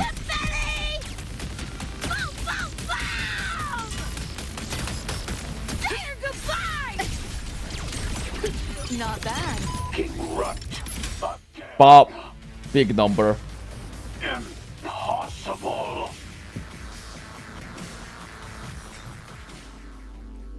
You wanted to get another stack miss, but a 4.x. So, well, I mean, 4.x is not coming for a hot minute. I should look up Bex's optimal rotation again. I don't remember what it is. Actually, I can load this up in time. What a drag. Assuming master control. Oh, he did gun first, so I didn't actually have to dodge. Attack confirmed. Stars, hear my queries. Structural override initiated. It's like basic, and then skill. Getting interested now. Over here. I think that's it. Full body conversion. It's whack. Is that worth using? I actually forget. My turn. Hold still. Found a soft spot. Oh, he's dead already. I think that's it. Impossible.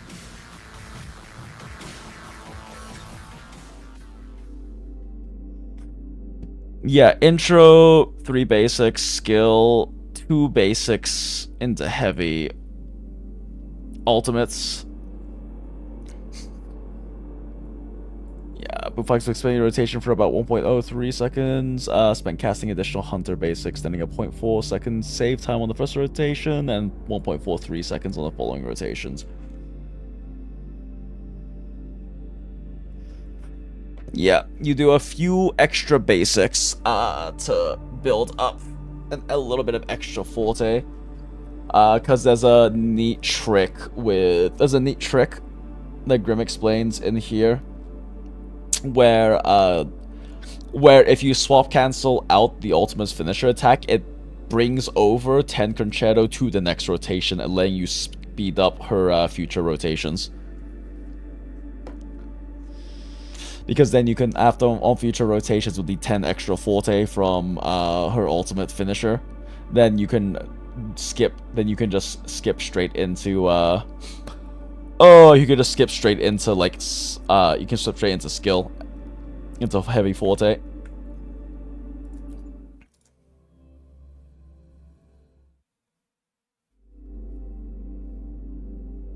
Guess either way, the chase set will be fine if it doesn't give the glacier down, it still gives 25 rate. True.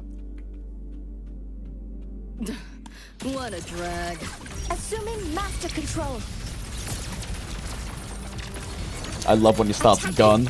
Monet just stands up here, doesn't get hit. Structural override initiated. Keep up if you can. Oh, I fucked up.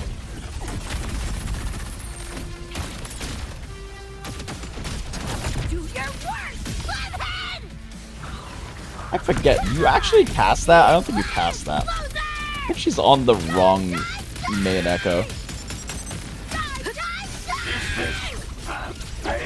Let's play. Found a soft. I didn't wait for the cat. I'm missing at the timing. You seeing things? Almost feel bad. Yeah, fuck it, we just do this. I'll erase you at the finish line. I die before I can even do it. Impossible. Am I fighting the higher level one? I feel like he's dying too fast.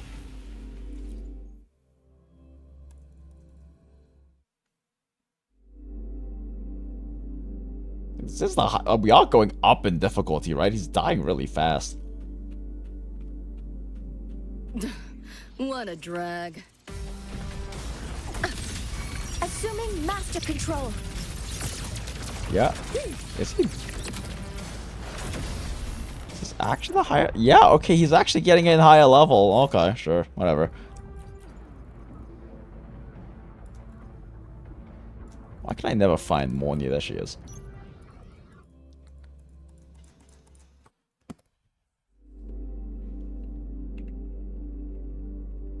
So back to Lucy so we can intro onto Mornia. There we go. Assuming master control. Attack confirmed. Stars, hear my queries. Structural override initiated. I can spay. What's this? Keep up if you can.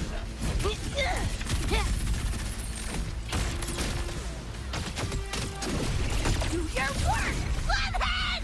Ow. Come on! Eat less, loser!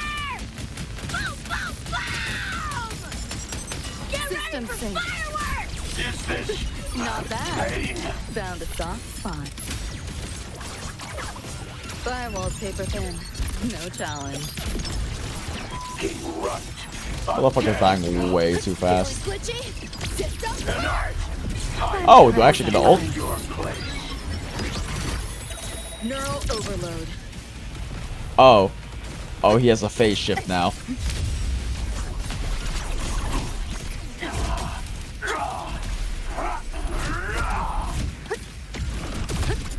Share with your friends.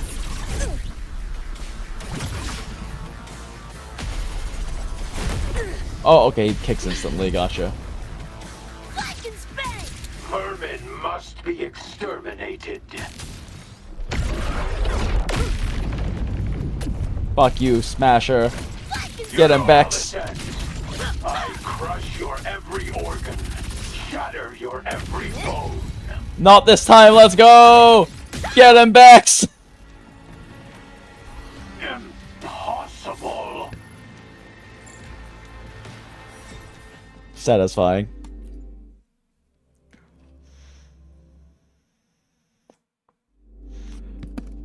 Why does the resume mat look like metal sperms? Smile.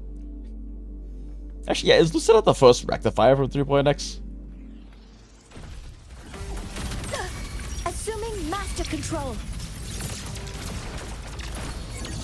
Attack confirmed. Initiating criticality protocol.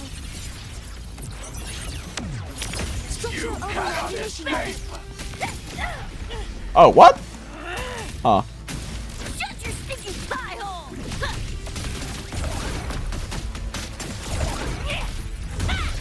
Actually, now since I start with full outro, I don't even have to bother doing that now I think about it. I can just probably immediately ult on her. Outdated model. Found a soft spot. Is this pain? Optics override. Haven't caught on yet. Reboot! King Runt. Again. Time to crack some ice. Oh, he's invulnerable now, isn't he? Fuck. Deleting your ass. Oh, no, he's not. You know how this At least that goes through it. I crush your every organ, shatter your every Oh, bone. fuck. Over here.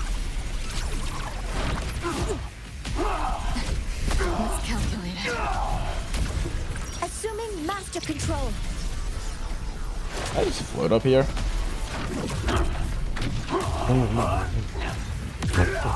Fucking idiot. Leave it to me. Fucking idiot. Order executed. Authorizing maximum output. Structural override initiated.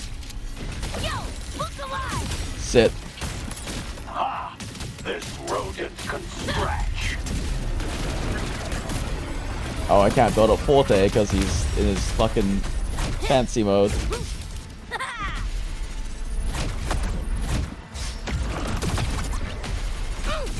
Oh, right, that's an instant punch, I forgot.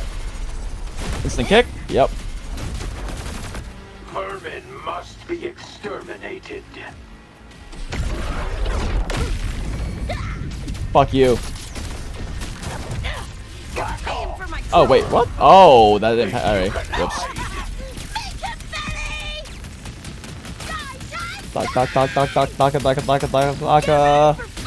System sync. You seeing things? Almost feel bad. Too slow! That door's open! Run. I'll erase you at the finish line. Nowhere to go. Bonk. Oh, you doing it again?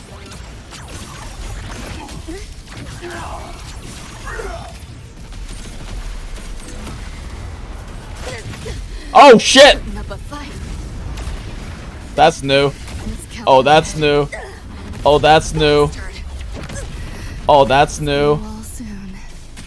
You know how this ends. I crush your every organ.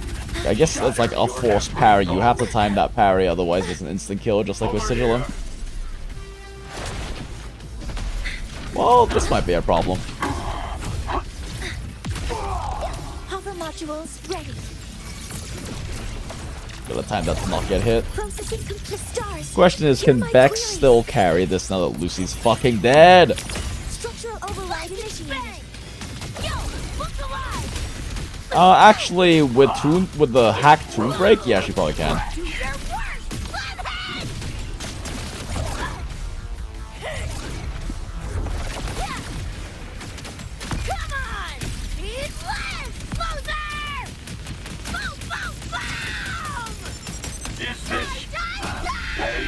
Assuming master control. Yeah, we got this. Attack confirmed. Structural override initiating criticality protocol.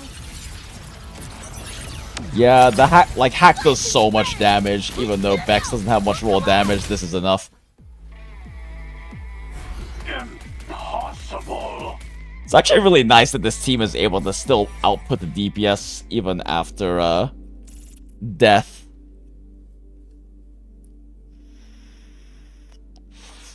Oh, in San Devastan he dodges all attacks except for Rebecca's? That's funny. Oh, Lucy's ult gets rid of Digital Nightmare. Oh, okay, I should learn to read, chat.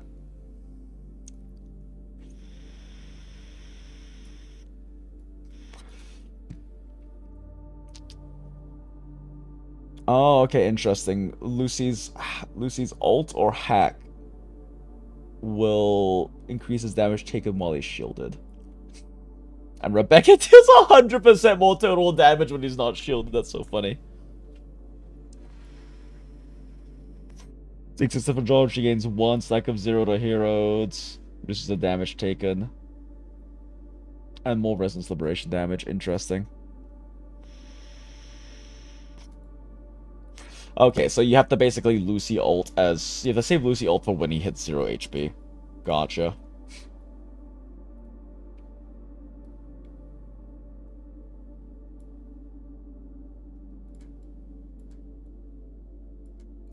Interesting, okay.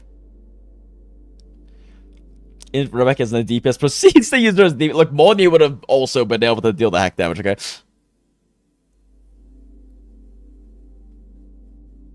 Wait, you're so right. We need to drink a David Martinez first. You're so right. I don't even know if the buff carries into this, but we still need to drink a David Martinez.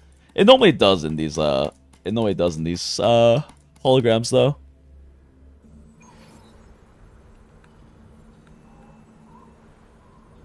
I kind of get why she can be used kind of as a DPS because the Sig is basically Sig, and she can still be used as a Shorekeeper Son Hua comp. So that, I mean, true, you can try the runner as a hyper carry. She's just probably not going to be that effective. Like, if you really want to, you could still do it.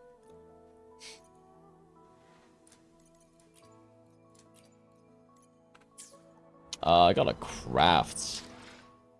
Gotta craft the David Martinez, though. Do I have to go? Do I have to actually go cooking for that? I might. We actually have to do. I haven't done cooking in this game in a long time. What the fuck is an abyssal solvent? Oh, okay. I'm already at max, so this doesn't really do anything. Huh. Interesting. Alright. Where the fuck is a cooking place? I haven't cooked in so long, chat. Let me cook. Is there a cooking place in Star Torch? Do I have to, like... Oh, yeah. Wait, no. Can I cook here?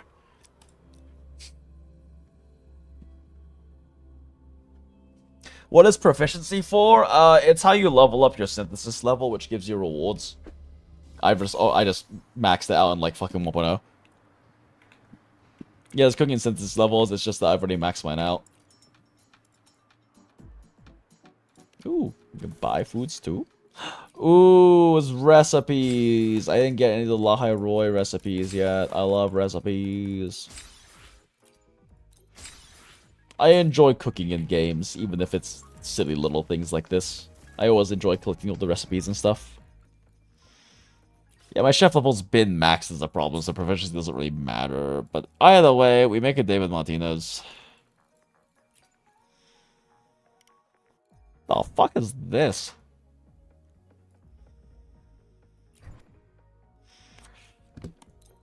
Whatever. A drink in the afterlife needed to David Martinez, part of a ritual to honor the memory of street legends who went out in a blaze of glory. Well, at least he got to die something of a legend.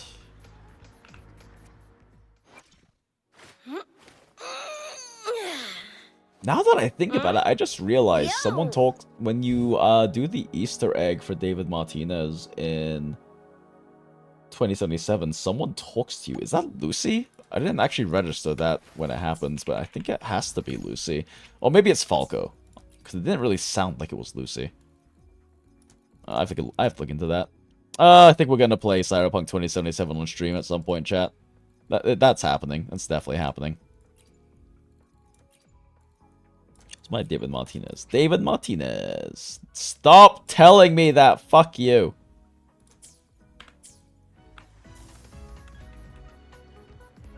Alright. Let's fight this nightmare. I don't know if I'm going to beat it, but let's fight this nightmare. Ah, we got the thing, chat.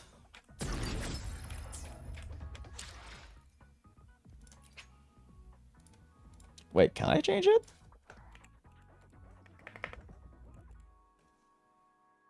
Nope. Yeah, because we just changed it.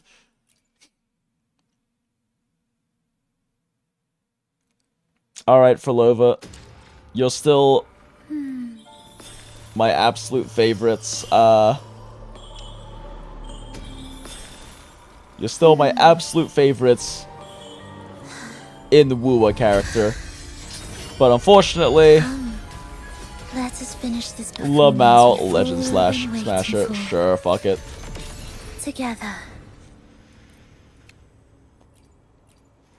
But unfortunately, Lucy's got to take priority right now. Man, I have had this as my icon since fucking 2.4. Where is Lucy? There is Lucy. Wait, did we not get like a special icon yet? Oh, wait, I have to get that from the thing, right? Okay, well for now, we'll just put Lucy. Smug Lucy.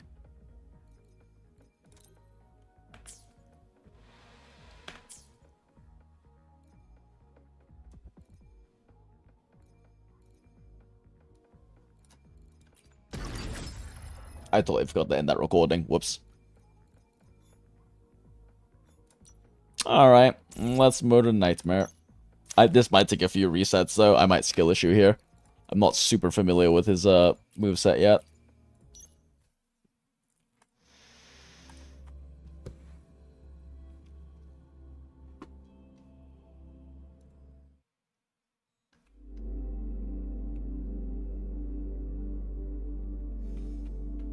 Because this motherfucker will not let me eat that many hits. What a drag. Assuming master control. Especially with Mornier. Mornier might have a little bit of issue. Especially for animation commitments. Hear my queries. I'm realizing now I should probably do this immediately. Just to do the extra damage to his shield. Deleting your ass. Is that all? I didn't expect much, but I did. And we have like, we already have ults all like outros, so I might as well just do this. Found a soft spot. Let's play. Use Adam smash his own echo against him. Fuck you. Almost feel bad. Oh, the only issue is now we have to wait on her ult. I should have done it like right at the beginning before Morning's rotation, probably.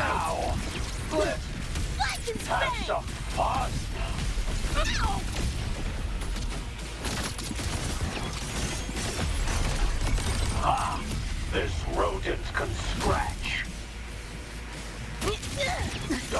Fuck it. There we go. I'll erase you at the finish line. Neural overload. Is that all? I didn't expect much, but I did expect All targets more. in sight. All Over here. Shield's almost gone. Does Monye get the hack damage bonus too? No, she does not. I have to use it on one of those two. Okay, good enough. Structural override initiated. This rodent can scratch.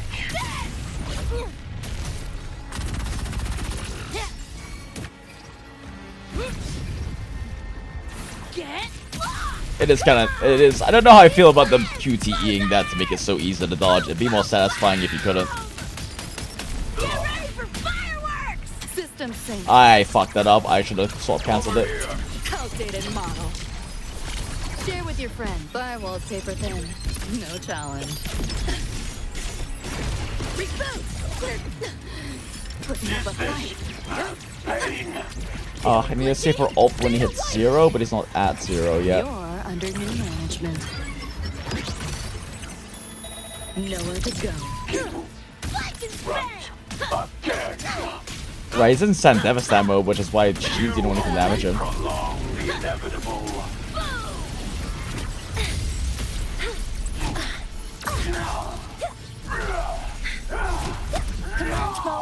Hee hee, you can't hit me. Oh, she can hit me! Nearly tripped myself.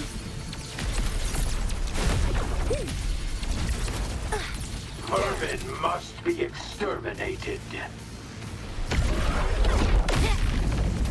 Open wide! Seize the window. Back off, worm. Hover module, some minor fixes will suffice. Guidance ready. Order execute. Authorizing maximum output. Now Money really just does not do damage. Structural override initiated. Yo, look alive! This rodent can scratch.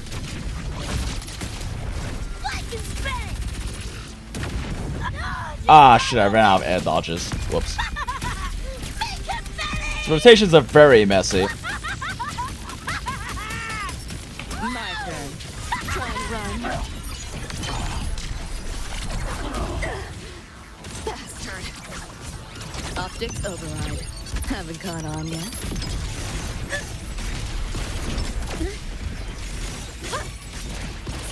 Too slow. Over here. System charge. Is this? Run. I'll erase you at the finish line. Deleting your ass. Pain. Assuming master control. King Rush. He does no damage, chat! Stars. Hear my Good thing more of these buffs are fat as fuck. Structural override initiated. Do your worst! You're paying for my crook! It's whack! O'clock! There, goodbye! Oh, I forgot to swap cancel it again. Found a soft spot. Oh no, I don't have ult up. Oh, I fucked up. Oh, I fucked up, chat. Oh, I fucked up, chat. Oh, I fucked up, chat. I have ult. Oh shit. Found a soft spot. Firewall's paper thin. He's gonna heal up for for 3 now, right? Reboot! Left yourself open! That door's open! Watch closely. Okay, cool. We canceled it. He's gonna murder me again. You're under new management. Nowhere to go. Assuming master control. Oh, he's vulnerable now. Attack confirmed. Initiating critical Oh, he's like glitching out. I don't know why, but I'll take it. Structural override initiated.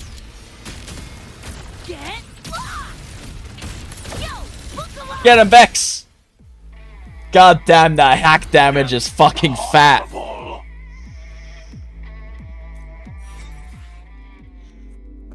Oh, Smash is dead. Okay, I guess I didn't. He did a lot less damage than I was expecting him to do for Nightmare level. You've had practice with Beidou, try using Moni the same way without outro. I mean, is there much reason to use her fucking parry?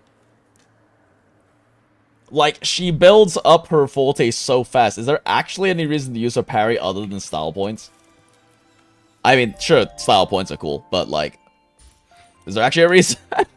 Genuinely? Alright, we also have Nameless Explorer.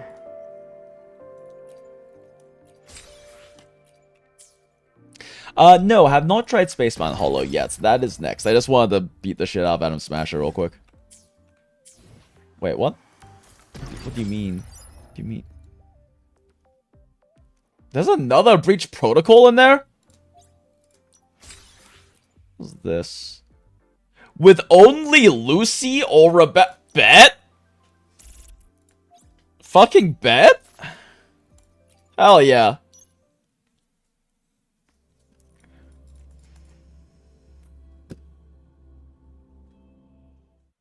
I'm down. I'm so down, chat.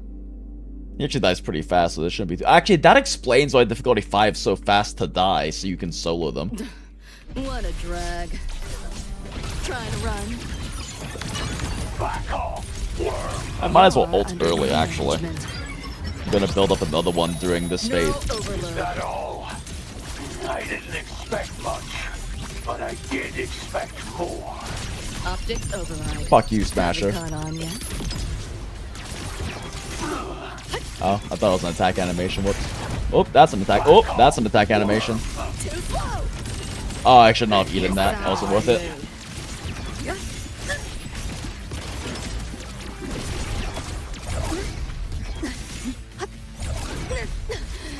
Putting up a fight. Oh, I fucked up.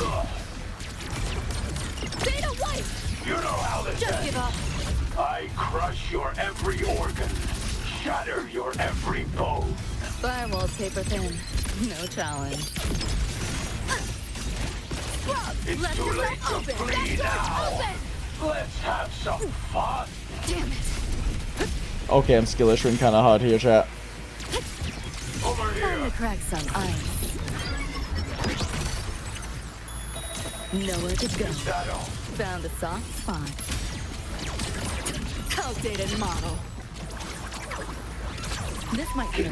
Oh shit, do I need my ult for this section? Fuck, I didn't save it. Almost feel bad. You're in the way. What? Is your flesh failing you? You know how this ends. I crush your every organ, shatter your every bone. Yeah, I think I need to ult in here, don't I? Well, I don't have ult up. Back door's open!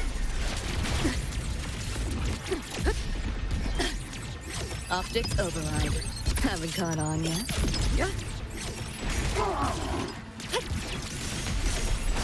Left yourself open! Stay away! Run. Ah, it did a little bit of damage somewhere. Deleting your ass. Is that all? I didn't expect much, but I did expect more. Firewall paper thin. God damn it.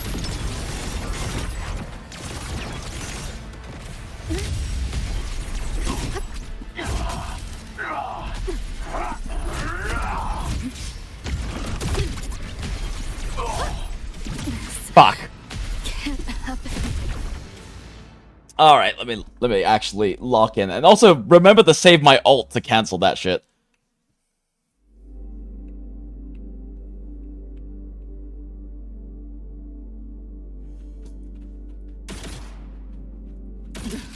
What a drag. Time to crack some ice. Neural overload. Is that all? I didn't expect much, Let's play. but I did expect more. Keep up if you can. You seeing things? Almost feel bad. Override. Oh, now he's vulnerable, so I can do this without taking damage. There's a lot of animation commitment attached to that. Optics override. Haven't caught on yet. I'll get a save ult now for his thing. Oh, mistake. Oh, mistakes were made. Oh, I should not have tried my heavy attack there. Feeling glitchy? Data white. It's too late to flee now. Let's have some fun. You seeing things? Almost feel bad. You know how This might be a mistake. I don't know if I have... Ah, yeah, 8 damage for no reason. That heavy attack is actually kind of risky to use.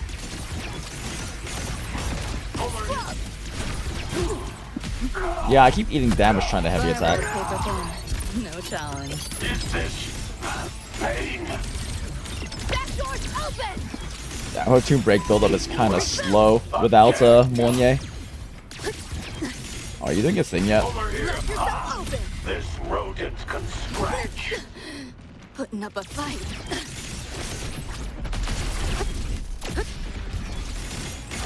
Optics override. Haven't caught on yet. You know how this ends. I crush your every organ, shatter your every bone. Bastard. Feeling glitchy?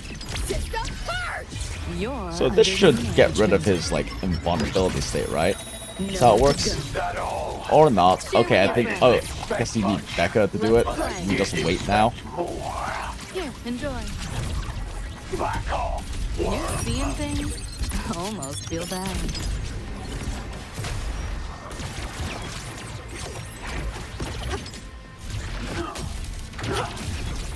Wait, that didn't parry? That didn't parry? Can I not parry? Putting up a fight. If he's invulnerable?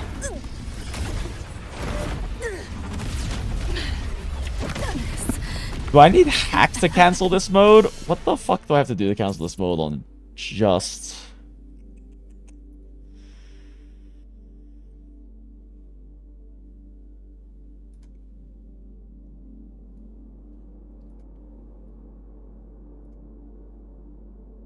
Yeah, you have to ult when he's in... Oh, wait, no, that's when he's at 0, so the 50% you have to send devastate. Oh, so you just have to fucking dodge him for 30 seconds as Lucy for this. Well, that sucks. Okay, fine.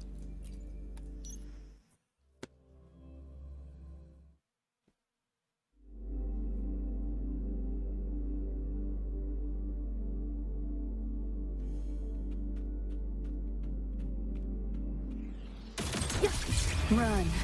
I'll erase It's my weaker, but finish I'll pop it right away. line. Nowhere to go. Is that all? Cool. I didn't expect much, but I did. Maybe locking on will help here. He dashes around a lot, and I'm kind of too tired to flick that effectively. Firewall's paper thin. No challenge. Left yourself open. System purge. Back off, worm. Fuck, I keep fucking up the timing for that. You can hide. Optics override. Haven't caught on yet. Ugh, I gotta stop eating damage for the heavy attack. You know how this ends. I crush your every organ, shatter your every bone. Okay, you should be vulnerable here for this. Too late to flee now. Let's have some fun. You seeing things? Almost feel bad. Over here. Back off, worm. Okay, you should be vulnerable now for this. Nope, I still ate fucking damage from something, goddamn. As all these done, and as you deserve. You're under new management. Deleting your ass. Found a soft spot. Okay, he's at half health now, so all I can actually do is just fucking dodge him for 30 seconds. And I'm like 2 shot away from dying.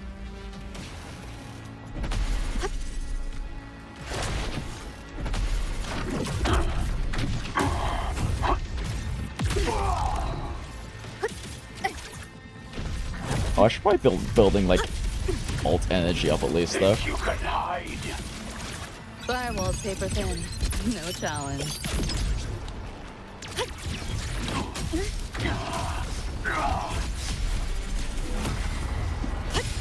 Woo, okay, that could have been bad. Interesting. You know how this ends. I crush your every organ, shatter your every bone. Left yourself open! Back door's open! Oh, okay, he's vulnerable again. Cool. Okay, this fucking lock-on sucks. It keeps him at such a weird angle.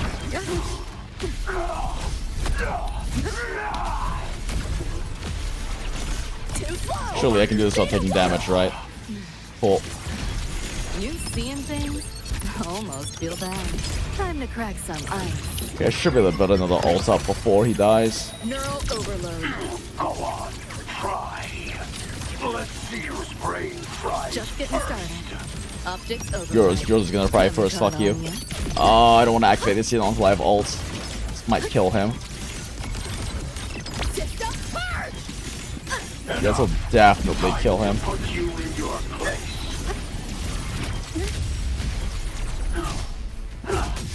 Why is he in Sin Devastant state again?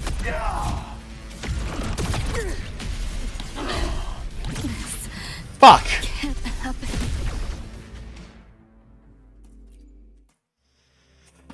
Yeah, I keep eating too much damage from mistiming the heavy attacks. I should probably chill on those. It's worth it to kill him a bit more slowly. Instead of losing like a quarter of my HP. You're under new management. Probably also try to time for parries better. Nowhere to go. Is that all? Cooler. I didn't expect much, but I did expect more. Nope, I almost heavy attacked again. Firewall's paper thin. No challenge. Oh wait, I can't heavy attack right now anyway. Feeling glitchy? Back door's open! Keep up if you can.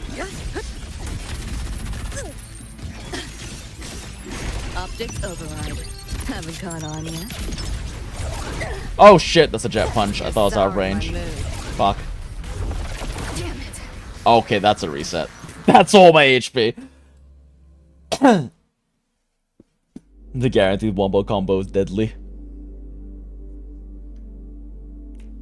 Hate my tone mode for the boss. It kind of sucks, but at the same time, I don't know. It kind of forces you a bit more to engage with it. I don't know if that's necessarily that bad of a thing. It is kind of annoying though in the last 30 seconds. If it was a bit shorter, it wouldn't be that big an issue. That all? I didn't expect much, but I did expect more. You seeing things? Almost feel bad.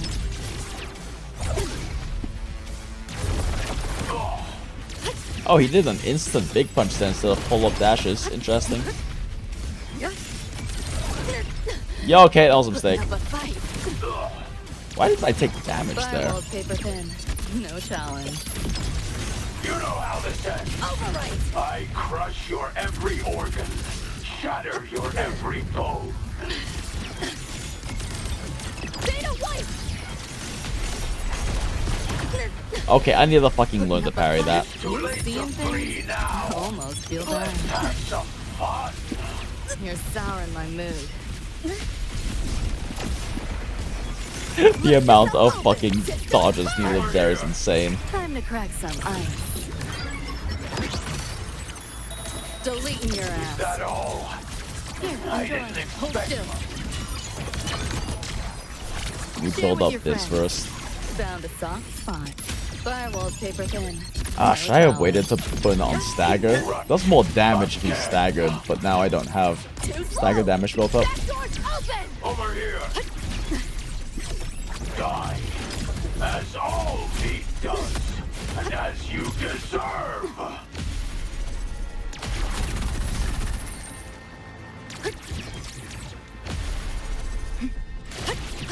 Optics override. At least can use this to build up alt energy.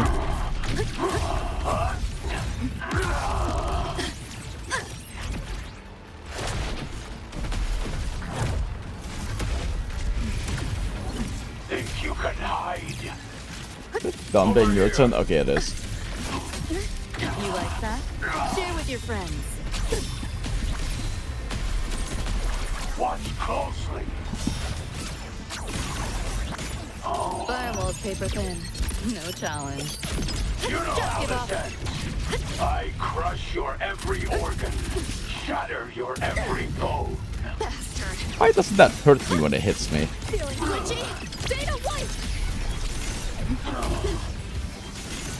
Run. Ugh, should I be saving my ults? Finish line. Nowhere to go. Go on, try. Let's see you spray. I'm gonna save this. Here, enjoy. Optics override. Haven't caught on yet. Is this That door's open! fucking right? Let Again. yourself open! I need an ult. I don't want to kill until my ult is up. Along the Almost feel inevitable. bad.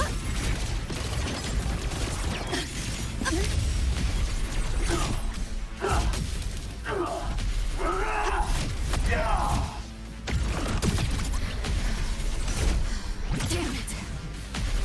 Firewall's paper thin. No challenge. Fuck!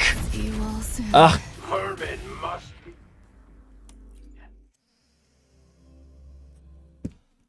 Fuck. I think I just need to really save an ult towards that point. I'm pretty sure that's the state I can use ult to get him out of, right? I think What so. a drag. Hold still. You're under new management. Deleting your Is ass. that all? You like I that? didn't expect Let up. much, but I did expect more. Optics override. Haven't caught on yet.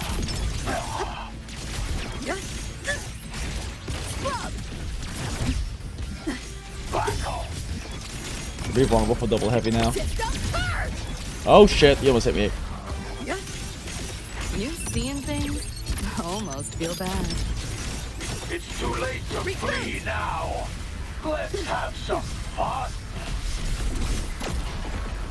Feeling glitchy? That door's open! Override! This rodent can scratch. Putting up a fight. Damn. Optics override. Haven't caught on yet. You know how this ends. I crush your every organ, shatter your every bone. Too late on this one hurt. Ah, fuck. He does, and as you deserve. Time to crack some ice. Neural Is overload. this pain? Just getting started. Yeah, I'm gonna save Hack for after he gets back up. Fucking right. You Again. seeing things? Almost feel bad. He didn't have a stagger bar first before I do this. This rodent can scratch. Bastard. Ow, fuck! Not the wombo! Firewall's paper thin. No challenge.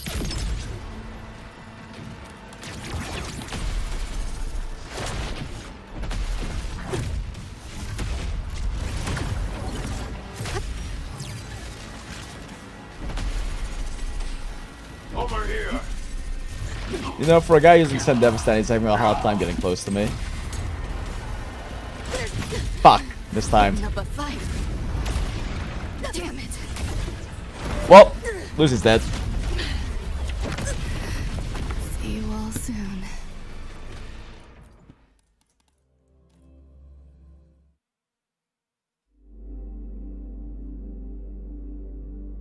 Eventually I'll get good at this fight.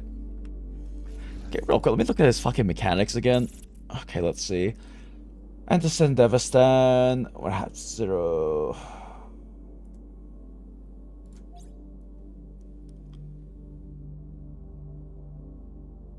So he gets like a second Send Devastan mode. He got like a second Send Devastan mode before he hits 0 HP is the thing. Because when he hits 0 HP, I just have to ult him once and he dies.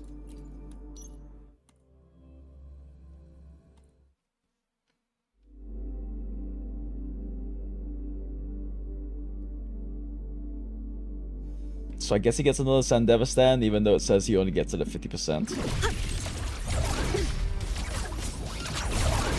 You like that? Not bad. Back off, worm. Ah, shit, that's not. Enjoy. Firewall's paper thin. I thought he had the next parry attack after that, but that one's a single parry move. Keep up if you can. Double heavy time? Ow, nope, take damage for no reason. Fuck. There's not a lot of openings where you can safely double heavy against this guy. Nowhere to go. Is that all? I didn't expect much, but I did expect more. You know how this ends. You seeing things? I crush your every organ, shatter your every bone.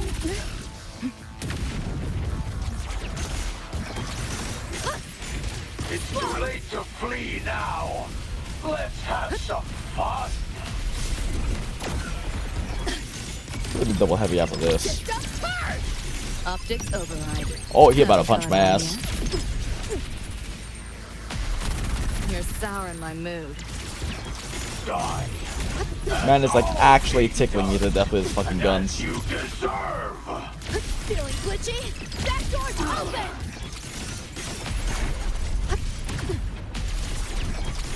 You know how this ends. Override! Fuck you. System charge! I actually popped this string. Maybe I should have saved it for another stagger actually. 10% more damage here, but I don't think it's worth it. Just getting started. Over here. Found a soft spot. This might optics override. Let's do this for energy.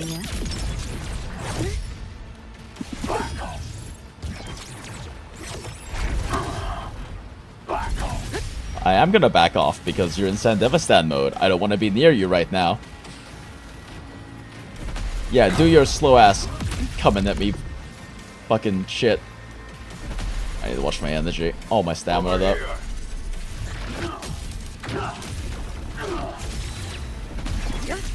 Watch closely.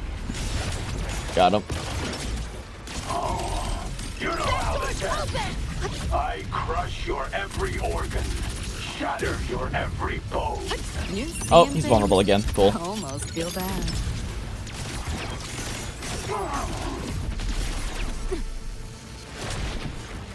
They need an opening. Back off, worm. Should be an opening, right? Nope. Ow. Mistakes were made. Optics override. Haven't caught on yet. Is this Feeling glitchy? System charge! Time to crack some ice. Neural overload. Trying to run. Run again? Ugh, I keep getting like chipped down by him. And now I need an ult for when he gets the... Almost feel bad. Every organ, shatter your every bone. Found a soft. Oh, I don't have an ult! Shit, I gotta be careful.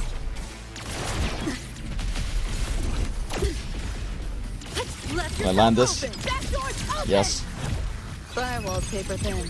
No challenge. Back off, worm. No, I don't have an ult. I don't have an ult! No! Run again. Too slow! Data wipe! Override! Optics override. Haven't caught on yet. I think it would actually die that fast. Color racing at the finish line. Nowhere to go. No free kill. Gotta like actually kill him properly now. I just gotta build up a hack and we're fine. You seeing things? Almost feel bad.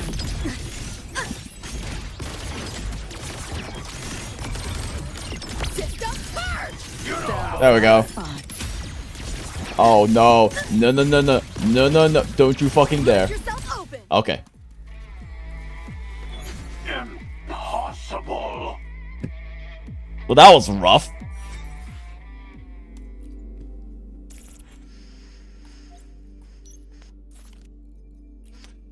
Okay, just Bex now. Ah, shit. Bex is using, like, support gear. This is gonna be rough.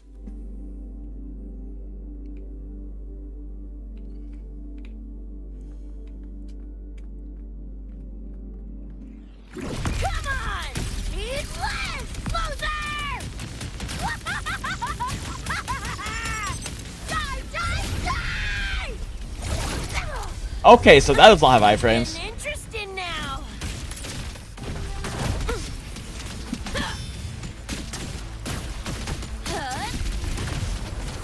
Back off. Too slow.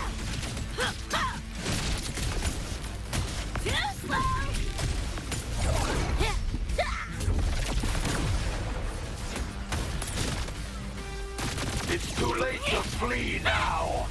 Let's have some fun. You're paying for my troll. You know how this ends. I crush your every organ, shatter your every bone. Just die already. Wait, how did they take damage from that? Excuse me?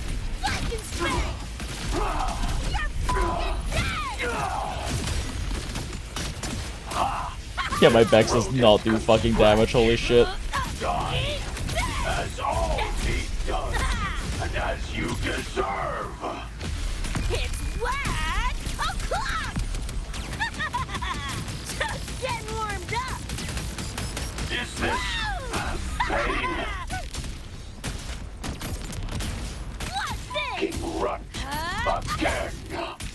Get You know how this ends. I crush your every organ, shatter your every bone. Him saying that against Rebecca has a very different meaning.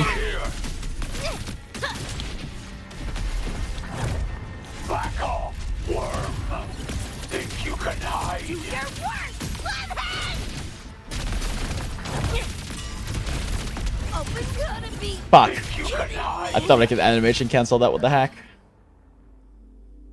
She does not have damage yet.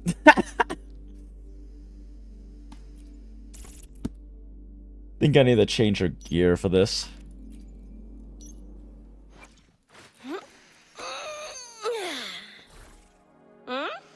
Yo.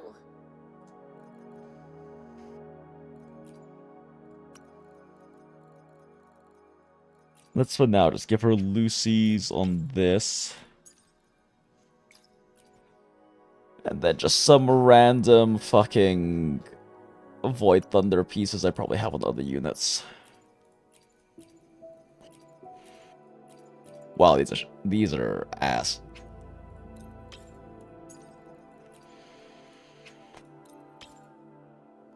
Try the trial, Becca? That might not be the worst idea, but let's see how this goes. Wait, is that not another electro damage set? Oh shit, there isn't, because we don't have any electro dot characters yet. Shit, I have no lingering tunes. Something has like attack, right? Well, this uses a WuWa Echo. She says, "This doesn't make sense." That's actually really funny. I didn't notice that.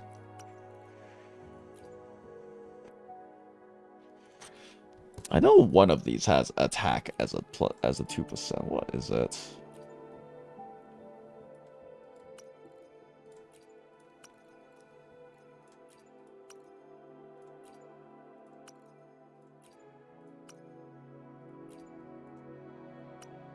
Oh shit, I think it's real. I don't have any real pieces leveled.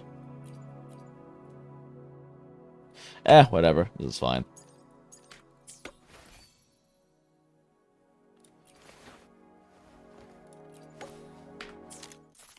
Thing is, I don't know if the trial Becca's gonna be any better.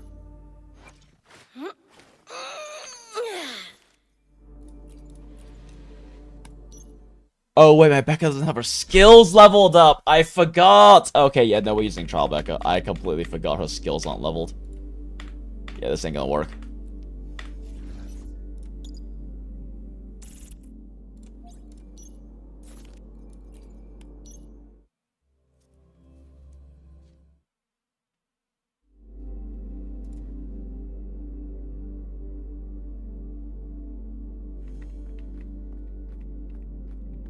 About to get spice hits wet. Talk of that bitch. Oh, so you actually can miss. Yeah, you do actually have to aim this. Wait, what? Did he just cancel her fucking finisher? Time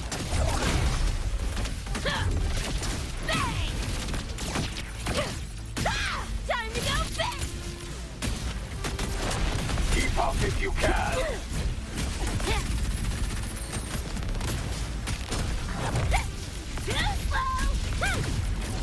Think you can hide? Over here. It's too late to flee now. Let's have some fun. Point blank Daka! Shoot him in the ass! You know how this ends. I crush your every organ, shatter your every bone. What do you mean that hit me? Over here. Oh my, she does so much more damage with her hack, holy shit.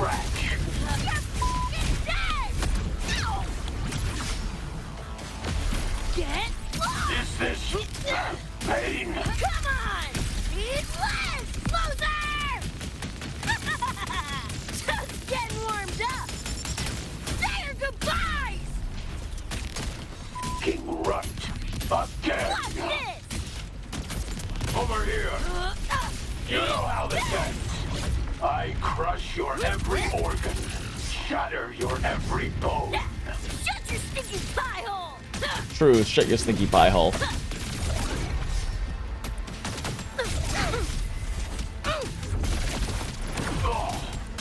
to go! Gotta be kidding me! Man, the animation commitment on that's pretty high. Look at it says the D tattoo on her right leg. I guess not. It got armored? Yeah, I had to show it. I had to manually show it. Yeah, I gotta wait for this. The finisher does not have iframes for some reason.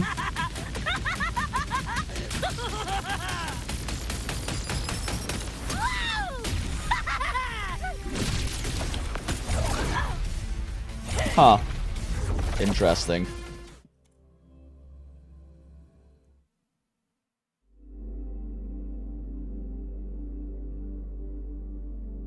And to smash a boss location, if you go to the in-game, it lets you track it to see where it is. How do you farm?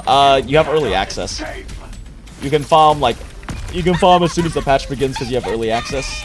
You just gotta go to the, what's it called? Little journal page where you select everything. Where you select, like, what you want to burn your stamina on.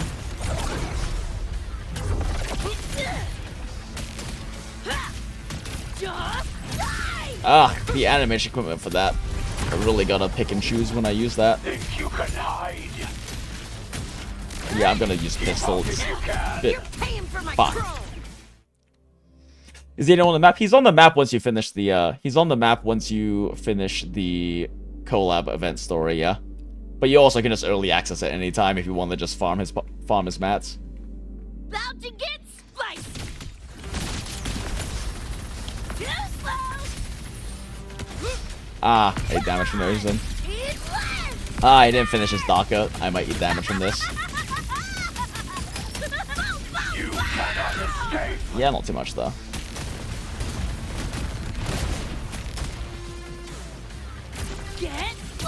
Oh, this might suck. Oh, no, we're fine. That dodge counter is kind of juicy.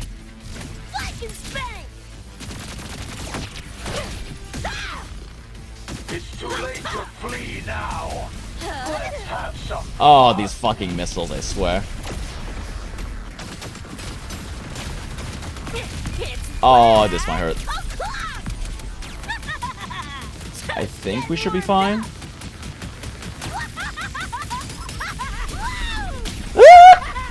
Yeah, dodged. Okay. You know how this ends.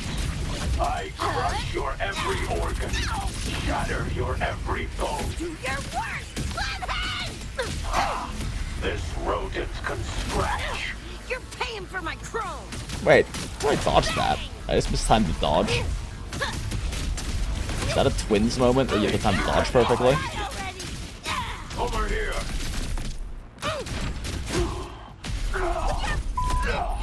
Oh my gosh, how am I fucking this up so badly? Delta. Go. Yeah, I might want to build my own Rebecca for this, and also be less tired because I'm skill issuing pretty hard against attacks I was handling fine with Lucy.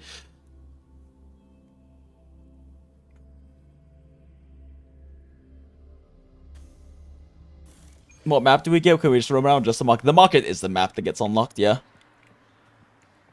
But yeah, no, I mean, you could just early access Adam Smasher from here if you just want to farm him.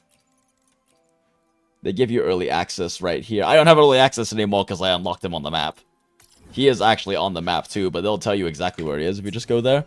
It's the same way it works for all the other bosses and everything. Okay, well, I've got to unskill issue. And not be as tired because it's fucking 5 AM. The sun is up. Oh, jeez, Rick. Okay, well, that's all of that. Oh, I think we throw the last handful of Lucy pulls we have, and then probably go to bench. Nothing.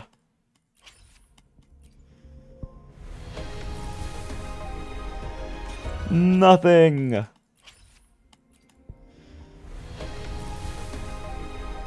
Nothing. 3 more pulls.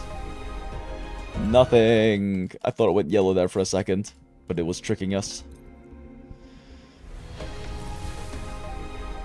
Nothing. And 1 more.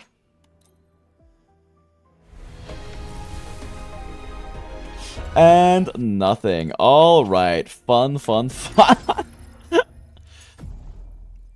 Alright, actually, you know what? After all of that suffering with solo, let's do like a tiny... We'll probably just do like the first 4 levels or something. I don't feel like actually dealing with 5 and 6.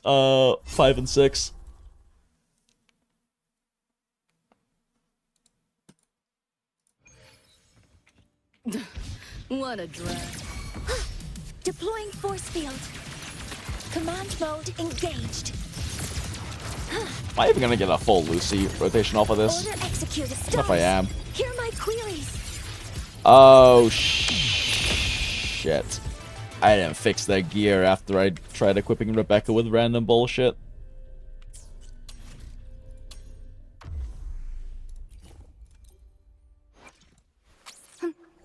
Need something?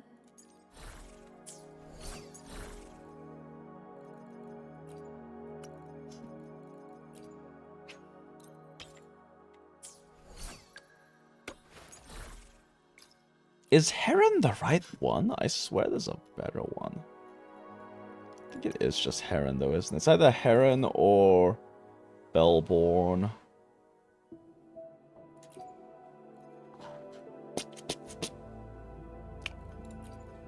Bellborn is probably better, honestly.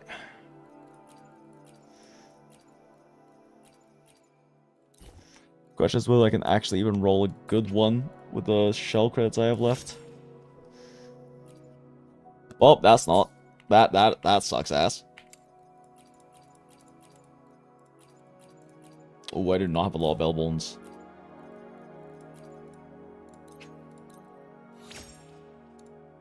That's potentially good.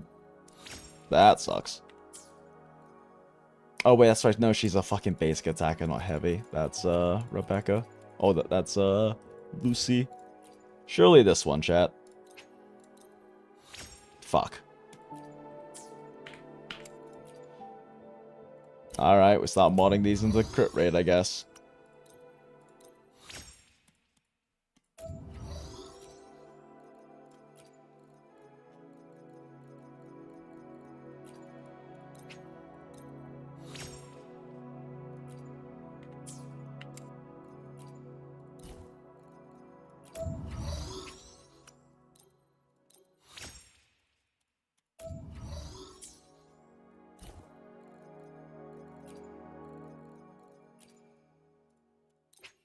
Upgrade. Sure. Damn.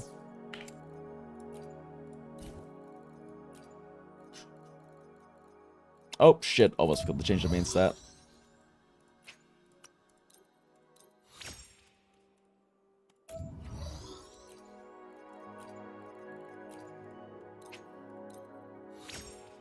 Yeah, it's a little awkward using...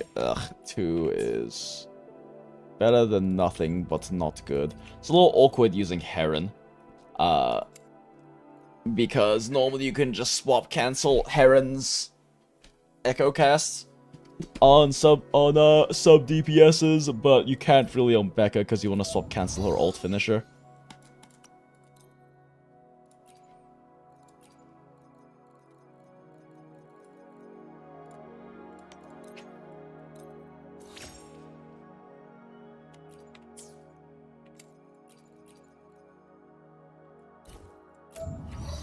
Well, 2 more to roll, and then maybe we just suffer and accept the one that we have.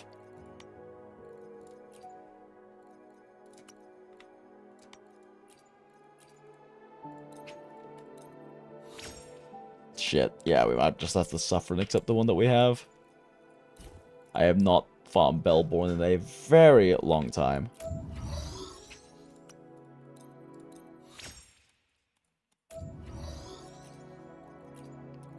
And before I have a good one already made and I didn't bother checking. Oh, wait. Oh. That's actually better.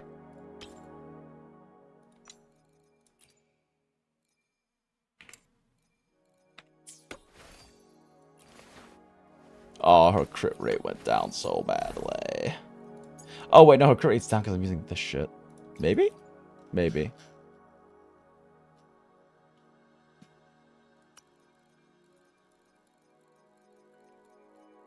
Holy shit, that was a lot of scrolling.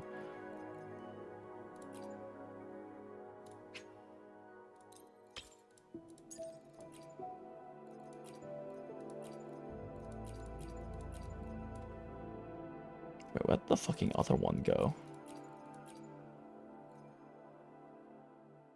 Oh yeah, it's on you. It's on Augusta. There we go. Oh no, her crit rate went down again. Fuck.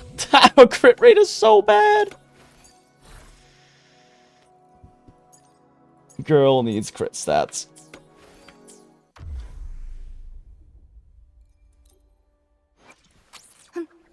Need something? Okay, they're back to being built correctly. Wait. Need something? How is our crit damage so low? Oh well, whatever.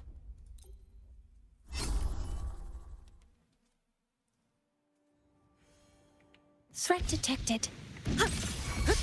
Assuming master control. Access confirmed. Attack confirmed. Authorizing maximum output. I really should just pop Lucio at the very beginning. She'll get another one by the time my rotation's ready.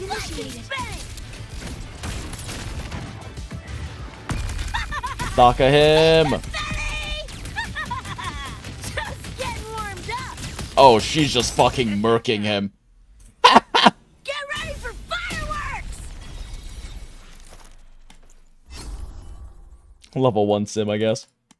Oh, hologram. I don't know why I keep calling them sims. They're holograms. You're under new management. Neural overload. Assuming master control. I even need to do more Nia's rotation. Hear my queries. I guess the damage up is nice, but I'm pretty sure Becca Daka is probably just enough. It's whack!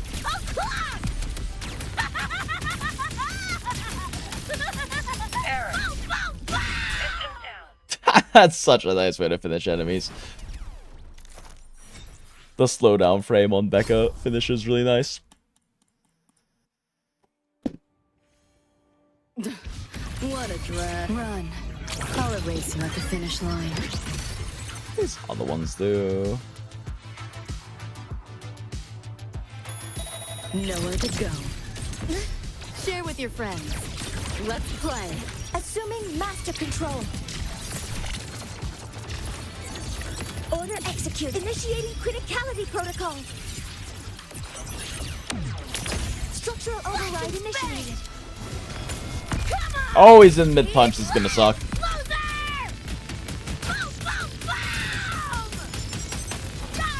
Oh, never mind. I missed. System safe. Let me hit you so I can fucking hack you. Found a soft spot. Big number. Oh, we get a little Rebecca icon after her outro. Cute, kind of like with Imeth.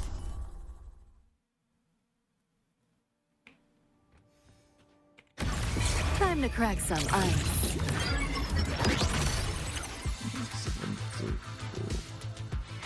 Oh, that's definitely worth using. Maybe just do this one. That might be the best combo. Here, enjoy. Assuming master control. Access confirmed. Processing stars. Hear my queries.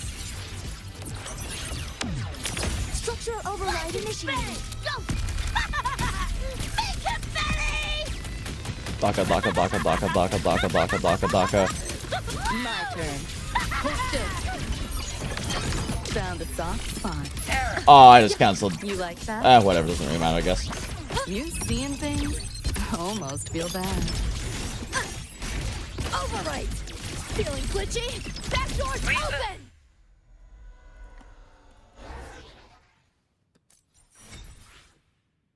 Damn, these early levels are really fast to kill. Not even doing like proper full rotations. Run. I'll erase you at the finish line. Like after this, just cripple movement. Neural overload. Oh, that's why he wasn't doing why Smash wasn't doing damage to me. Order execute. Initiating One of the hacks has a chance to not take damage. Interesting. Structural override initiated. Too slow. Watch this. You chillin'? Okay, he's chillin'.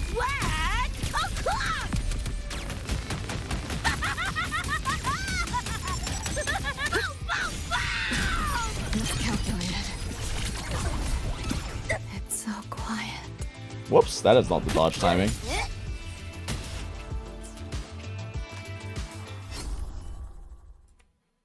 I actually do not know Space Explorer's moveset like fucking at all. Time to crack some ice. Deleting your ass. Here, enjoy. How did I still take damage? I had the perfect dodge noise and animation. Attack confirmed. Authorizing maximum output. Guess maybe some multi-hitbox single attack. Structural override initiated. Go get him, bud. Did I actually aim up that high? Nope. Well, that sucks. Wait, I can't build up. Wait, am I like... I was about to say, was I locked in that? Because I couldn't hit him to build up charge. My turn. Let's play. Hold still. Oh, interesting. You can stack that up with this, huh? Firewall's paper thin. No challenge. Oh, yeah, I guess that set chance to dodge triggers that way. Huh, interesting. Wait, how did that not parry? Okay. Oh, it's their turn. Found a soft spot. Stop moving, please. You're under new management. Nowhere to go. Protection begins. We're not done yet. Oh! My ult did nothing because they were in it's my turn mode. What the fuck does this do? I've never seen this attack before. What is happening? Oh, I have to grapple. Oh, you spam grapple. Oh, interesting.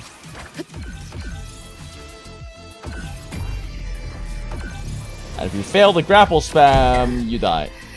Gotcha. Okay, that's a pretty interesting mechanic.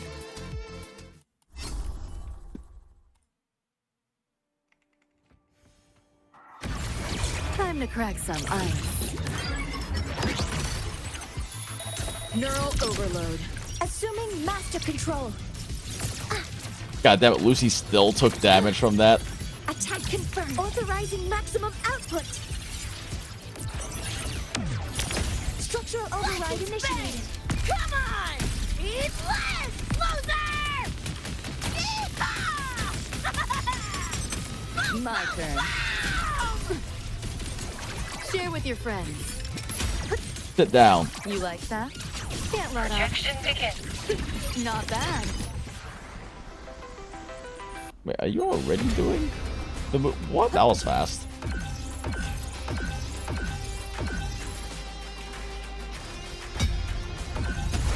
Oh, that's a cool mechanic, though. You can drop it on him. Almost feel bad.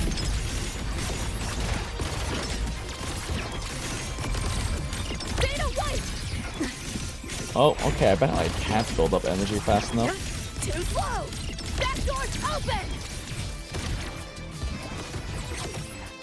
Firewall's paper thin. No challenge. Run. I'll erase you at the finish line. Yeah, okay. Cripple movement's actually kind of fucking busted. What the hell? Assuming master control, some minor fixes will suffice. Processing, initiating criticality protocol. Structural override initiated. Open wide! Get Bink.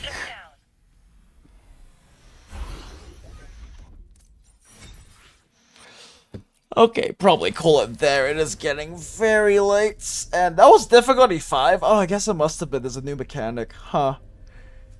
Interesting.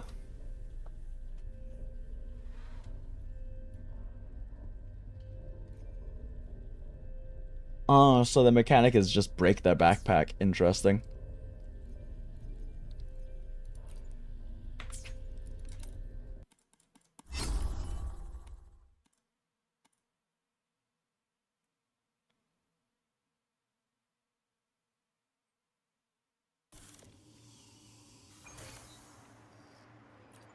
Alright, I think that's definitely enough for the evening. It has been, I guess it's morning now actually where I'm at. It's been a lot of fun though, chat. Thanks for hanging out everyone and experiencing that incredibly emotional damage heavy questline. That was actually just an incredibly good Cyberpunk Edgerunners OVA playable in Wuthering Waves for some fucking reason. They fucking cooked, chat.